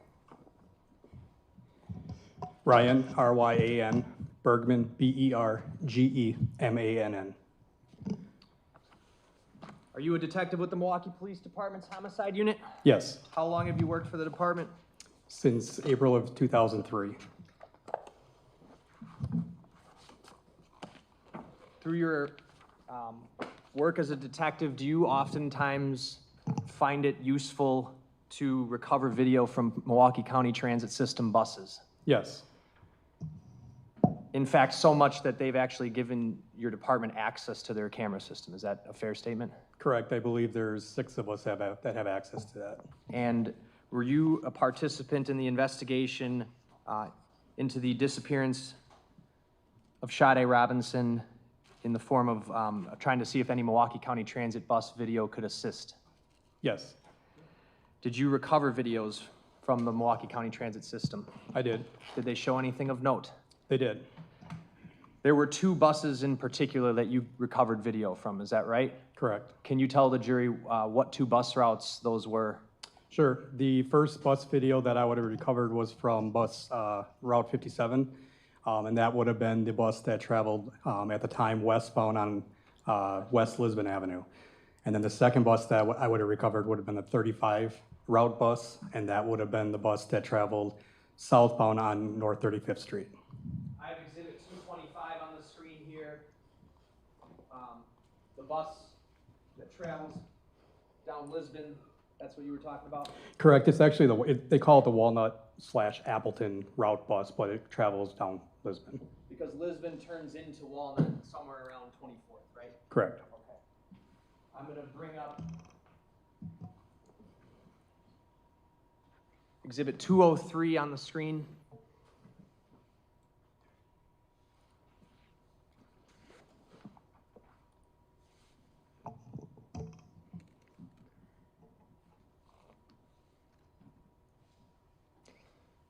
Can you see that, Detective? Yes.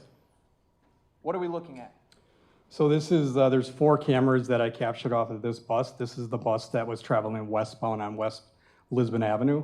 It is currently at the intersection of Lisbon and North 27th Street, going Facing- westbound.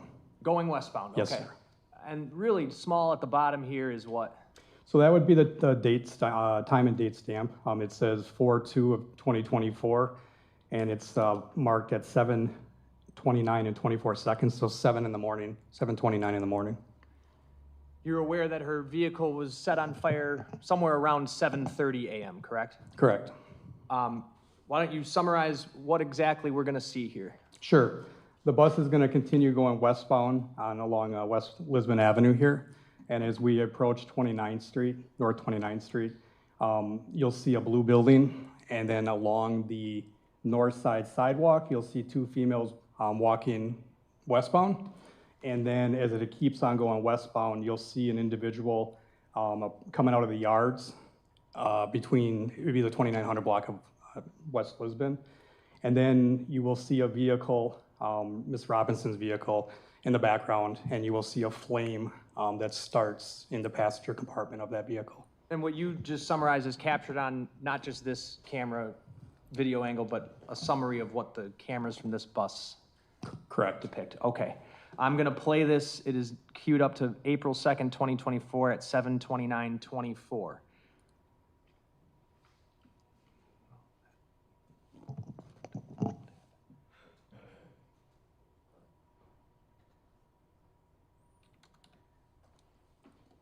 All right, we're heading west. Yes, and then the blue building on the right side of the screen is the blue building I referred to. Those will be the 2 females walking along the sidewalk westbound. And then shortly you'll see a male subject approach out of those yards between the white building and the blue building. Right there. I paused it at 7:30 and 02, and if you look off to the right side of the screen, what can you see here? That is Miss Robinson's vehicle, and the fire appears to be just starting inside the passenger compartment of that vehicle. This is the subject here that I'm circling with my mouse that you were referencing walking out? Yes. Is there a microphone up by you, a handheld one? Yes. Are you able to go by the TV screen and point out what you're seeing as we're playing through this? Sure. If I can turn this. Yeah. I'm going to back it up here to 7:29:55.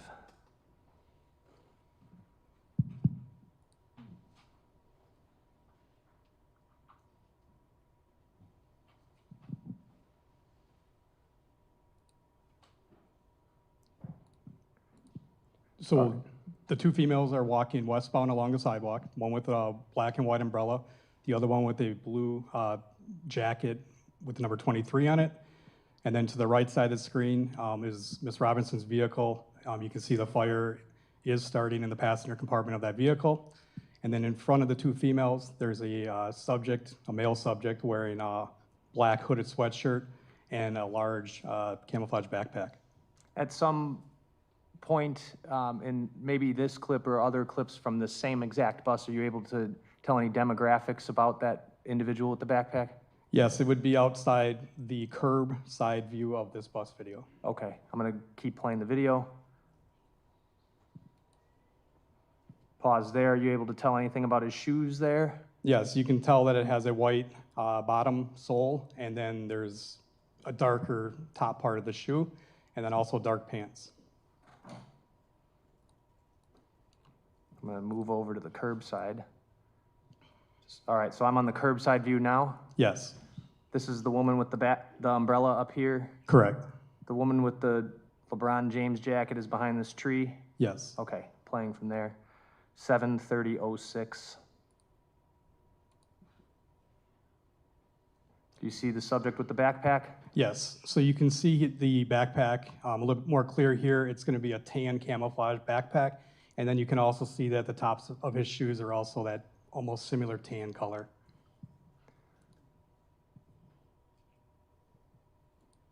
And as I advance the video, the bus has now passed, what, 30th Street? Correct. And what do you see in the upper left? That would be the car, Miss Robinson's vehicle becoming more engulfed in flames. Okay.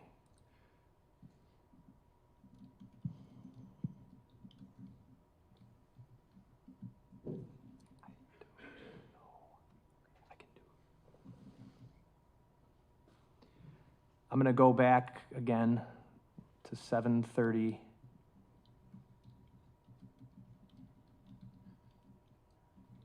'02.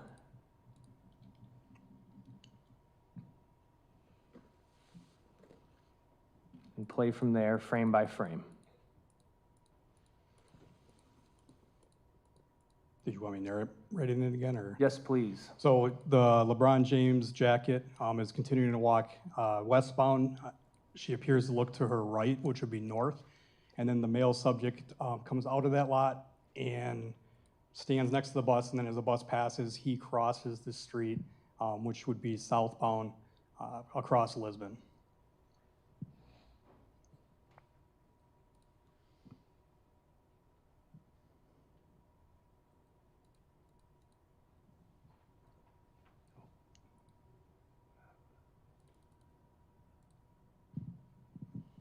Sorry about that. Go frame by frame forward. This is on the curbside view? Yes, and you can see the female with the 23 jacket is looking towards the car fire. The subject with the umbrella continues to walk westbound. I believe she stops as she sees the fire also.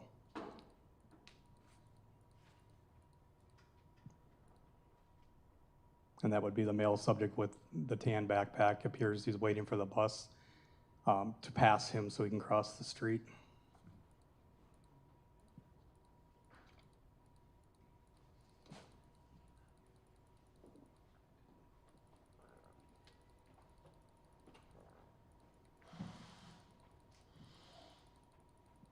And then we see the car engulfed or started to be engulfed in flames on the left side of the screen. If I go to the other side of the bus, what can you see? So on this would be called the street side camera, and we see that same individual now behind the bus, and he's crossing southbound across Lisbon Avenue to the south side of the street. And that would be 30th Street is that intersection right there, North 30th and Lisbon. Stopped the video at 7:30:23.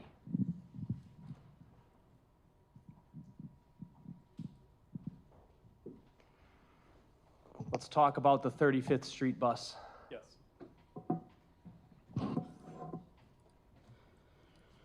Where does that bus travel to and from, if you know? It's all along North 35th Street. The video that I had got, it was just north of 35th and Lisbon, and then on the video I got from 8:11 a.m. all the way to 8:36 a.m. for that date. So it travels all the way to the south side of Milwaukee, south of Oklahoma, probably even to Howard. It just continues on 35th Street. Is 35th Street one of the main, I guess, roads that connects the north side to the south side? Yes. There's a viaduct that goes over the Miller Valley? Yes. Okay, what are the other ones? We would have 27th Street would be one. 16th Street travels pretty far, but 27th, 35th, and then you would also have 43rd, which would be Miller Parkway, Sherman Boulevard. Those would probably be your main ones.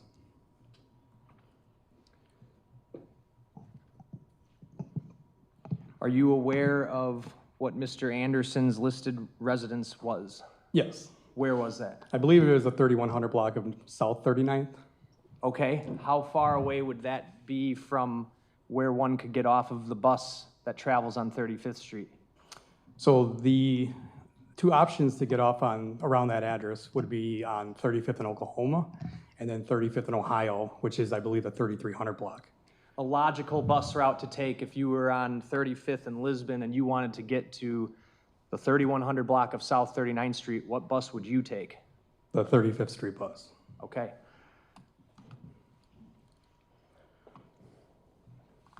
I have the next bus video queued up. This is the 35th Street bus.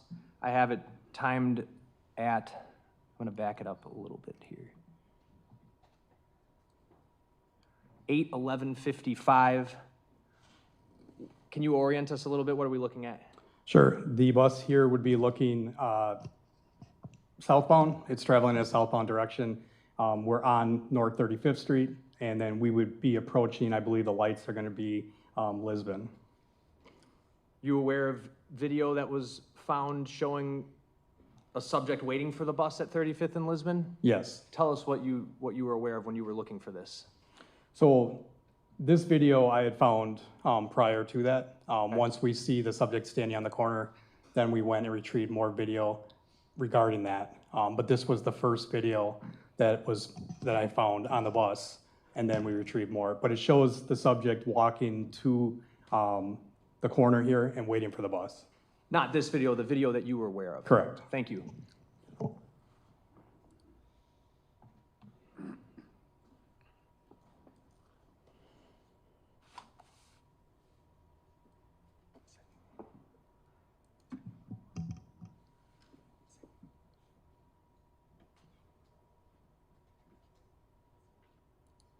Pause the video. Do you see anyone on this frame that looks familiar from the last bus video we saw? Yes. Point them out, please. Sure. He is wearing the black hooded sweatshirt.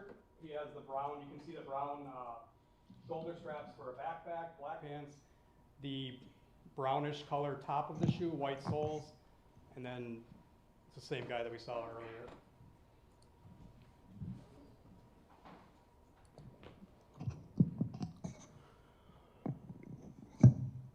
Going over to the, what is this camera? So there's 10 different cameras that I downloaded off this bus. You have 4 exterior cameras. You have the windshield, curbside, street side, and then you have a rear facing camera. And then there's 6 interior cameras on this one. So the one we were looking at just a minute ago was the windshield camera.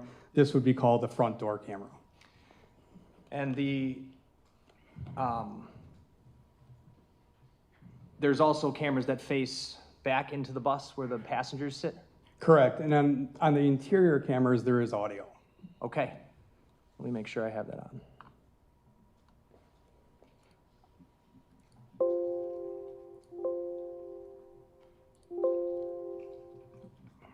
And what time are we looking at here? Oh, it'll come back. There it is. It is 8:12 and 15 seconds, so 8:12 in the morning.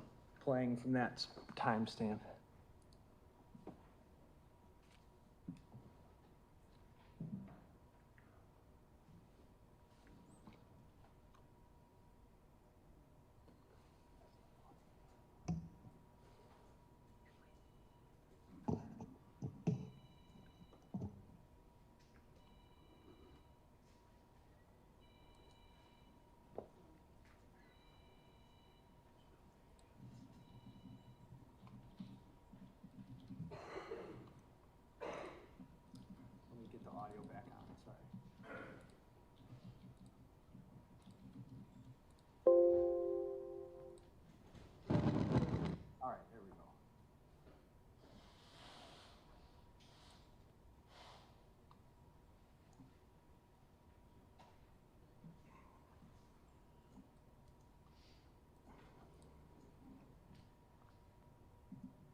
We're gonna watch it not extended.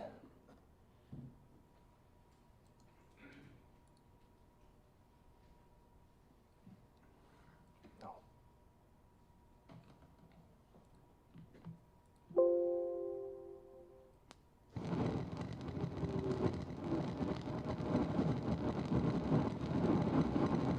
Appreciate that.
full screen and play it again.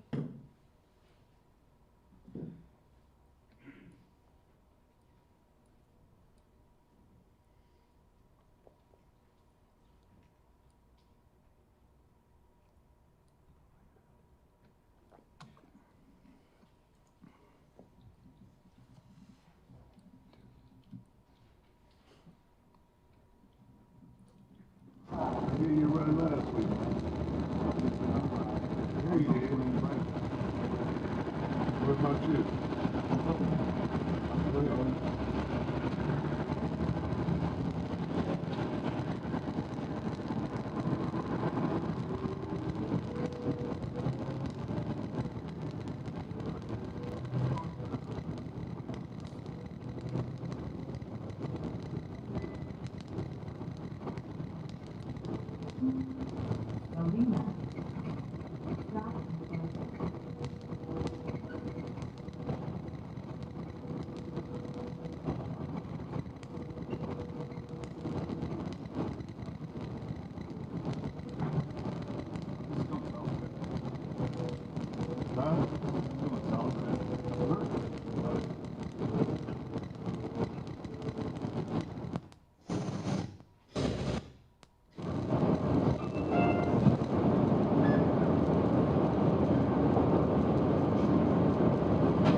All right, Detective, the subject did what in those clips? He enters the bus, he puts $2 into the machine, and he asks the bus driver if the bus is going south. And the bus driver tells him that it is. Okay.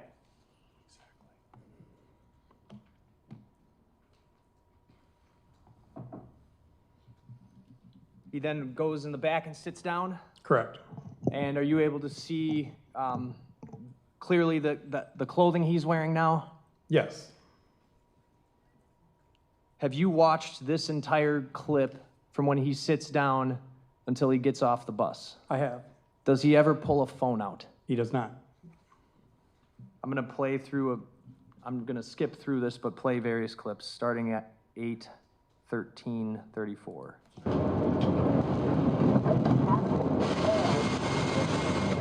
Route 35.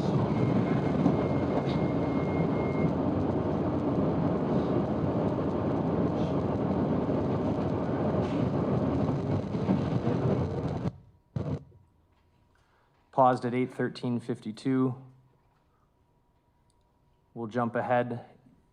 8:15.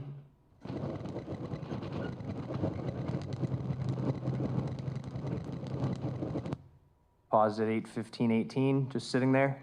Yes. Let's go ahead, 8:17.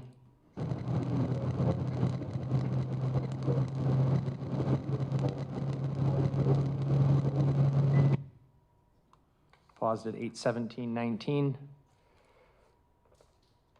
Let's go up to 8:20.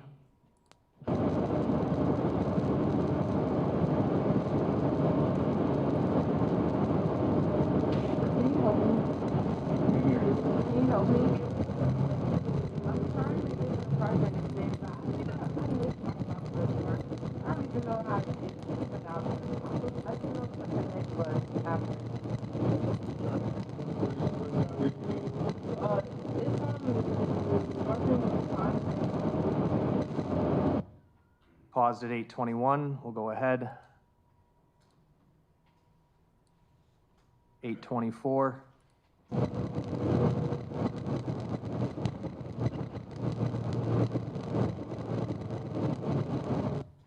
Go ahead to 8:27. And all this time, Detective, where's the bus going?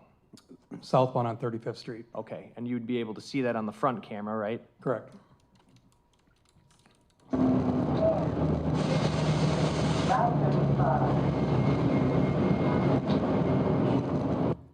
Paused at 8:28:04.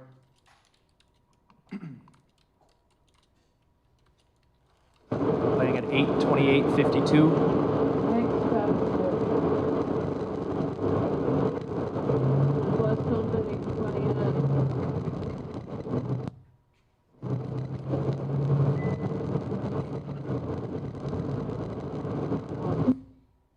Paused at 8:29:07.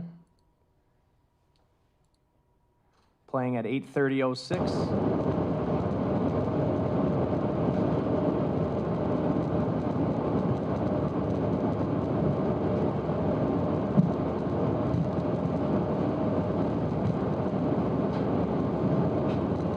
Paused at 8:30:21. Playing at 8:31:25.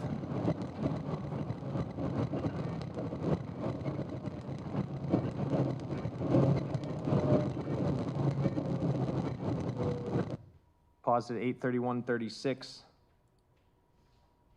Playing at 8:33:11.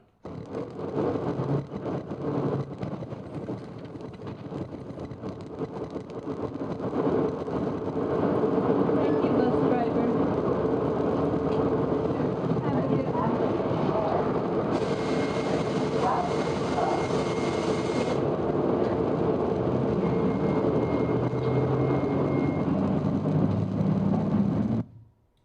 Paused at 8:33:35. What's happening now?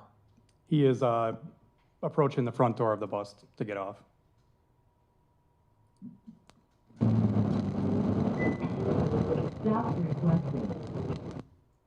Paused at 8:33:40. You're able to see on the sweatshirt a little emblem on the left sleeve here? Yes. Okay.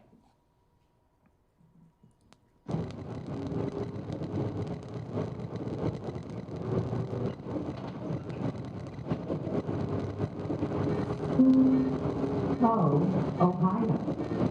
Alberta College.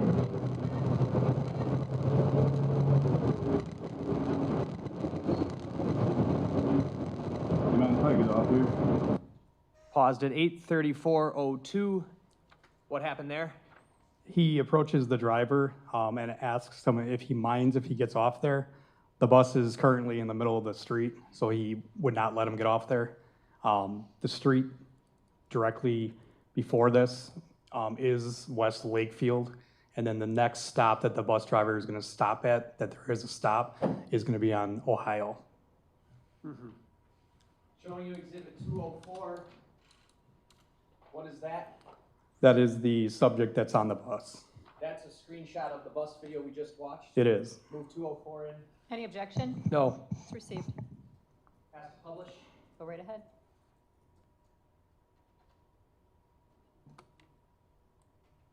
That's 204. Oh. Yes, Do you see that person in court today? I do. You identify him by where he's seated and what he's wearing. He's seated at the defense counsel's table wearing a blue button-up shirt with a white t-shirt underneath it. I'd ask the record to reflect that the detective identified Maxwell Anderson. Any objection? I'm not going to comment on that. The record will so reflect.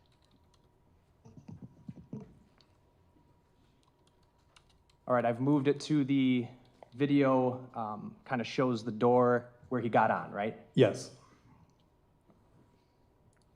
No, in the middle of the street.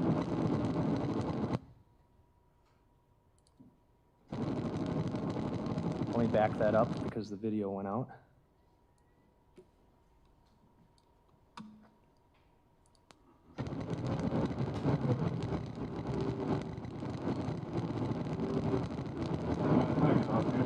No, in the middle of the street. He asked the bus driver what? If he could get out there, and the bus driver tells him, no, we're in the middle of the street. And if we look at the front, where are we? This would basically be Lakefield, and then as you continue through it, you go to Ohio. Okay. Is this near the address of 3161 South 39th Street? Yes, I believe Lakefield is a 3200 block. Is either the 31 or 3200 block. It's Oklahoma, Lakefield, and then I think Rustic in Ohio, some type of order. Is Euclid in there? Euclid is also, sorry. Okay.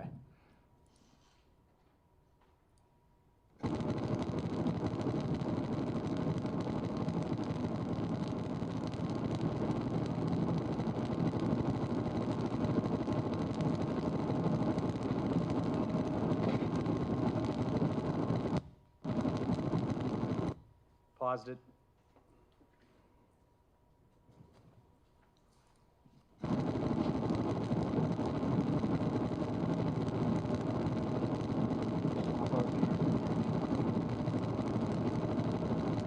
spot.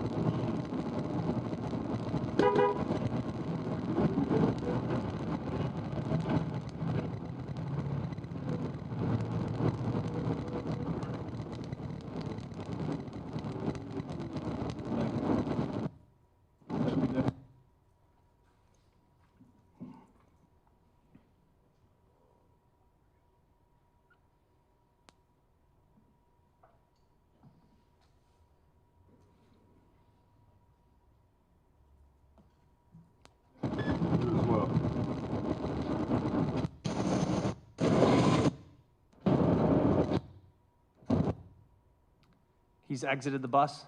Yes. And then what direction does he walk? He starts walking northbound back towards West Lakefield. Okay, which camera would that be on? That one, the curbside, sorry. Okay. And then, can I stand up and just point where Lakefield is? Yes. So this is along South 35th Street, and then this intersection here is West Lakefield. If you were to go to 3161 South 39th Street, what would be the best route to walk to off of this bus? The quickest way would be either Ohio or up West Lakefield. Okay. I'm gonna play from 8:34:54. I have it on the curbside camera. This one doesn't have audio, right? Correct. So the subject continues the walk northbound along 35th Street, and then he goes out of range.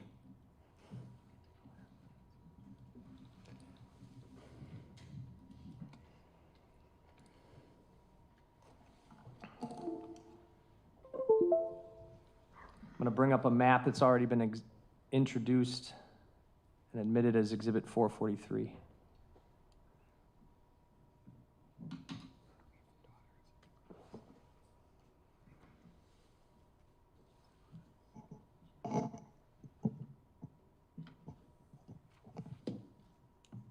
And if I didn't already, I'd move the entirety of 203, and I know I moved the first one in. Any objection? No. 203 is received.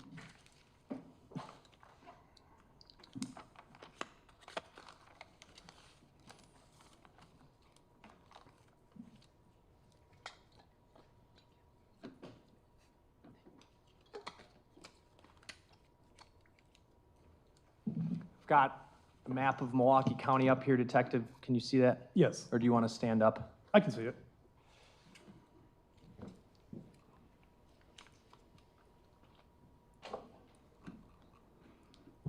Where the subject boarded the bus, who you've identified as the defendant, was where?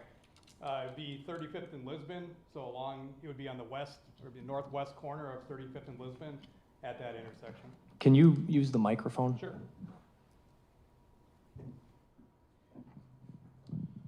So it's an intersection of 35th and Lisbon along the northwest corner is where he would have boarded that bus that was going southbound. And what direction is that on this map? If you could point it out here as I move the map. It would be going down. All right. Passing Interstate 94 there. Yes. Passing National Avenue here. Yes. Greenfield Avenue. Yes. Burnham. Yes. 35th and Greenfield. Yes. 35th and Forest Home here. Yes. Jackson Park's right next to that, right? Correct. Continuing south, 35th and Oklahoma. Yes. Where's Lakefield? It would be this street that goes like this. All right. So if one wanted to get to 3161 South 39th Street, where would you go? So this street, Lakefield, goes westbound, and then that 38th Street and 39th, it's an alley. So that would get you to the back of your house, basically, through the alley. And you could also walk down 38th to Euclid and come over crossing 39th Street there, correct? Correct. All right. The 3100 block of South 39th would be between Euclid and Oklahoma, is that right? Correct. Oklahoma is 3100 and Euclid is 3200. So it's almost in the middle of the block.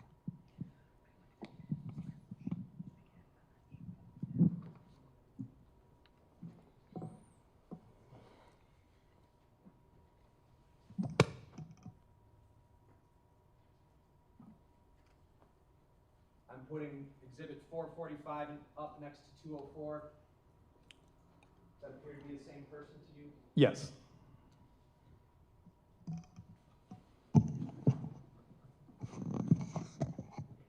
Nothing else.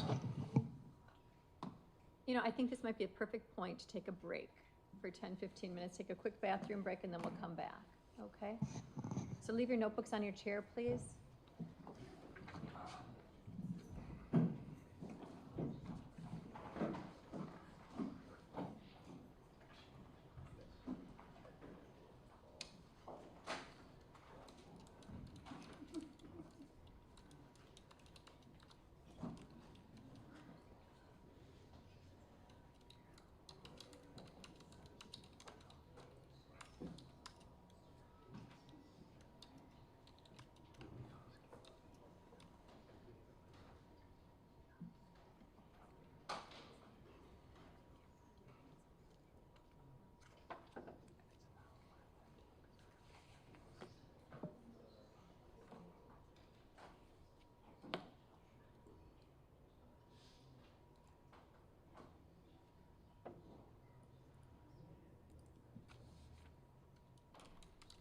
Anything to address on the record at this point? No. Defense? No. Okay. Then we'll take a 10-minute break.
We have the same appearances. We are now on the cross-examination of Detective Bergman.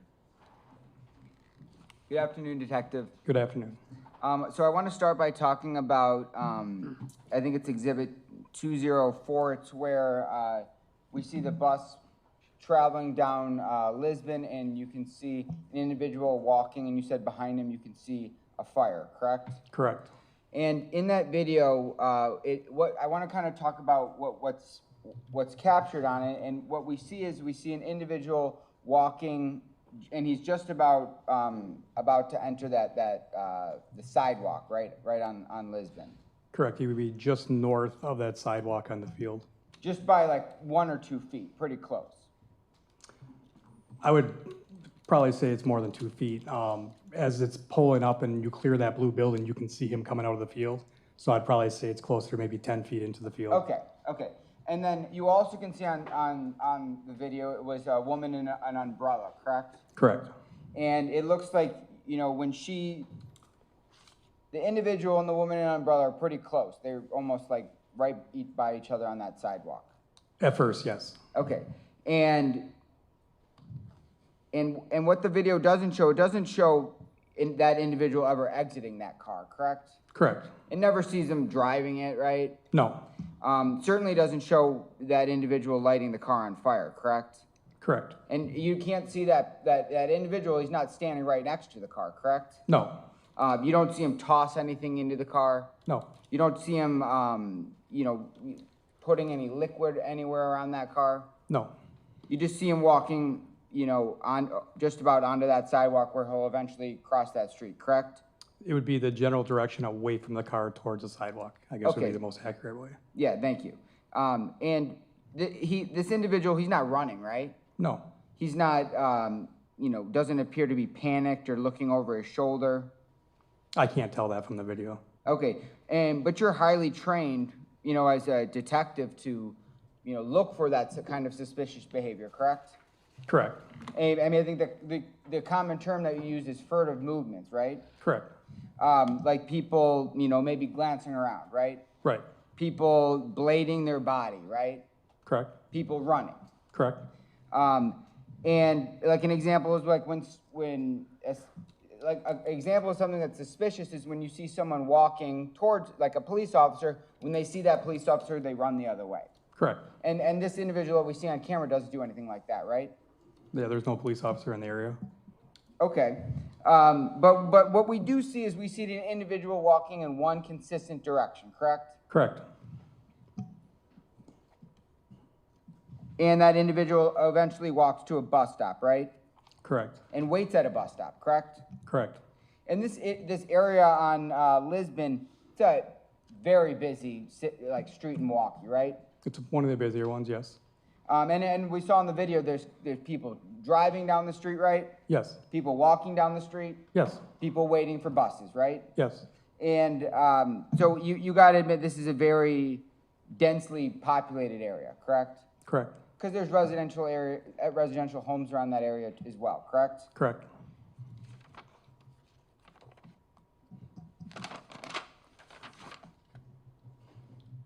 And so when you see this individual, it's fair to describe that he's simply just walking calmly, right? He's not running. He's not running, he's walking. Okay. And so now I want to talk about it's Exhibit 204, if we can, it's State Exhibit 204, if we can bring that up. How do we get that? 204 is the still photo. Okay. This is 203. 203, I'm sorry. Okay. All right, so we have Exhibit 203 up. Yes. Mm-hmm. We can just, what portion do you want when he gets on the bus? Okay. That's where we're at.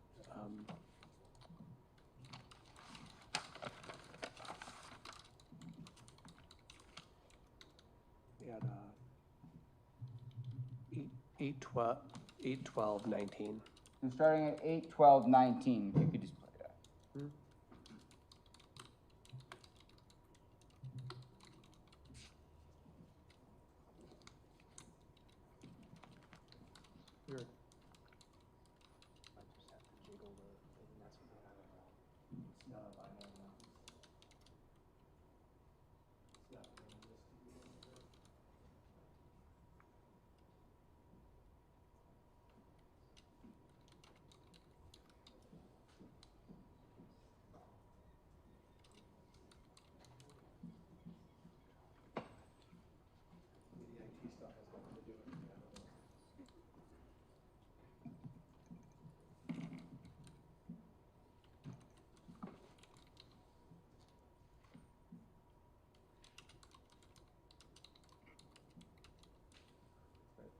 Use this one.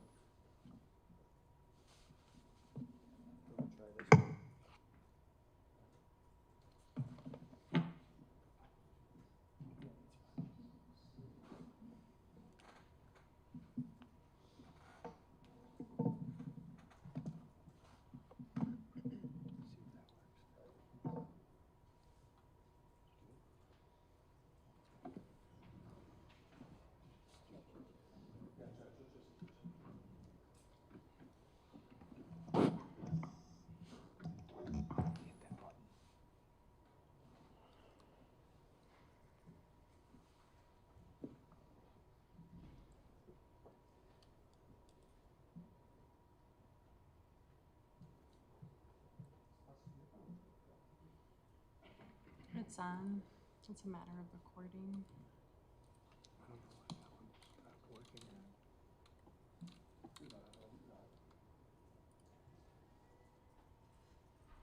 That one just stopped working at the break. You just utilized the HDMI cord from the state, correct? That's what I do. Yeah, that's what I did now.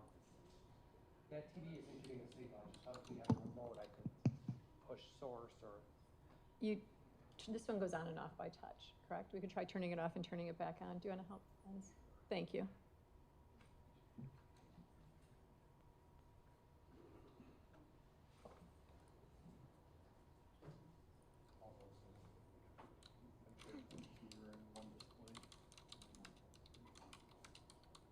It's coming up on.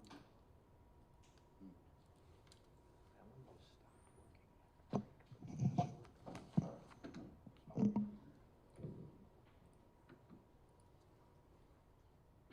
working.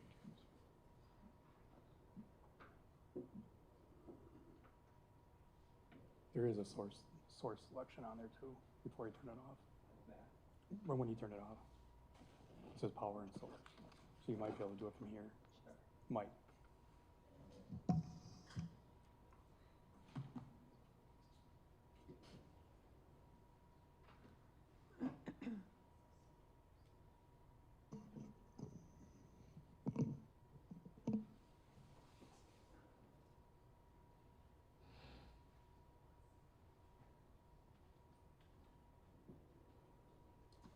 Otherwise, it's not ideal, but we can do it over here if the jury isn't, it's not perfect, but I mean, you're asking the witness questions. Yeah.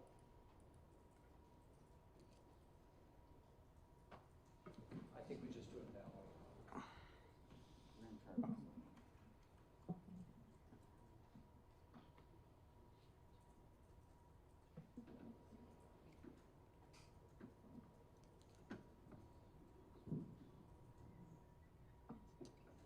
Right, it's not TV, so we'll just do it.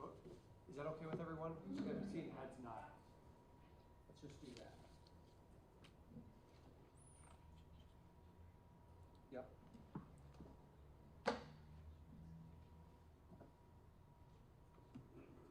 What did you say, 8/12/19? I started at 8/12/05, okay? And we've reached out to the IT person too, who's on his way, so maybe we'll have some positive response.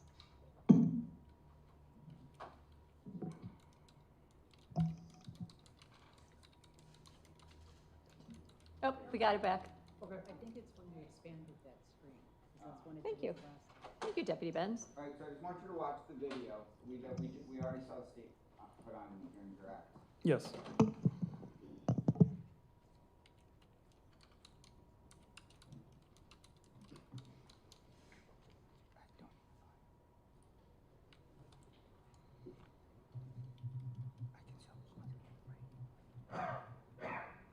All right, stopping at 8/12/42.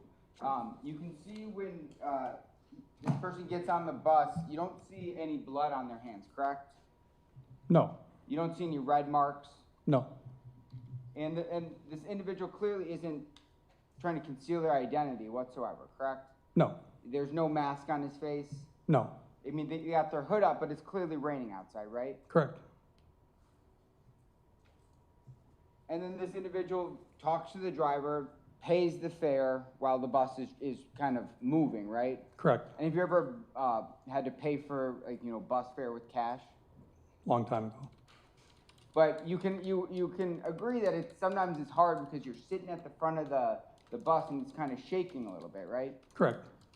But he casually talks to the driver and asks if it's going south, right? Yes. And then he gets on the bus and then goes to sit down, right? Yes.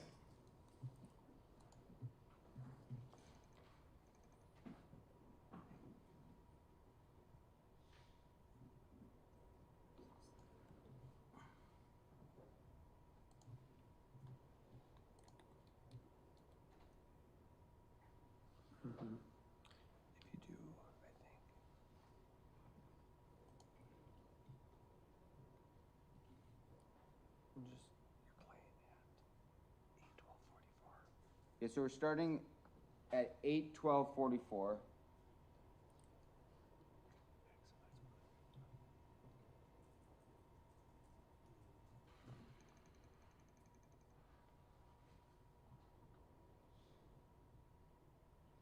And so what we're looking at here is this is just the back of the bus, right? You can't see the fare box, right?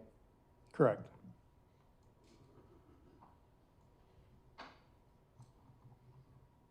I think your speed on there is playing like half speed, it looks like, the seconds, just so you know.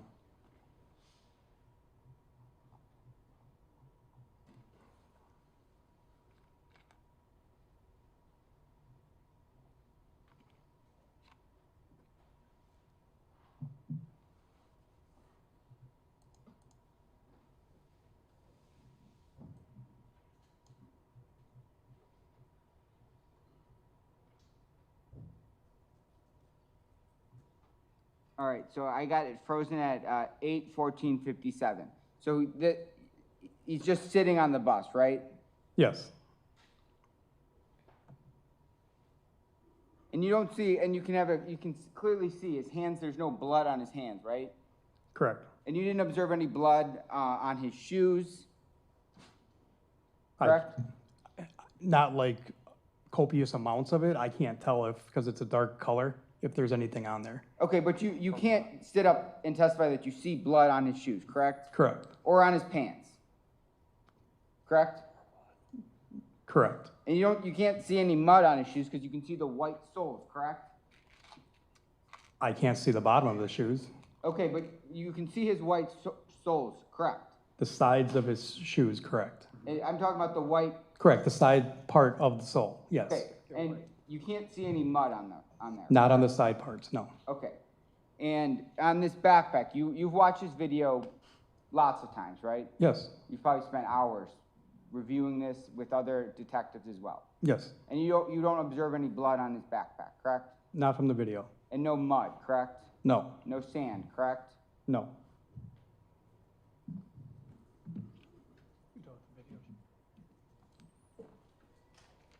And so what we really watch is someone walk to a bus stop, wait at a bus stop, and get on a bus, correct?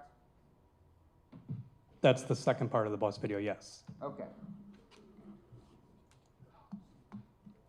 And then goes to his house, correct? Well, he doesn't go directly to his house, goes to a stop, gets off the bus, correct? Correct. And then walks towards the direction of his home, correct? Correct.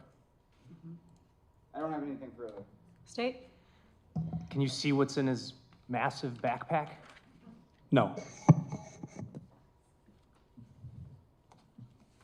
The person that he's referring to is this individual, that's the defendant? Correct, that's Maxwell Anderson. Nothing else. Defense, anything?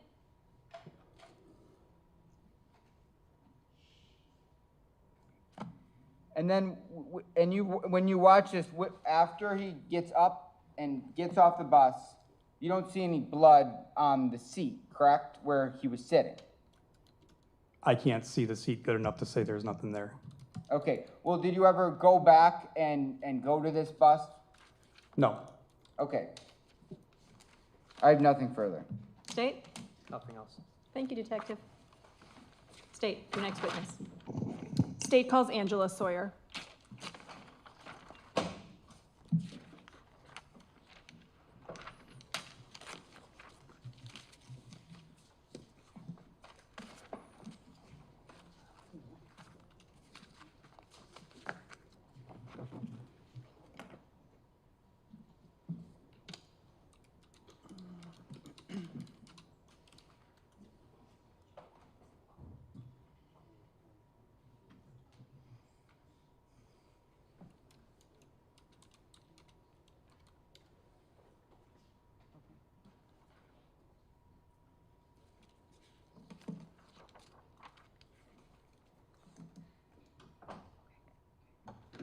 Can I see the attorneys at sidebar for a second? Yes.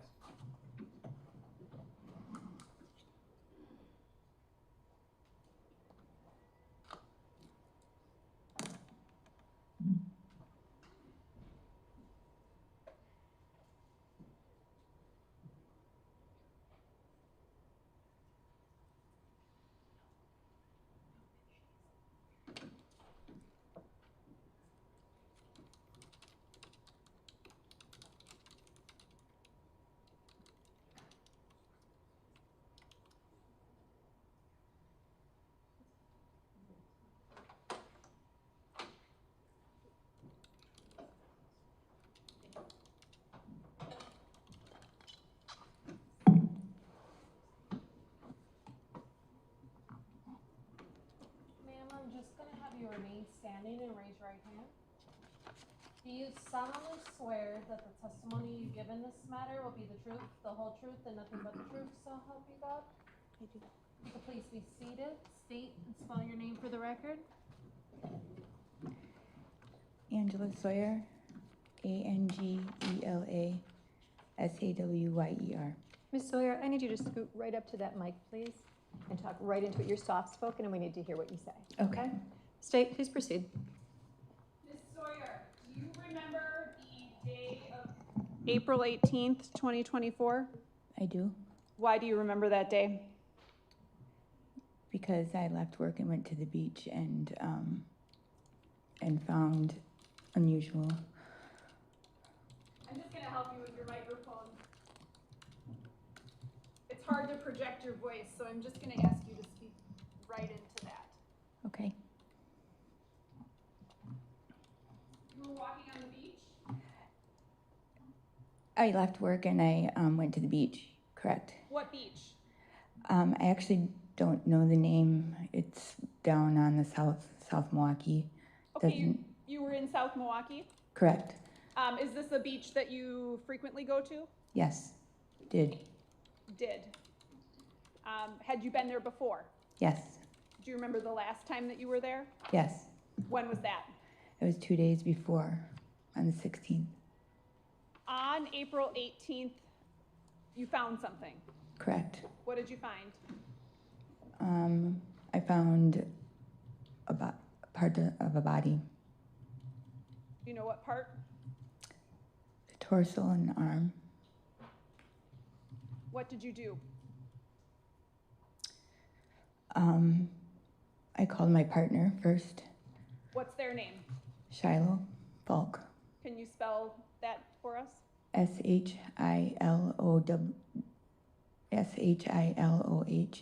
SHILOHFALK. Then what happened? I waited for him to come and we called 911. And where did you wait? I waited by the body.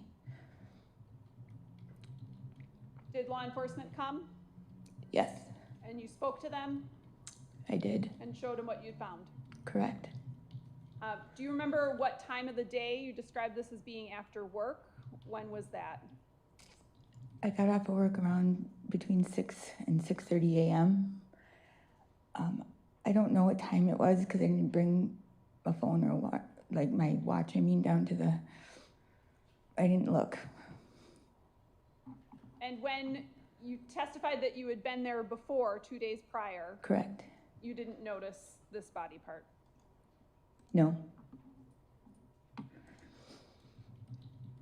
Can you describe what the torso looked like?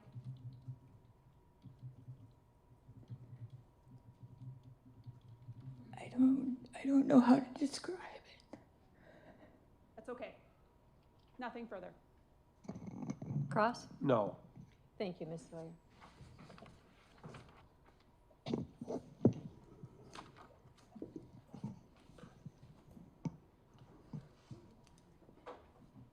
State your next witness. The state calls Deputy Laura Jarozinski.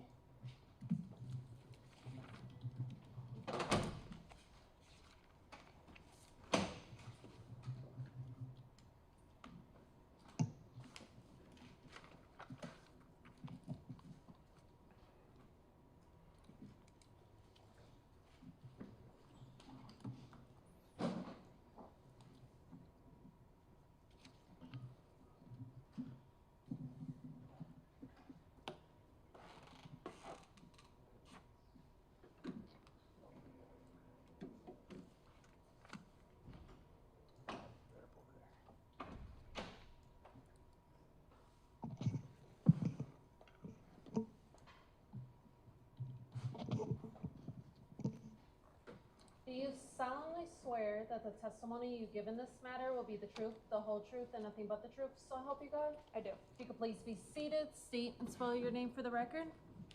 Laura Cherasinski, LauraJaroczynski. How are you employed? With Milwaukee County Sheriff's Office. What is your title? A deputy. How long have you been a deputy with the Milwaukee County Sheriff's Office? 5 years.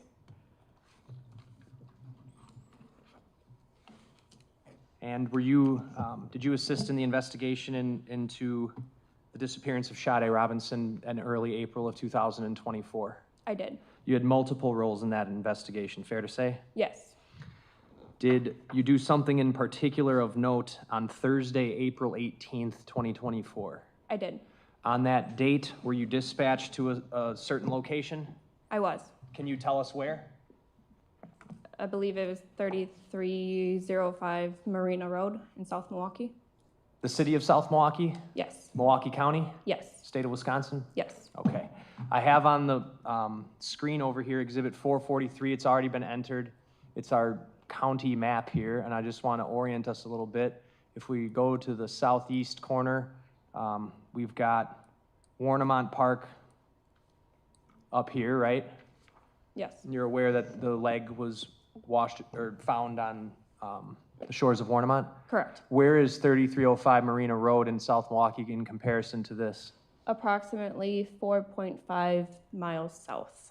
Okay, so as I'm moving down here, you see where I'm circling South Milwaukee Yacht Club? Yes. Is it somewhere near there or around there? Yes.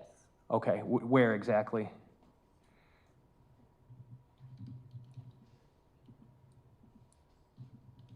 Sorry if I haven't gone far enough.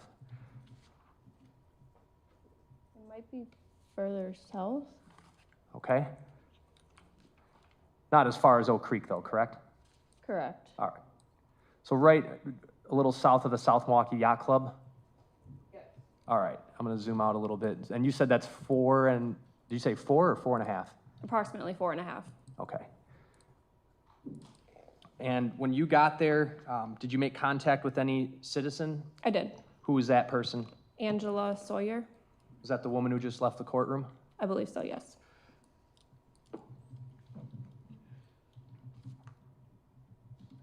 Did she guide you anywhere? Yes. Where to? So I met her at like the fence at the top of the path, and then we walked down the paved path down to the shoreline, and then she pointed out along the shore where it was. Is this like a public beach or what is this? Yes, but at the time there was a fence closing it. This was mid-April? Yes. Okay. What was the weather like? Cold. What time did you go there? I don't know if I asked that. I think it was like 7:59 in the morning. Okay.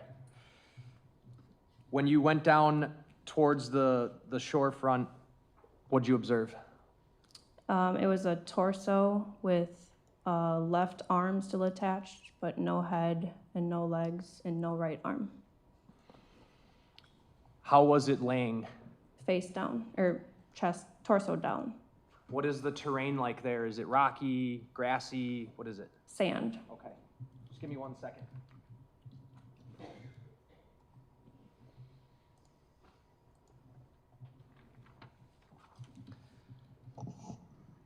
After viewing the torso, what did you do? I contacted my captain, and then eventually we called the medical examiner. At this point, you were, April 18th, you were well aware that Sade Robinson had been not heard from since April 1st, right? Correct. And that a leg had been found in Warnemont Park, right? Correct. Additional remains found on the north side of Milwaukee. Correct. Was it your belief that those things were related to this torso? Yes. Did you take any steps to try to yourself identify who the torso belonged to? I did. And whether it belonged to Sade Robinson in particular? Yes. What information did you have that was going to help you do that at the time? Previously, I had a picture of her fingernails painted. How did you get that? From her general manager at Pizza Shuttle. Philip Wilder. Yes. I'm going to show you Exhibit 38. Is this the picture you're talking about? Yes, it is. Move 38 and ask to publish. Any objection? No. 38's received. Go ahead.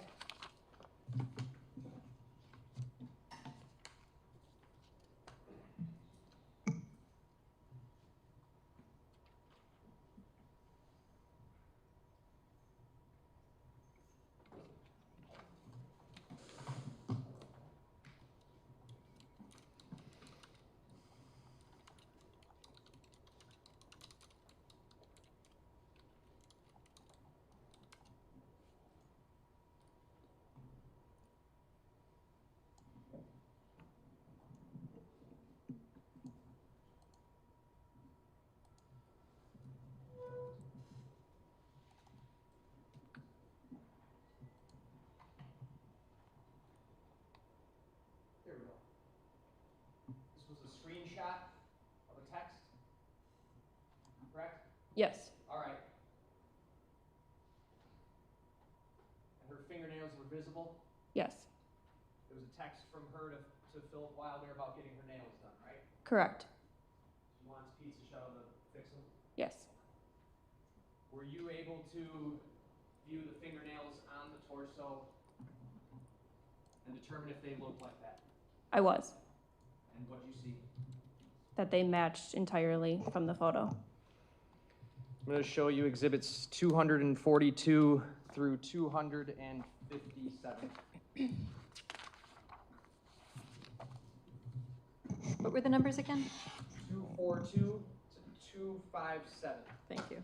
Can you just look through those silently to yourself, take a moment, and then tell me if you know what they are? To be clear, we stipulate to all of these is.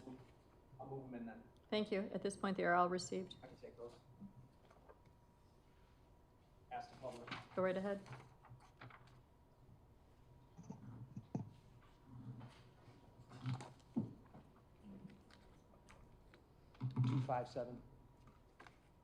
I'm going to start with exhibit 242 here.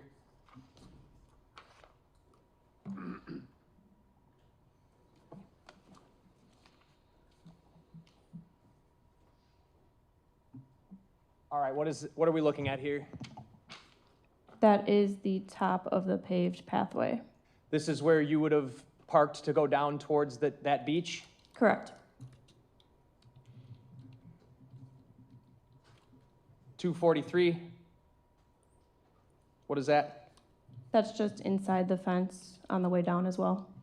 244, further down. Further down. And when you get to the bottom, it turns and we get to 245? Yes. And there's 3 individuals in front of you there, one wearing a medical examiner jacket, another deputy, and another woman, right? Correct. There's a group of people off in the distance. Would that be to the north? The way the picture is, that would be, yes, to the north. Okay, is that where the torso was? Yes. 246. What is that? That's just a clearer shot once you go down the few steps onto the beach. All right, and the next photos are going to have the torso. 247. Is that how it was found by Miss Sawyer, to your knowledge? Correct.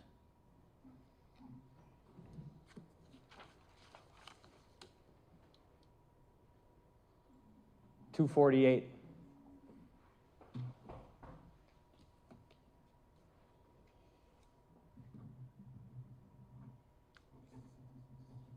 Both legs are dismembered.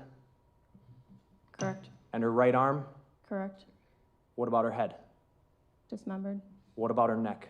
Dismembered. 249. That just looks north? Yes. Okay.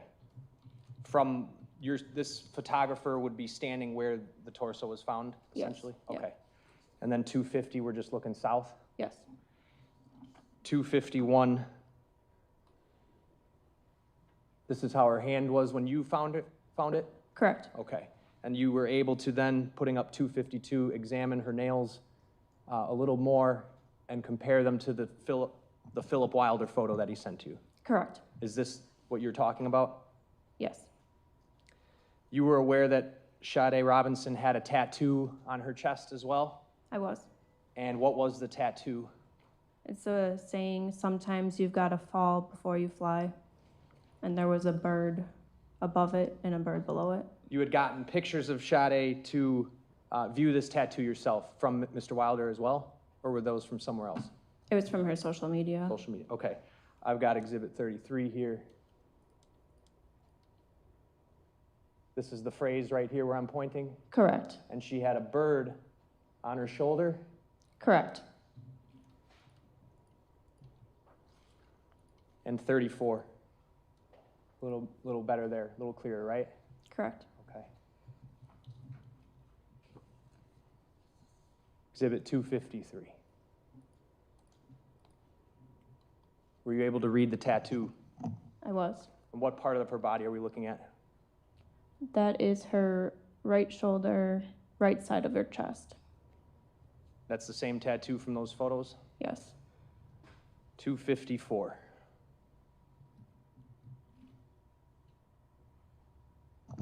Tell us about her right breast. It is cut off.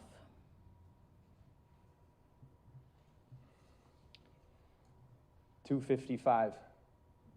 This would be looking from the top.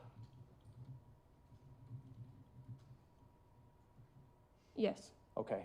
And her head is gone. Yes. 256. Would this be her opposite arm?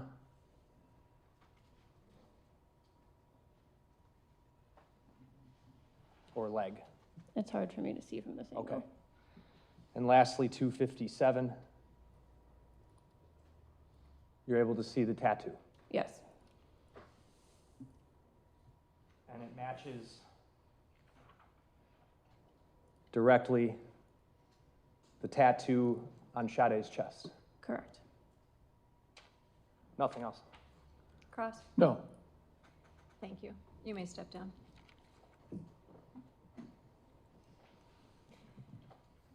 I think we've had enough for today.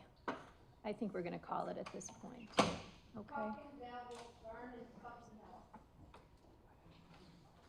So at this point in time, those admonitions I gave you are all the more important as you go into the weekend, right? And I know it's difficult, but you're under a court order. So I need you not to look at any media. So no television, no radio, no social media. Don't talk to your friends and family about this. Remember, this verdict has to be based on what you've heard in this courtroom. And the decision has to be made by the 12 of you who are ultimately on this panel. It can't be based on things that people say to you. So you just have to put a wall around yourself for the weekend. I know it's difficult. I know it's an imposition, but it's an important duty you have to undertake. So no social media, no investigation, no research. You know, I'd say put on some Netflix and sit in your house and don't even go out. That way you're not going to have contact and it'll probably make your life a little easier. Remember as you leave here today to not talk about it with each other even. Wear your badges on Monday, very broadly when you're coming in on Monday. Monday morning, Celeste, what are we thinking? 8:45, Judge.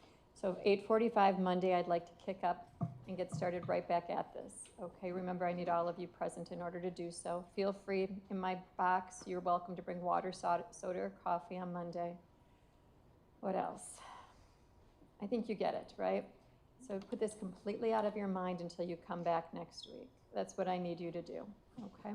You can leave all your notebooks on your chairs and have a lovely weekend, and we'll see you back on Monday, okay? Thank you, everybody.